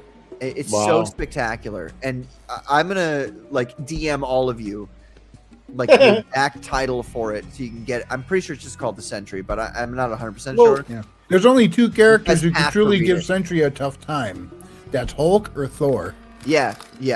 Well, Or any of the the movie- cosmic level beings, but Yeah. we're talking about like regular guys. Well, I mean, Fractured Sun Hulk or the Red Hulk. The one below all version of Hulk going around right now, and unfortunately, it's past his phase. But Immortal Thor, those two versions of Hulk and Thor are the ones who could truly give him a tough time because they're so ridiculously overpowered, and they were kind of even. But now Thor is Mortal Thor. He's lost all his powers entirely. He's lost his memory. No, he was so stupid. Thor was so stupid overpowered. It was like breaking, scaling altogether. Oh, he was a so god, there. literally. Like he was. A Yeah. god. But he became like literally one of the most powerful entities in all of Marvel right before he lost all his powers. Well, But I mean, he was up there for a few months in the Immortal Thor run, and he was badass. But now he's a mortal human without his memory and without his powers. I forget the name he's going by right now, but he does not remember his time as Thor at all. Oh shit. Yeah. Well, my thing is like the movie. So to go back to Sentry, like the movie representation of Sentry, like the thing that kind of like threw me for a loop was because like my introduction to comics wasn't capes and tights. It was Banda des Années. You know, it was the Schtroumpfs. You know, Tintin. Gay. Peyo. Yeah, And dude. this is one of. I gotta say something about Peyo. This is one of the weirdest things I've ever seen in art. What's So that? after his death, Peyo, the artist The behind Schtroumpfs? the Smurfs, the The Schtroumpfs, Smurfs guy? other bande dessinée of the Smurfs kept coming out signed by Peyo. Other artists Yeah. would come in and sign Peyo after post. He was a brand. Yeah, it was like his Exactly. signature became a brand. But like It's so wrong. but like the point I was trying to make though was like, so I'm not familiar with these characters. What you just described, Patrick, with like, holy shit, like they literally did a reverse Stalin of Sentry. They like literally went back and like lied to warp your reality to be like, no, he's always been here, you know? Yeah. But like that's a fucking Hitchcock camera moment for me. But like when I saw what they did in the movie, like it was the coolest superhero power I've ever seen, which was I'm gonna make you feel my pain. Like this guy was in so much psychological torture that his most powerful weapon was sharing a small fraction of the shit this dude endured on other people, and they couldn't survive. Like they were like, fuck. Like he went into that one room and they're like, why are you staying in this room where you're getting fucked up? And he's like, because there's a lot worse than this room. This is the best room. Yeah. And that's another brilliant thing about like some movies do this and most of them I'll be don't. right But back. like Doctor Strange did the same thing, which is why I like that first Doctor Strange movie a lot. Is that you don't always have to have a big like fight between the villain and the heroes. At the end. You know what I mean? The Dormammu thing was amazing. Like, I just got him like tired out. Yeah, Dormammu, I've come to you, and Dormammu's like, "Fucking fine. What do you want? This is the millionth time. I'm sick of The this power shit." of nagging. Yeah, exactly. It's so cool to see that kind of ending. Like, I've come to bargain. you know, I don't want that ending every time. Like, I love the fight scenes between the heroes and the villains. I love it. But like, sometimes it's like it's cool to see just like, oh yeah, we beat him with fucking, mental By outsmarting and sheer perseverance. Yeah, I love that. It's so cool. And that's what happened in Thunderbolts. Like Thunderbolt, they didn't fight Sentry. I mean, they did. And they lost. Yeah, there's no way. There's no way anybody in that movie Hard. could fight him and win. Yeah. No, and he was actually Especially like when he goes full taking void. care. Well, no, he was taking care not to hurt them. Like when the U.S. agent like bashed him with vibranium. He's like, yeah, he just he turned into a taco.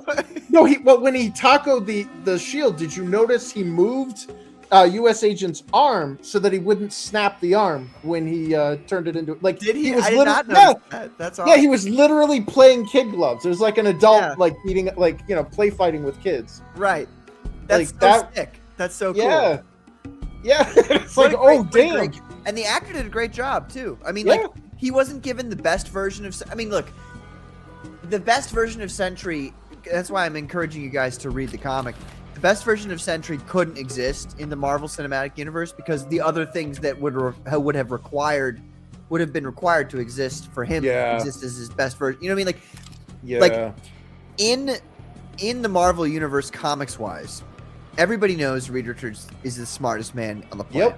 Like he's the best guy. Everybody knows that. So whenever anything happens with the Fantastic Four in the Marvel Universe comics, at least until more recently, you know, okay, shit's getting real. Like if the Fantastic Four have to be involved, this is a problem. Like it's a big problem. They're cavalry. Yeah.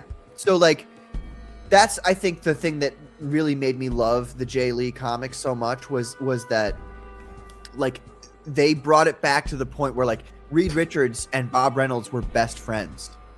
But Reed doesn't remember that.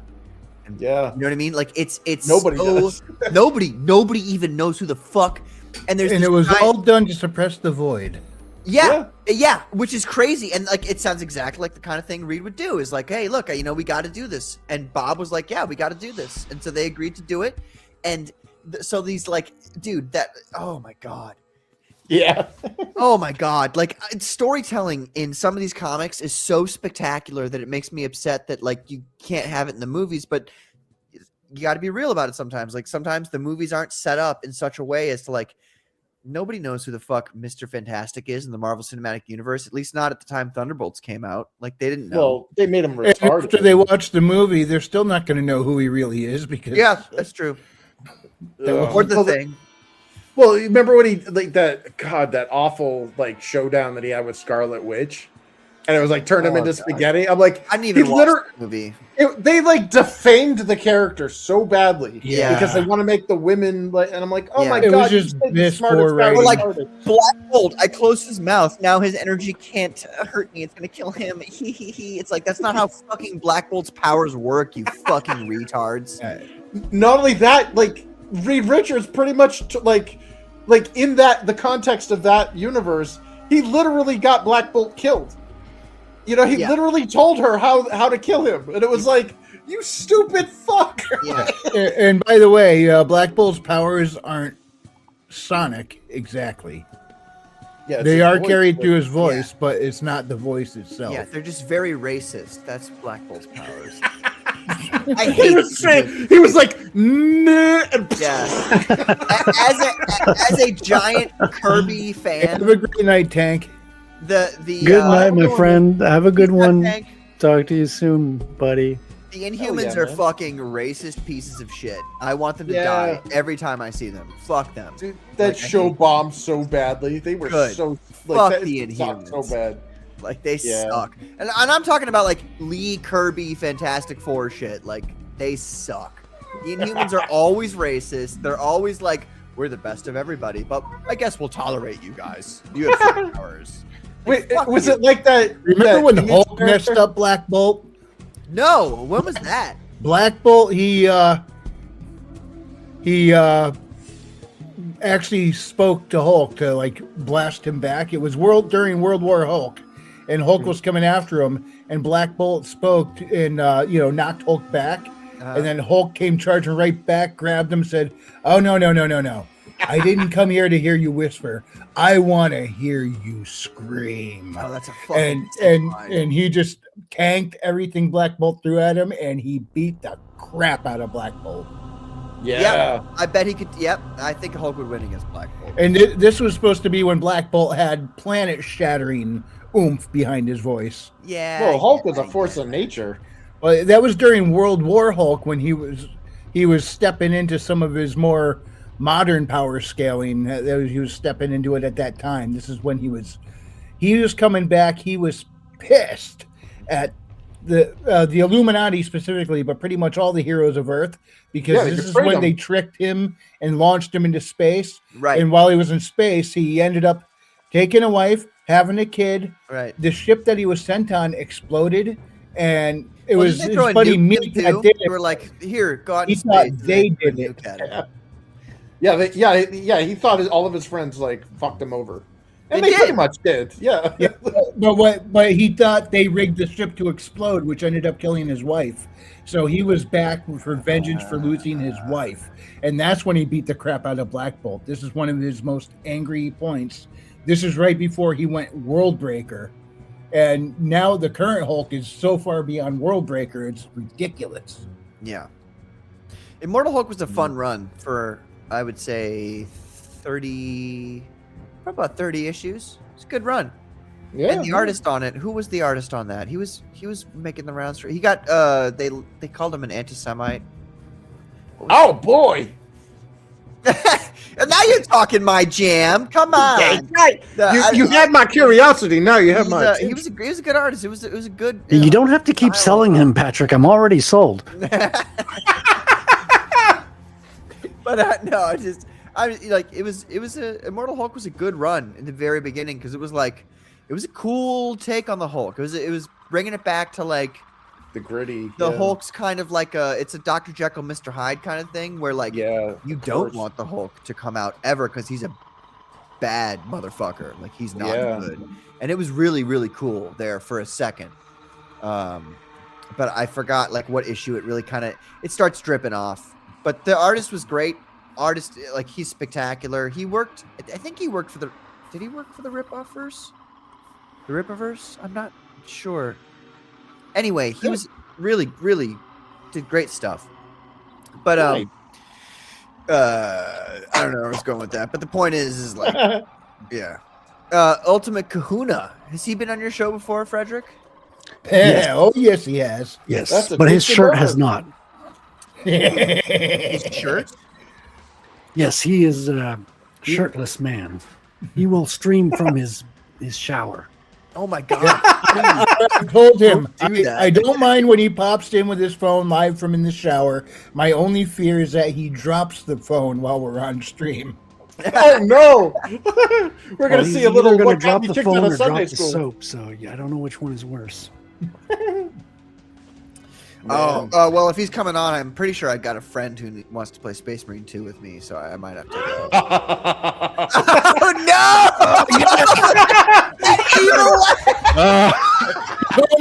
It's been too long. Let us hear a woo. Ladies and gentlemen, it is I, the Ultimate Kahuna. Get ready for woo! Yes! I like the picture you got there, dude. I am fully clothed, at least on my upper half for this video. So Let's see what the is right there. No. Ever since we started letting people pay for me to take my shirt off on my own stream, it's become a whole thing. You're not giving it away for free anymore. No. Hey, Show here's us something what you it never says, do it for Kahuna. free. Show us what the shirt says. Nice. Oh, I got it, and then what was it? I wore it. And I forgot I was going to my family. Going to visit family. My mom's like, "What's that for?" I'm like, never mind. Surprise! I'm like, oh fuck! The only person I would actually be embarrassed to see me wearing this. Cool. Right. I walk around in public. I'm shirtless on the internet, but now I have to explain why I'm wearing this. Oh, holy smoke! How's everybody doing tonight, man? Good. Look at this, man. I've been drawing Yeah. Wrangler's characters here all night. Hell yeah, going dude. crazy, dude. Yeah, she's got that plasma. Yeah, she grew up. Anyway, Yes, he did. she's getting older. Anyway, Yeah, this is the first time you've seen her as an adult, isn't it? yeah, it is actually. It is. Yeah, no, they're adults the rest of the way out, so get used to it. I don't like the way Pretty you said happy that. with the way You got the eyes adult the came rest out. of Did you her see out. Wrangler? Look at her eyes. That's awesome. Isn't that Yeah, pretty man. good? Oh wait, freaking love it. wait. Sorry, no, you gotta. Hey, you gotta redo this. You gotta give her the blue steel look. Like, Yeah. Wait, it's supposed to be doing duck face, man. Duck face. I was doing that before they had front-facing cameras. You animals. Oh, you know how hard it is to take a picture of yourself? Yeah, you have to set up on a timer, upload it onto the computer, then put it on Facebook. Man, my kids will never understand what that was like. Dude, No. it's nothing. My generation couldn't take pictures of ourselves because people would laugh at you because you didn't have any friends to hold the camera for you. Oh, See, and then that's, the why developers. that's why I had a nice camera and a timer. I took all these pictures of me and it was great. Yeah. I love that you The said people that. at Photomat- timer. Remember when we didn't have to use timers to take photos? Oh my god. Nobody ever does that these days. Remember when you only had like 12 shots at a photo because that was the amount of film you had? You Yeah, remember when I you had the remember that. cubes? Remember the cubes? It sounded like Sam Fisher every time you tried to take a shot. Like that little high-pitched infravision stuff. Yeah, yeah. Or the embarrassment of having to pick up a relative's developed photos for them. Oh my god. They give you those dirty looks. You never open those up if family if family took the pictures. You do not know what you're going to find. I've seen things you people wouldn't believe. It's like Dobby smacked on top of himself 3 times. It's like tears in the rain. Sorry, Grandma. Anyway. Oh, Christ almighty. It's like looking through, oh yeah, freaking photo albums. Like people, like kids aren't going to know what that is. Like we have a few, but I think most of them are gone. Yeah. Yeah. Remember the says photo Ruby booths checking time. at the Metro? The photo booths? Yeah. Well, people. 1 hour those are still photo. around. Yeah, photo booths are still a thing. Kids actually like those. Like young, like my kids my kids' age and a little bit older. They like photo booths. So those are still a thing. I mean, that's the whole plot of Amélie. I don't know if you saw the French film, Amélie. Oh yeah. Yeah. What is it? Horror? Or what is it? No, it's a love story. It's a love story, but with a lot of CGI. Sounds appealing. Sounds like your average online relationship. It's one of the biggest love films out there. Because Which remember when she called up that one place? They're like, "We like clean shaven. We're not into hair polish." And she's like, "Oh wait, what?" You guys, I knew what they're talking about. do you guys remember that the old VHS like dating service? Yeah. Oh, yeah. That was before my time. I'm Me like too. vintage '94, but I've seen some of those old. I've seen them get uploaded to the internet. Incredible, unbelievable. That's what they should do for dating profiles now. Just one YouTube video was of you awkwardly explaining it yourself. Yeah. YouTube was a dating site. Its first iteration. The whole point of uploading videos on YouTube was the dating site concept. Dude, I watched Prawn on YouTube back in the day. They didn't give Oh up. yeah. Oh, they let anything go. Man. Yeah, Yeah, it's that still was- kind of there. Like, you know, there's like Yeah, weird, but like how many breastfeeding videos can you watch in a row before it gets really dull? I mean,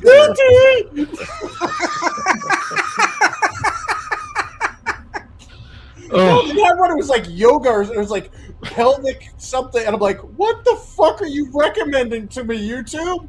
Oh, hey. it's like we're gonna do body painting today. Watching you walk around New York and nothing but pasties in a thong. Anyway, Yeah. Fuck YouTube. I did body painting for real in bars. Like, And that was it's the like whole- seriously, I did that last year, and it goes viral when she does it. I don't get it. I did that for years. Oh, man. there's justice in this world. It's like I thought this was America. Yeah, we did body painting. America. We did body painting until one time in a university when they called the cops because they were like, "They're painting women with their tops off." It's like, yeah, that's what Oh, body boy. painting is. Yeah. It's like, yeah, we would have gotten arrested in high school for half the crap we did. My buddy took we had a white hairy buddy of ours. We just had him go like this with his elbow, take a picture of that, and like, yeah, one of the guys catfished someone with that. Anyway. He got the elbow clam. Yeah. Oh man, good times. Oh. How did I survive high school? Anyway, You and me both, buddy. I don't know how I made it this long. I started fighting I started going out to get in fights with adults because I knew I would get in trouble at school. Shit. Talk about underdeveloped brain working its hardest. That's what that is. I never thought I was going to make it out of my 20s, but now I kind of want to see how far I can go. I know. In your early 70s, you're doing pretty good, man. You're Damn. I love you, Freddie. You're French and Canadian, but we forgive you for that. It's fine. I never forget, Kahuna. I forgive, but I never forget. Oh, I need to look up how I say that one line in French again. You remember that line? I don't remember anything. I'm in my fucking 70s, Kahuna. He's 92 years old, guys. He's gonna get older every time we talk about it. I believe it's pronounced. This is going on your permanent record. That's the phrase, right? Yeah, that's true. Well, I have a website now where I can put it on there. That's right. I'm glad I called that guy.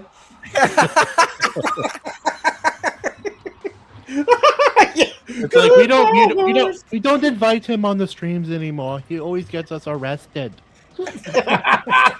Dude, we're trying to get arrested on this stream, but there's not enough people watching. You're in Canada. It's not hard. You just have to say. I'm streaming. I'm podcasting without a license. Right there, it's dangerous. Yeah. Wow. Oh yeah. You're such a rebel. No. Holy no crap! idea.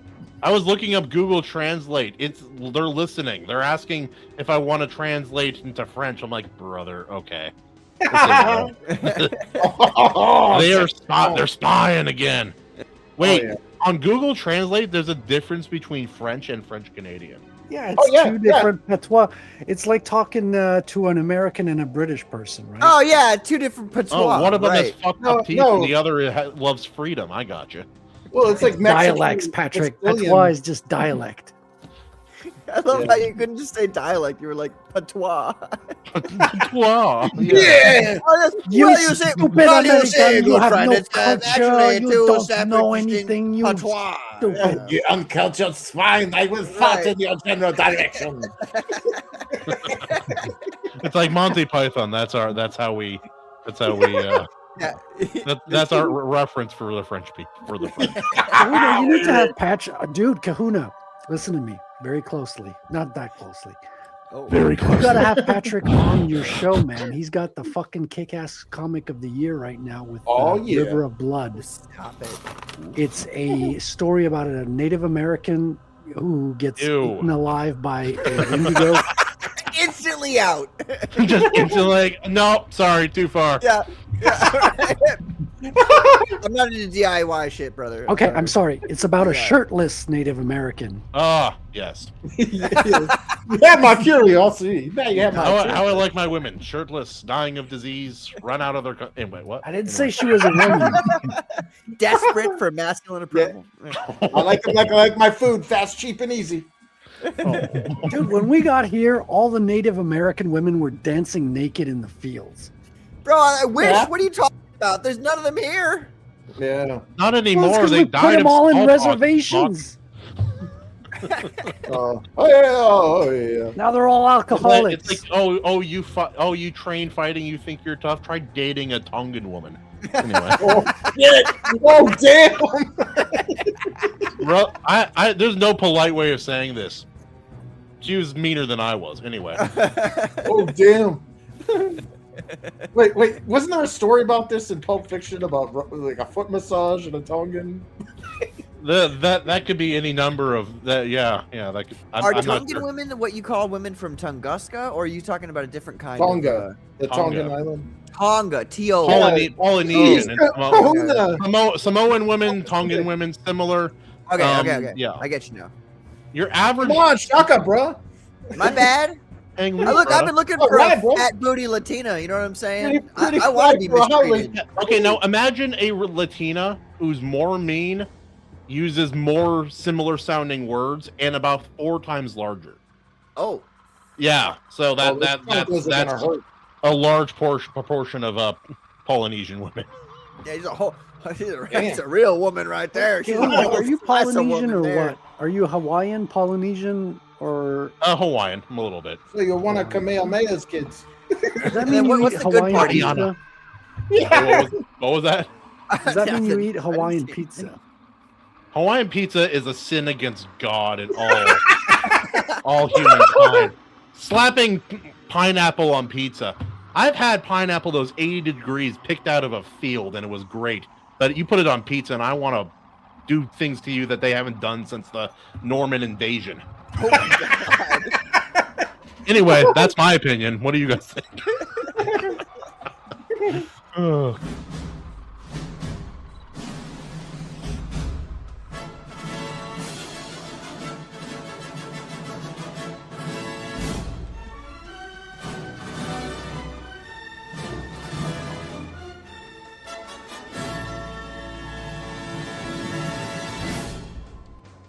Well, I think we found the fan of Hawaiian pizza. Damn. Hawaiian pizza's great. You guys don't know what you're missing. No, you guys have Canadian bacon, which is just uncooked ham, probably from the inner asshole. Those are the English Canadians. They don't know how to eat. The French are the ones that have cuisine here. Well, it's like, what's worse, being French Canadian or English Canadian? You never, you know, that's the thing that always pissed me off. Being You never English hear, is you hear about 10 the times worse. African Americans. You never hear about the African Canadians. I know they exist. You don't call them that. We just imported a bunch this year. I live in a black neighborhood now. Patrick has got to go because I'm just tired of seeing him on the stream here. Oh You know what? Feelings mutual, okay? So It's the just so haircut, you know. honestly. Wow. Hey, but this piece is looking great, Frederic. You know, it's one of Yes, those it things is. where it's like, holy shit, man! Like every time you do another piece, it looks better and better and better and better, and it's just Oh, so yeah. spectacular to see. This is really great, fantastic. She's got those ambivalent eyes, like I'm not really sure if I want to have sex with you, but maybe. I might sure shoot you with she's, my laser gun, or of I might age, take, Patrick? take a drink. Yeah. What'd you say? What'd you say, Wrangler. Frederic? I said, be careful. We don't know if she's of age yet. She's of age. You guys said it, didn't you? What? Well, I can always just get. I can always Wrangler, just go back there. me up here, man! Come on! Is this a slur I haven't heard before? What did you say? No, these characters are like in the original novel. They're like 10 years old. Yeah, something they're like young. that. Haley Starr, Bad 12. Kitty. Yeah. And so now they're older, and I just want to make sure they're old enough. Oh. All right. Were you one of those guys waiting for the Olsen twins to turn 18, like watching a timer online? Absolutely not. No. Yeah, not a No, I had it written in my calendar though. Did you have like the difference in minutes between the two twins on Right. the calendar? Who came out first? Anyway, Yeah, okay, I'm ready for Mary Kate. Okay, now it's Ashley. Oh my wait, god. Wrangler, she's 29. She's spoiled. Are you serious? No, I'm kidding. You're getting, I'm She's getting awfully 29. told She's her been good old for age. 29. Like she's been eating like what, eggs and bread her whole life? Jeez, look Yeah. at her. She's Looking good. she's had a man keep her around to keep her low self-esteem, so she keeps her looks up. Precisely. That's how you guys do it. Hey guys, do it. That's how you do it. She was a hua. Oh, wow. I didn't know there What was was that 8 from? What syllables was in that that from? word. That was Joey Was that Pan. from that one Irish mafia movie? What was that from? I think that's The Sopranos. She was a hua. Okay, Yeah, yeah, that's the other actor there I Pan. saw. Yeah, it's Sopranos. Okay. All right. Also, That's a Billy Frederic, clip. I found it. Je vais poser mes cajunas sur ton front. Oh, that's disgusting. Oh, I found it finally. Anyway, that's good. Что? Я не говорю по-французски. Пожалуйста, говори по-русски. Не знаю. Voici un canon à patate. I don't speak Spanish. Voici une jeune dame avec un canon à patate. I'm like her hair there, bro. Like I know that was a lot of inking there. The Yeah. hair. I like the shine that it produced. Holy shit, dude! Like, holy shit. Yeah, I mean no, this. he Like, does Frederic, good I'm not. hair. I'm not fucking around. Like I mean it. Like Yeah, you, not every glazing time it. you do something new, it's like holy smokes. Like Well, I haven't told you yet, but this year I've been charging by the line. oh, That makes me very proud. oh, Patrick, if you're gonna keep slobbing on him, you better spit on it. Anyway. I love it, man. No, Frederic's art's ridiculous. And No, it is. It gets better every time I check Yeah. in with him. Yeah. Frederick, I can do like a little puff of plasma whiff gas coming out that plasma pistol. That looks It like a cat's face. It literally looks like a plasma pistol from 40K. So I'm just wondering, like, what's going It's on? a plasma cat. A plasma cat. Our pussies are made of plasma. I don't know what your pussies are made It's of. the Right. Wow, what a great pussy! It's the plasma, pussy which we used to potato. have in Blow your America, mind. but You won't It's believe the what it potato blows. we don't pussy. have anymore. You'll only stick your dick in it once. But let me tell you, unforgettable. Ever happened? Oh yeah. Kahuna, Oh, you have man. to see this. Okay, I'm ready. People were challenging me to see if I could make too many speed lines. What dimension is he in right now? He Frederick, turned you into blacked the out fucking all- Flash, brother. Blacked out all the rest of that. Yeah, if I start doing more speed lines, I'm gonna make less speed lines. Yeah. Shit, dude. Start folding in on themselves. Frederick blacked. You guys see what I'm talking about, though? Frederick's work from like 2 years ago, a year and a half ago, like, and compared to this, holy not even shit. close. Wait. You know what we need? We need a Japanese woman to come on and give commentary about this. Because we need somebody to tear into Frederick because we've been glazing him too much. Yeah. And we need to have somebody I can do publicly it. I can be a insult him. Japanese one.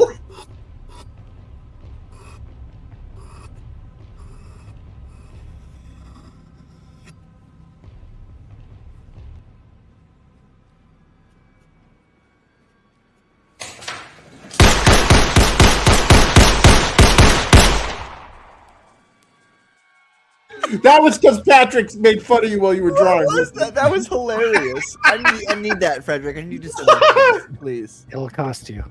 No, you're gonna give it to me, or I'm gonna. I don't know. It's No, not free. if we're gonna have a Japanese woman criticizing his art, I could do the criticizing part. But you don't just need like the reaction face in the corner and a bunch of stupid sound effects. You gotta take lessons from. First of all, I only let French women. I only let French women criticize me. So Mignola sticks Hellboy in front of the window for a nice bit of negative space. He leaves out some colored lines to hint at the shape of a window, adds some very interesting background details, and covered everything else in black.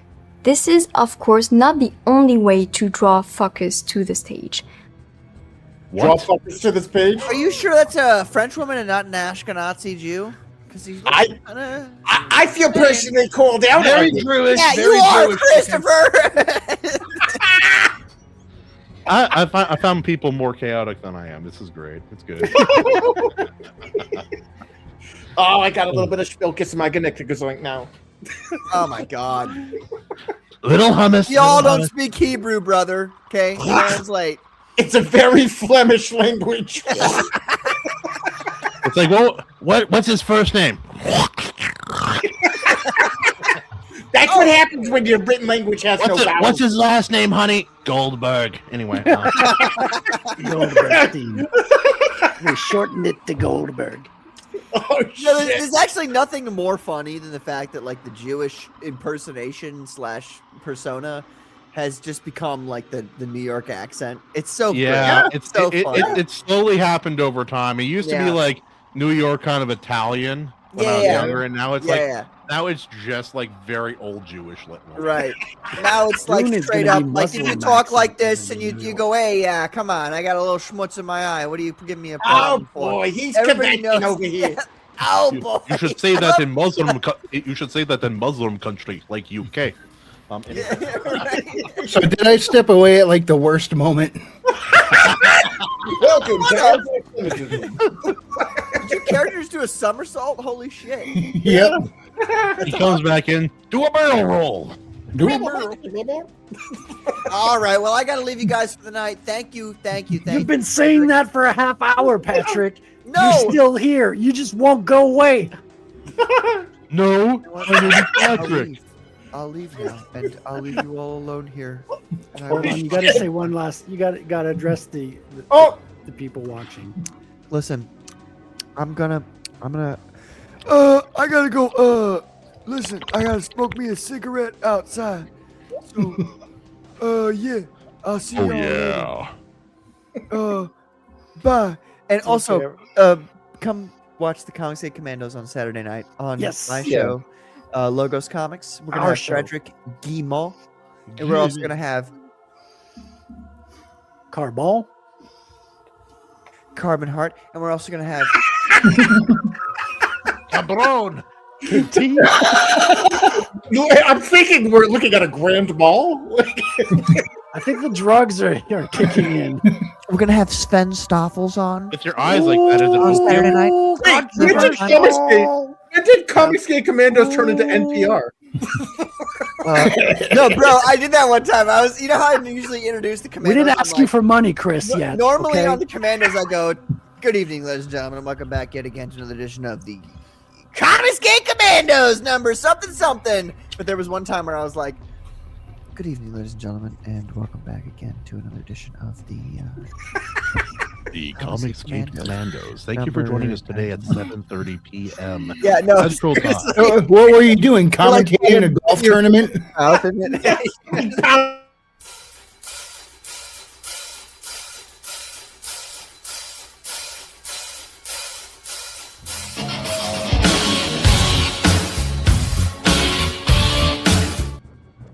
We fight for love! We fight for love! All right, guys. Good night. Have a good night. God bless, Nice man. to meet you, Kahuna. Support Wrangler, River of always Blood see on you. FundMyComic. Fuck yourself, Frederick. Love you. No, I'm just kidding, Chris. I love you. I really do. Have a Wait, good night, guys. I thought you saw me trying. Have a great night, man. River of Blood. Have a good one, Live in- Wait, I can't say that. Never mind. Go ahead. No, you got to check it out. Hold on, I'm gonna grab the link here. It's on FundMyComic. Would you grab the rink? You gotta have him on, dude. It's so fucking good. So desu Like the Have you guys artist- ever heard someone talk in a southern accent while speaking Japanese? It's unbelievable. Nani? So desu ka? Onigaishimasu. Konnichiwa, yo. Era. Konnichiwa desu. Oh, Mayo Shindaru. Obrigado, partner. Oh shit. Obasan. Kisu. Sushi desu ka? Man. Soshi desu ka? Okay, here it is. Machine. Where's the rink? It's coming. The rink is coming. Where's Sunday. Be patient. Nein, ich kann es Zeit haben. Nell, I want the link now. We must do a blitzkrieg on the link. Das Here it Leaken. is. Das Check Leaken this is out, verboten. Kahuna. Actually, I should fucking bring it up. Like, let's not be fucking doing this half-ass. River of Do it Blood. with your full ass, yes. Yes, we will full ass it this. Look at this beautiful art, man. This is by Why did Peter you fix Gilmore. Well, no. Go back up for a second. Go back up. Up. A little bit more. Look at that fucking profile picture. What the hell is he doing?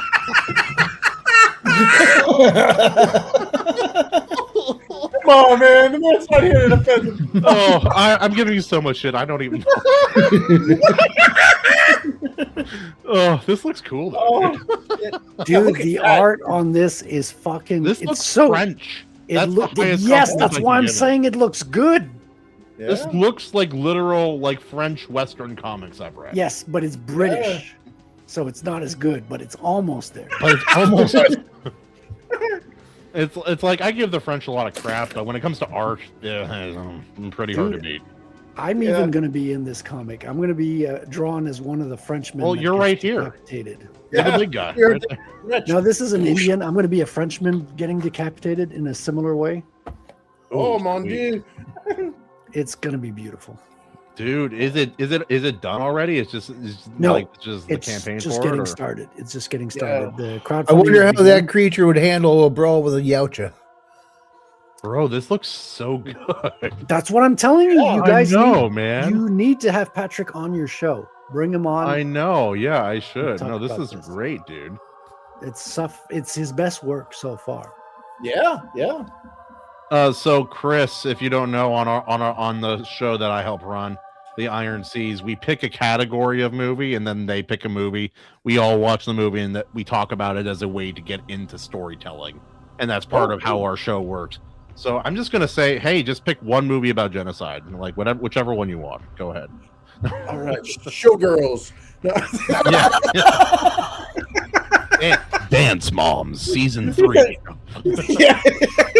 Well, I mean, it was that scene with Kyle MacLachlan having a seizure on, under the waterfall there, where he's like an epileptic dolphin.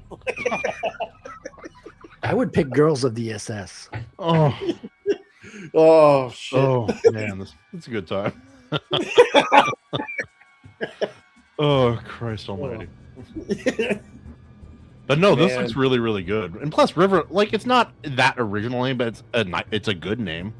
I like that name. Yeah, no, it's catchy. Sick.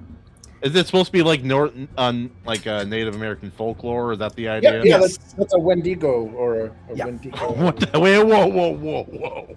Go back, Wendigo. Is that what we just heard? Sir, this is a Wendigo.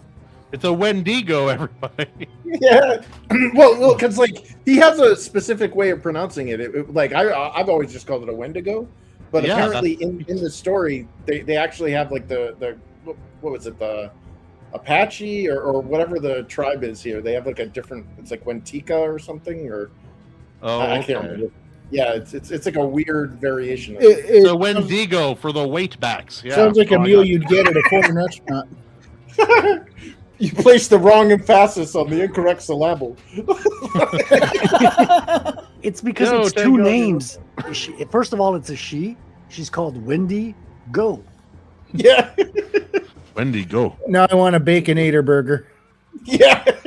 That thing is starving, so it's like it probably sees the guy in the foreground as one of those. There's a lot of eating out in this comic. Whoa, you want to phrase that again?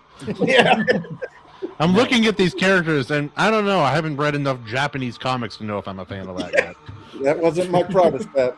Look at the backgrounds, dude. Yeah, that's pleasant.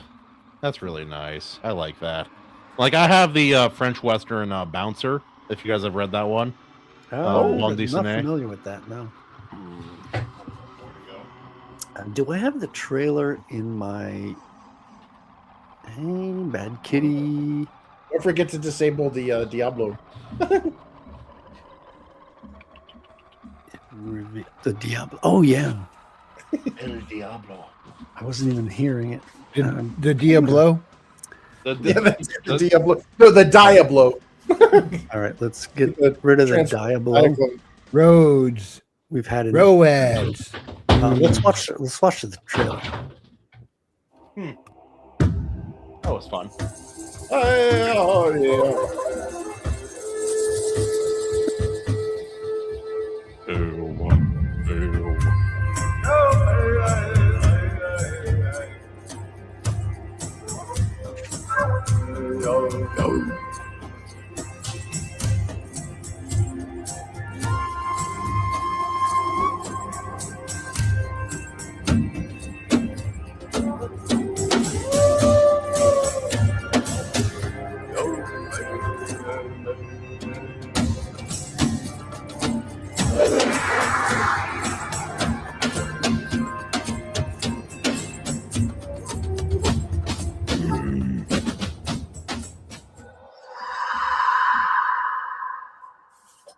That was a nice final edit. Yeah. Yeah, that looks sick. I'll need to back it. Dang it. B-movie kind of horror feel to it. Yeah, it reminds me of like, remember those textbooks, like the old Americana textbooks, like the Transcontinental Highway or whatever was first built. Yeah, I remember that. Trading post style paintings. I love that stuff. Yeah. Patrick has some images that's not in this FundMyComic that is just absolutely beautiful. You see him going across the country, so there's like an illustration of the map, and the map bleeds into the background. It's done so well. You still got the book rack. Awesome. Yeah. So it's Peter Gilmore's best work. Yeah, yeah. Man, check it out. Got a little bit of bouncer here. Oh, hold on, let me drop this and bring you up into the wrong one. There we are. Just like a random page. It's a rough story, man. Yeah, but that's very European. A one-armed gunslinger who's a bouncer at a bar, and it's sick. It's a cool. How does he reload? How does he what? Reload. He has a one called he has a scope Six. skill. So it's one-handed. He holds the reins of his horse in his teeth. He unloads the pistol, and then he has to fumble around until he gets it reloaded again. Spits him into the chamber. or like, yeah, I love some of those videos. Oh, this yeah. one's called Six because they like to use English names, right? Because the French think they're fancy when they have English names. The Japanese are like that too, but they're worse about it. Let's go, Kinkachu, protect my bones. English. There's some things I shouldn't show in this, but Oh yeah, no, the bande dessinées don't hold back. They go brutal. Oh, yeah. Like first time I ever saw that, it was I think it was a Fastener and Lars. No, it was Druna. That was my first. oh, dude, that's a full-on porno. Yeah. Now imagine being a 12-year-old kid walking in, the beaded section, going, "This is the greatest thing I've ever seen," and the guy actually trying to see it. Of course it is. It's Oh, still the boy. greatest thing that's ever been. Yeah, those tits were amazing. Siminifique. 2D, unbelievable. They Very don't go large. crazy with the paneling. The paneling's pretty standard, Yeah. but Nothing is jumping off the panel. But you're able to follow it. Your eyes naturally know where to go on the page. Yeah. What's going on in American comics right now where people don't understand how to lay out a page properly? It's insane. And you got a nun with a 6-shooter here, with a shotgun. The thing is, though, the story is hardcore. You cannot write this. Like no American would write this story. This is too hardcore. Yeah, no, Bouncer's the same way. It's like these three guys are bad news. It's like they grew up with their mother who was a thief. They all have different fathers because she was just a shameless slut. And then they pull off the biggest job of her life and of their lives, and then she does not tell them where the diamond is, so that they will hunt each other down and hate each other forever, just out of spite for her own children. I'm like, holy crap! The plot to Titanic. Damn. Yeah. It Sure. was a freaking diamond. Yeah, it was a big ass diamond. Yeah, it was heart of the ocean. Anyway, they did figure out that it was in her dead cooch like 20 years later. But wow. Here's a woman getting attacked by wolves. Oh shit. Yeah, this is almost set up like a screenplay, like the camera angles. the layout, it's more cinematic. It's like Yeah. more shot for shot kind of thing you might see in a movie. Yeah, I'm liking that. That's cool. Yeah. They always have these extra things at the end.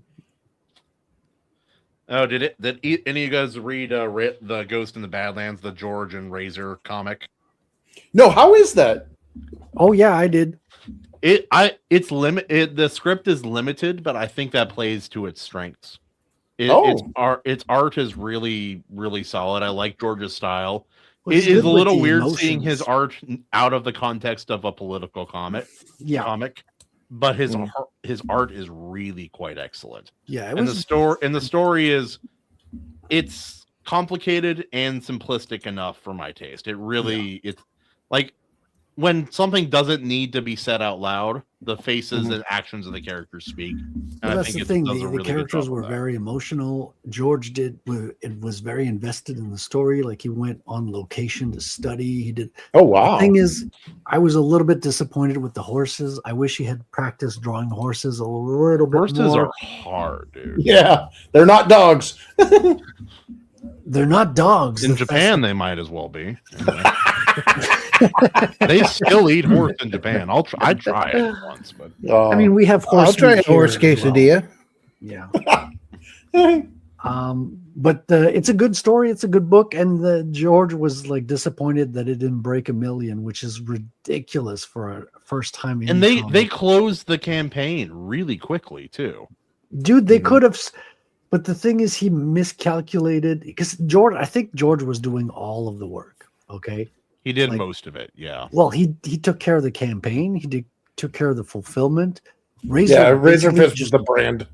Razor wrote the story and maybe marketed the thing, but George was like took years to draw it, penciled, inked, and colored the book, as well as took care of the campaign because he's had experience putting out books and campaigns before, so he was doing like 99% of the work.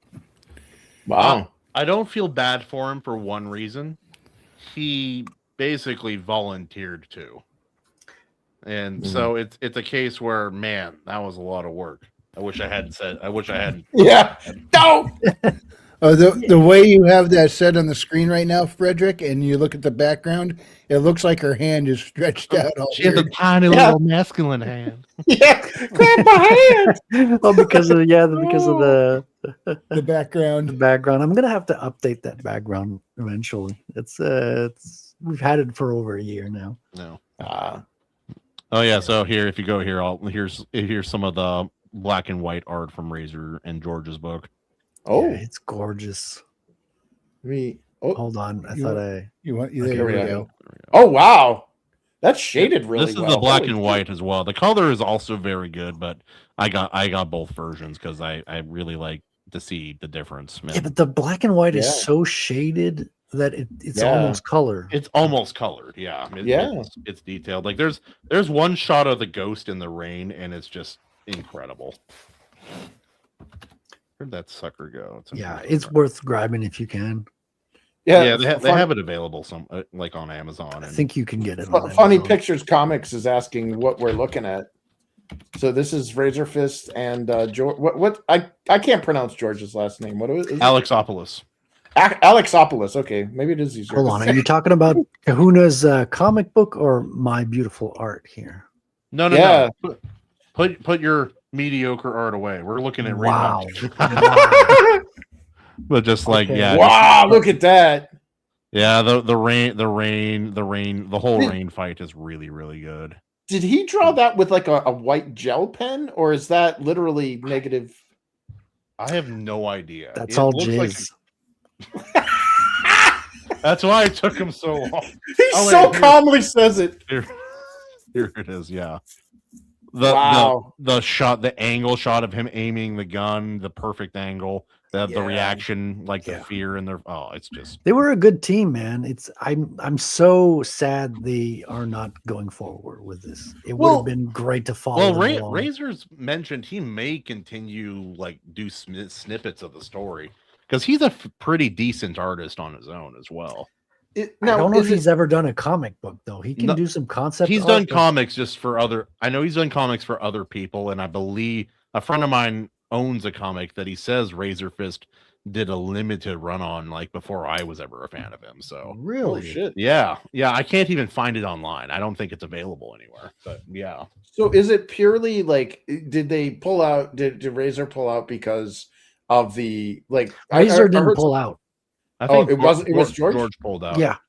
And George was disappointed that he. So what he said publicly was that he was disappointed it did not break 1 million. Wow.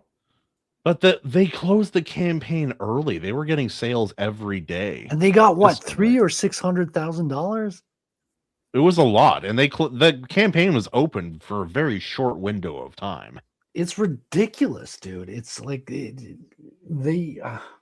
that's why I'm disappointed. Yeah, dude, you made that's 20 times what I made on my campaign. Most and the fact is most people first comic or even most comic artists independent don't make any money. That's just I made 4,200.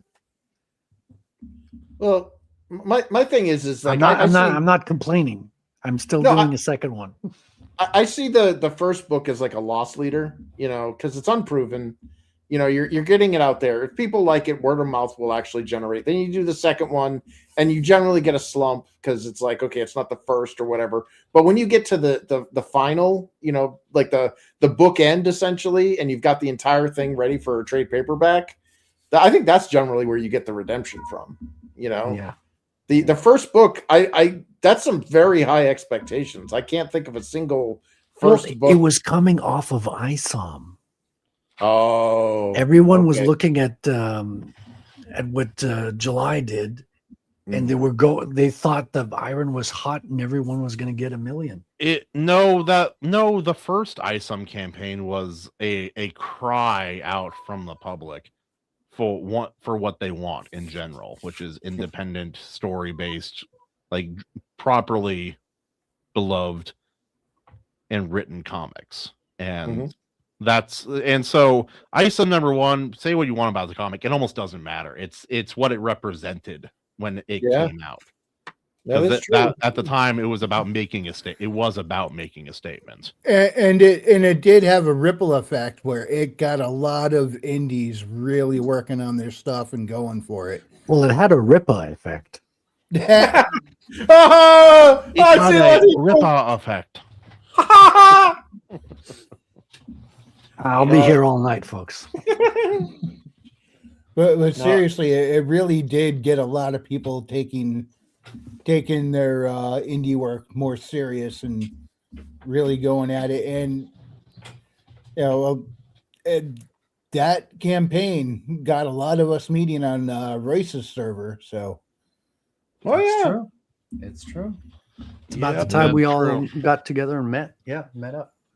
It's a tough thing, man, trying to break into like stuff. And like I think I need to start a couple new channels as well, just because my channel's been kind of new. Yes. Those are the pay-per-views. If you guys ever want to hear something horrifying that you'll never be able to unhear, at the end of not the last show, but the show before that, a very strange subject got brought up, and I shared more than I should have shared. So if you ever want to hear something you'll never be able to unhear, you can hear it there. But yeah, no, it is really interesting just because the way social media works. My YouTube is pigeonholed into a type of content that I don't make. Oh. And so it doesn't promote me the way it might other people. I've kind of changed it and brought it back a little bit. But it's not doing the kind of numbers that I think it should. I'm trying to post at least one video a day, a short or something else. And that's hard with 2 kids, a full-time job and no time. But you know, it's fun. Yeah, the shorts are not generally what's going to drive traffic. You might get a little bit, but what do I know? What do I know? I got 285 subscribers, and I love them all, every single one of them. Well, except for one. Name them. You can't name them because it's anti-Semitic. No, what was it? What was my last video? I made one video, and I'm like, this is somebody's tism. It's like something like that. And then one guy's like, please, want more. Else. And then I had +1 subscriber. I'm like, I saw that. Yeah. I can't remember what it was though. Yeah, it's just the shortened version of the Jet video that I put out. That's right. Yeah. All right, gentlemen, I know it's really early and we want to go on forever, but I think I'm going to have to cut it short. I'm going to by cut it short, I mean we're 4 hours over time.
fucking shit.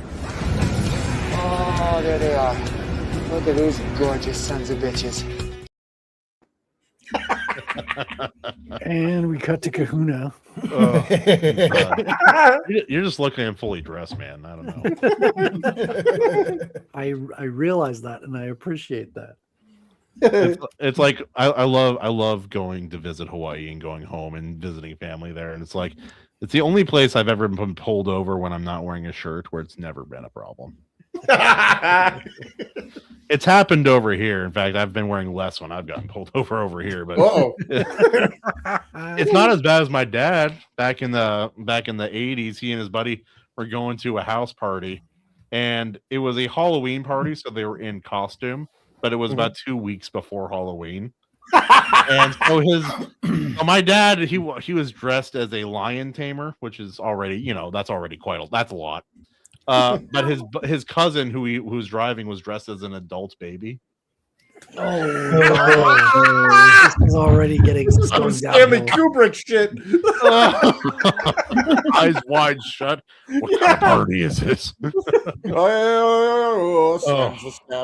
That's not as bad as seeing the Halloween parties in Lahaina from when my mom and dad were dating there. I'm like, oh, you guys dressed up? My mom is body painted as a tiger, and my dad has her on a chair. I'm like, whoa, whoa! The guy, brother, holy why? The apple does not fall far from the tree. I know. Next year I'll wear the bikini and the body paint. Okay, please don't. I learned it by watching you. It's in the genes. All right. Yeah. All right, guys, it's been a blast, but I gotta get home. So take care, man. Man. Watch him on what's your name of your show again? The Iron Seas. The Iron Seas every Tuesday at 6:30 PST, the Lord's time. Yeah, don't watch it. Watch my show instead. Well, it's nice meeting you, man. Or I'm not French. Anyway, no. Nice seeing you. Giving the people man. options, my friend. Just giving them options. Always a blast seeing you, man. Appreciate it. Thanks for sending me the link, man. I was like, oh hey, he has a show still going. It felt right. Cool. It felt like the thing to do. I hope I thoroughly scarred Patrick. That was my. Well, you're gonna need to bring him on and scar him some more. You need to finish that. Yeah. Finish the job. The problem is he doesn't know most of what I've said is true. He'll know. He'll find out. He will. You will, Luke. You will. Like that one scene in The Empire Strikes Back that was so like creepy for no reason. Yoda, why? Yeah. I'm not afraid. Oh, you will be. He starts like fingering a donut or something like that. All right. God bless you guys. Have a good night. God bless you. Good to see you again. Peace. Peace be with you. And we have Mr. Chris Fisk. I can't bring you on the center. What is going on? Hold on. Let me do some. There we go. Here you are. Infinitel Chronicles. Chris, tell us a little bit of what you're working on right now and where can people find you? Yeah, man. So you can always check out what we currently have for books available at infinitelchronicles.com. After crowdfunding campaigns or successful ones, we end up converting the books over to successful ones. You mean over $1 million, right? I refuse to make any more books unless you're over 7 figures. No, yeah. So book 1 and 2 are available on Amazon, and those are the retail versions. Nice. The white glove version, the deluxe, super special, super duper editions are only available on the campaigns. So we're hoping to kick off the 3rd crowdfunding campaign next year, possibly the summer or autumn. We've basically spending this year working on getting that book 3 sussed out. I think I'm going to be hiring an editor, mainly because I had a pretty funny conundrum happen with one of the artists where she was like, "Are you sure that's what you want me to draw?" Because apparently through 3 different proofreaders, there was a panel that had 2 geriatric goat people shitting side by side on the top of a giant boulder, and she's like, "Are they looking at each other in the eyes when they're pooping?" So we are getting an editor. I don't know, like, that doesn't say anything about the quality of the. I'm almost disappointed you're getting an editor now.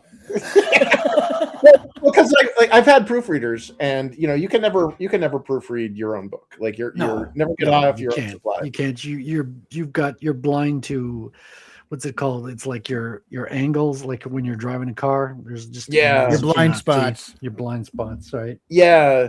Well, before I had a couple of people like, and I always find proofreaders that are like, they're not afraid to tell you your shit sucks. And I find that that's your best, because like if it can get past them, it means that I feel more confident asking people for money.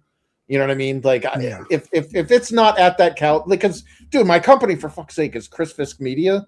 I put my name on this damn thing, so if it's shitty, I don't want that to be a reflection of me. So I try to put my best foot forward, and that's why we're taking a year to get all of book 3 sussed out.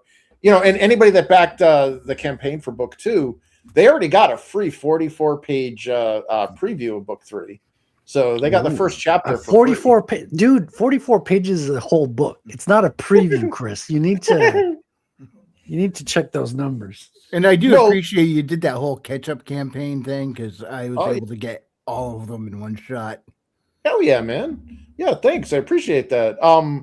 Yeah, like when we do the crowdfunding campaigns, like it's not so much to fund the book as it is to show, like gauge if there's interest in it. You know what I mean? Like I'm not looking for $1 million or 1 million copies or whatever. But he's not saying no to that either. Yeah, I mean, obviously, I'm not going to turn a gift, look a gift horse in the mouth, but like, it's about making sure that there's a market for this, and it really won't. Like, it sounds so petty and so dumb, but like, I'll tell you, man, when people leave reviews or people like make unboxing videos or any kind of like YouTube or social media presence where they're like, "Hey, look what I just got in the mail," and they've actually discussed it and read it. Like, I've got some. Fusebox did a review on it, absolutely hilarious on his channel. It's like a 10-minute review where he talks about how Queen Aisling, the elf queen of the story, has her bottom bitch here, this guy Kaelin that you see in the painting, doing her bidding, and it was I don't know, his takedown was absolutely hilarious, but he liked the book, and that made my week. Like, like I'm not the corporate guy that's jaded and detached from his projects. Like, this is my passion project. So when people like my stuff, or people care enough about it to shit on it, even to be like, "Look, I didn't like this," or or something where they actually put in effort and invested energy into something that I put out there. Like, dude, that you can't ask for more than that. Like, that's an absolutely amazing feeling. So I appreciate it when I get engagement. I appreciate it when obviously when people back the books.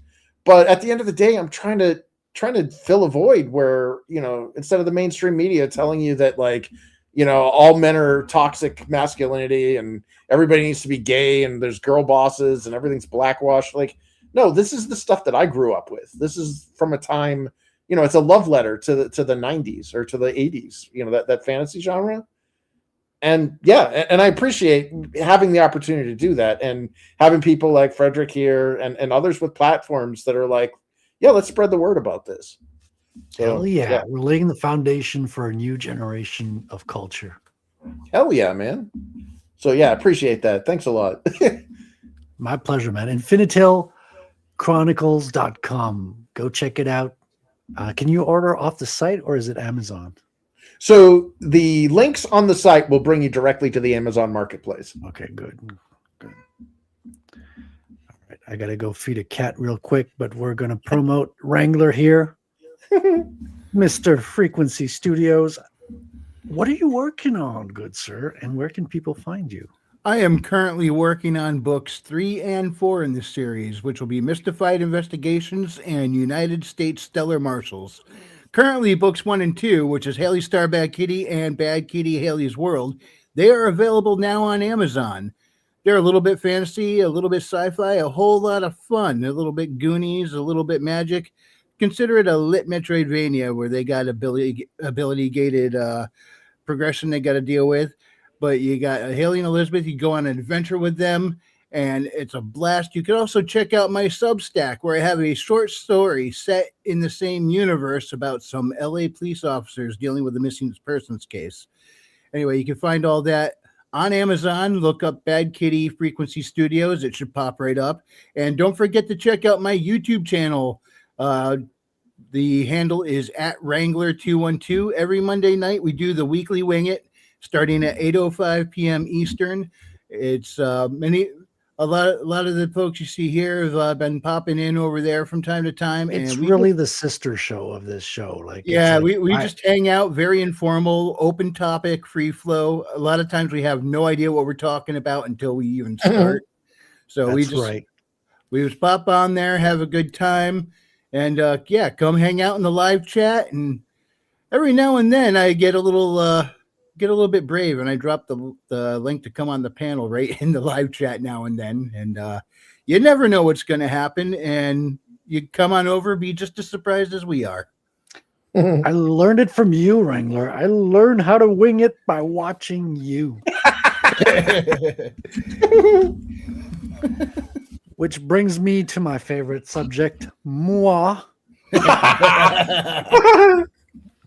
I, of course, am Frederic Guimont. I've got ratelcomic.com, a comic coming to you in March. We're going to have a last second chance campaign when we're about to hit the printer. And by hit the printer, I mean hit him in the mouth. And no, I'm just kidding, of course. Check out ratelcomic.com. Subscribe to this channel where we have a show like this every week. It's usually only 2 hours. This one, I don't know what happened, went off the rails. We're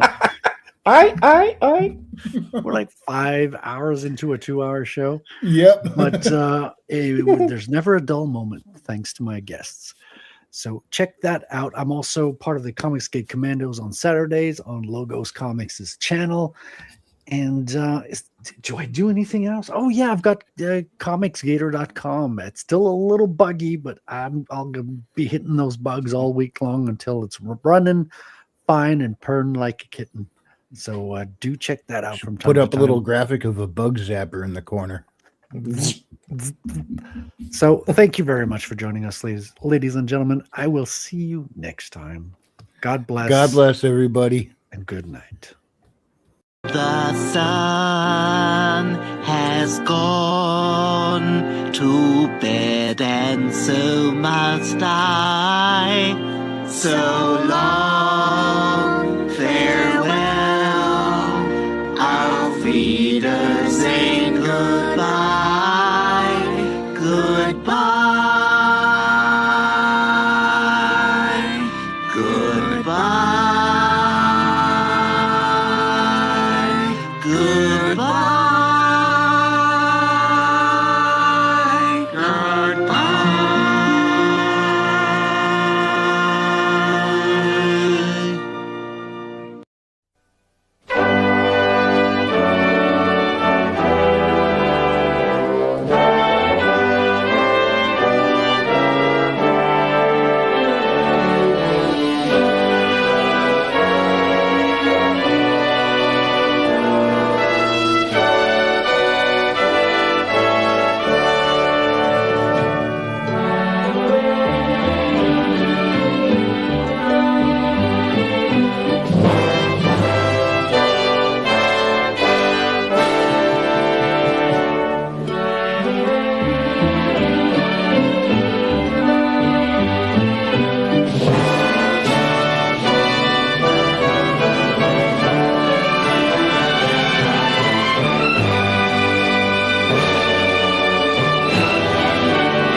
Hello, Bitcoiners.